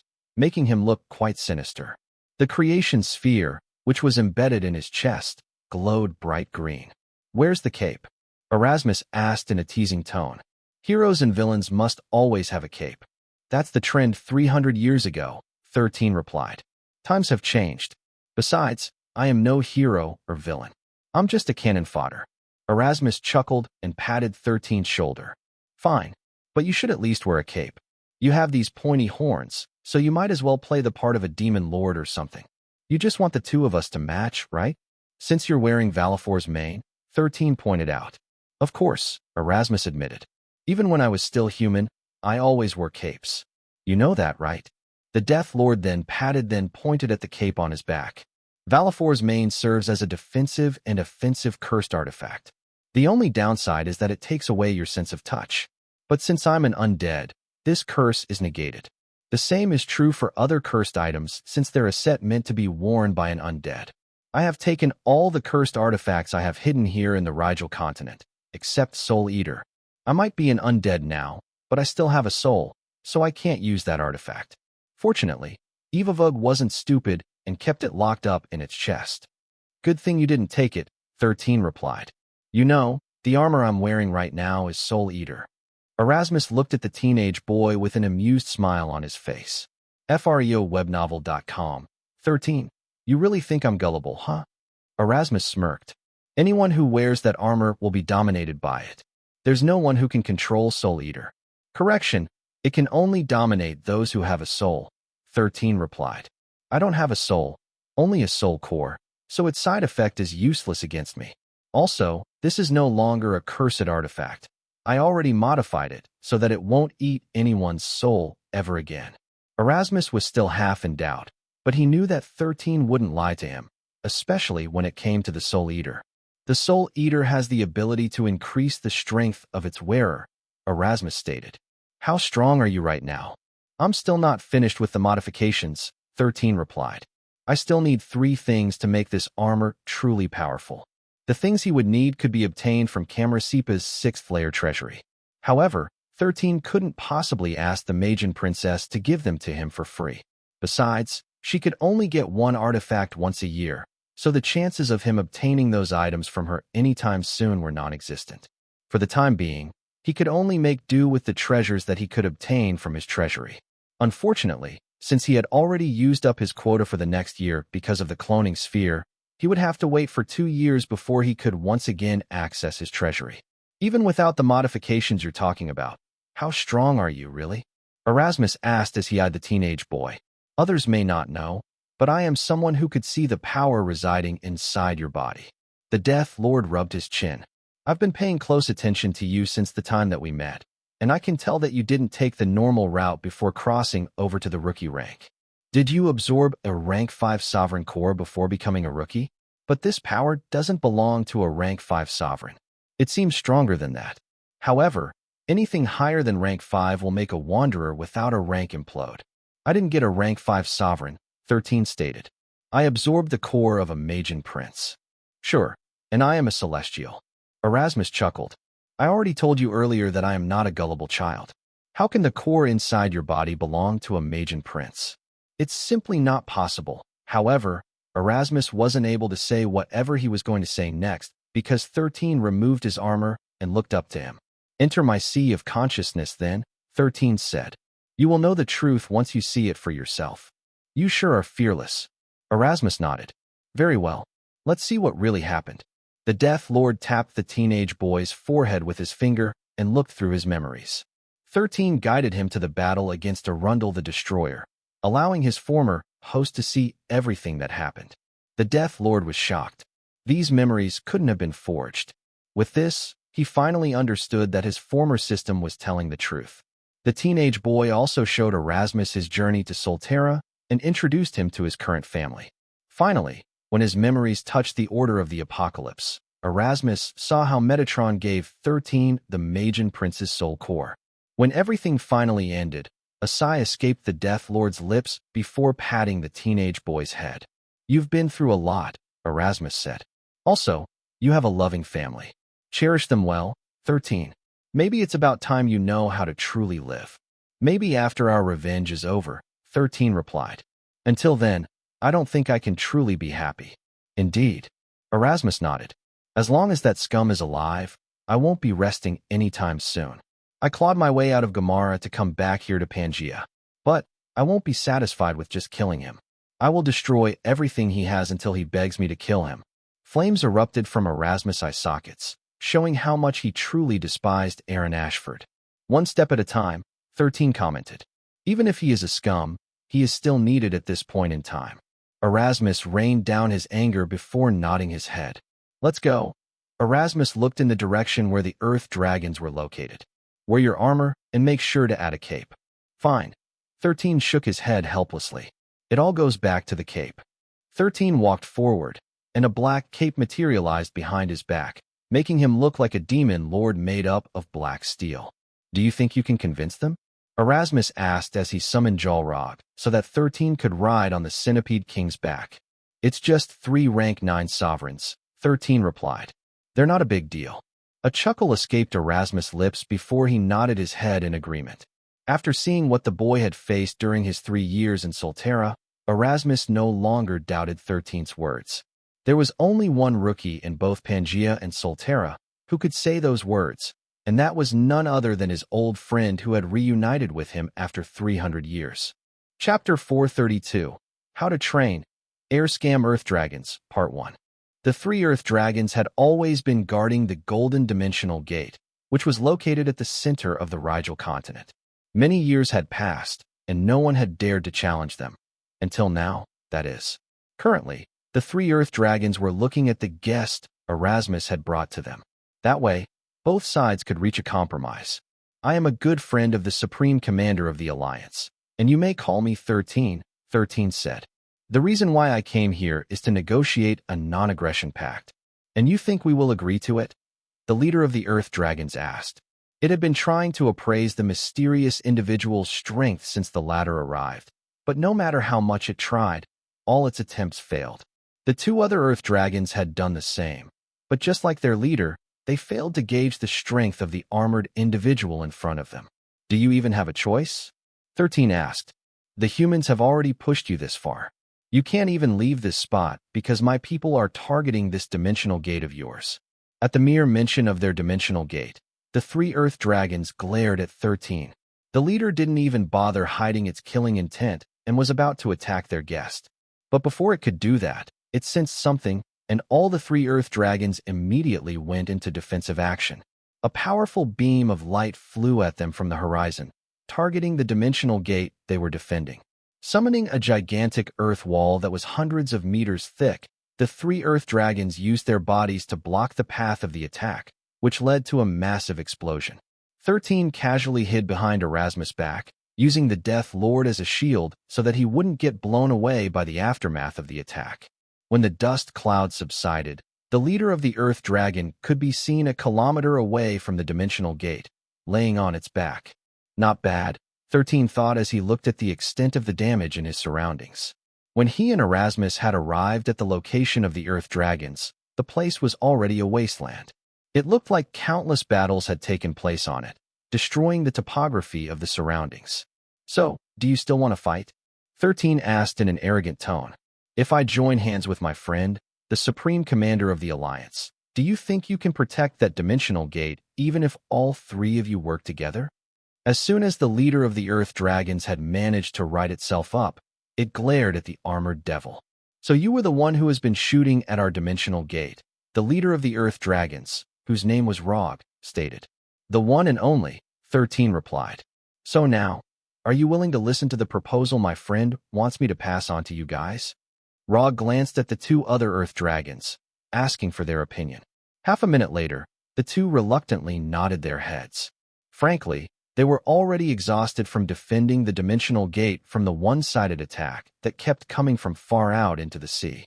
Rocky was constantly supplying Nautilus with Imperium. So, every time the main cannons had cooled down from overheating, they would not hesitate to unleash an attack at any time of the day.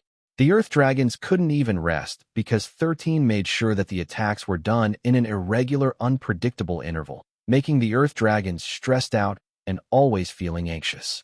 Start talking, Rog stated. 13 nodded.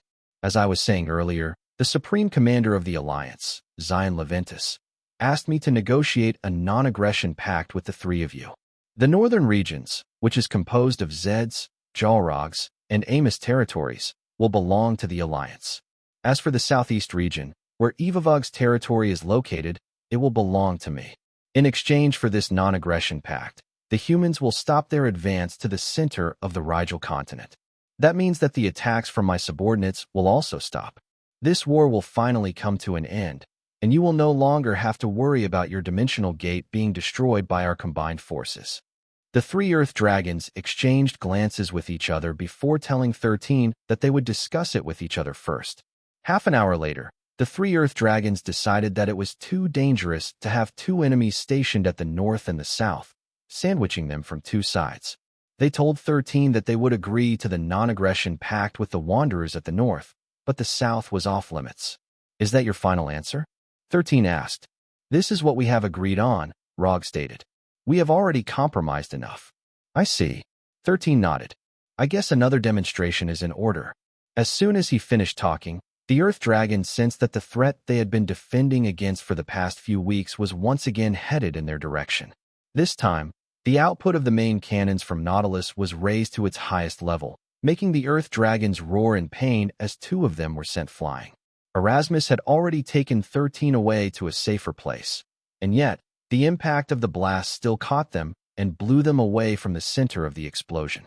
A giant mushroom dust cloud could be seen from the location of the dimensional gate, which made 13 sigh in his heart. After that attack, the main cannons will need some repairs, 13 thought. Nautilus will no longer be usable for the next few weeks. 13 knew that he needed to show the Earth Dragons that he was in possession of a weapon that was capable of not only destroying the dimensional gate, but also dealing great damage to their bodies. Rog and his comrades received moderate injuries from the attack, which made them understand that the bombardment they had received from the past few weeks was still not at its peak strength. If, at first, they still had some doubts about 13's ability to destroy the dimensional gate, then now they had none. So, are you going to agree to my proposal, or shall we all go to war? 13 asked. This time, you should prepare yourselves because there will be no turning back if we don't reach an agreement today. The teenage boy knew that after showing off the extent of his might, the perfect time to bluff his enemies had arrived. After his show of force, the chances of them agreeing to his demand were relatively higher compared to earlier. Just as he expected, the Earth Dragons reluctantly agreed to the non-aggression pact. Right now, they simply had no choice but to accept it, especially after being shown such destructive power. My friend, Xylen, will arrive here in an hour, 13 stated. He is the Supreme Commander of the Alliance, and you will need to smooth things out with him. Although he is just a child, do not underestimate or look down on him. He is the one who convinced me to form an alliance with him and attack the dimensional gate, while he led his army to deal with the commanders of your armies. After hearing 13's words, the Earth Dragons became curious about Xylen, who had led the army of humans to attack them and agreed to meet with him as soon as possible.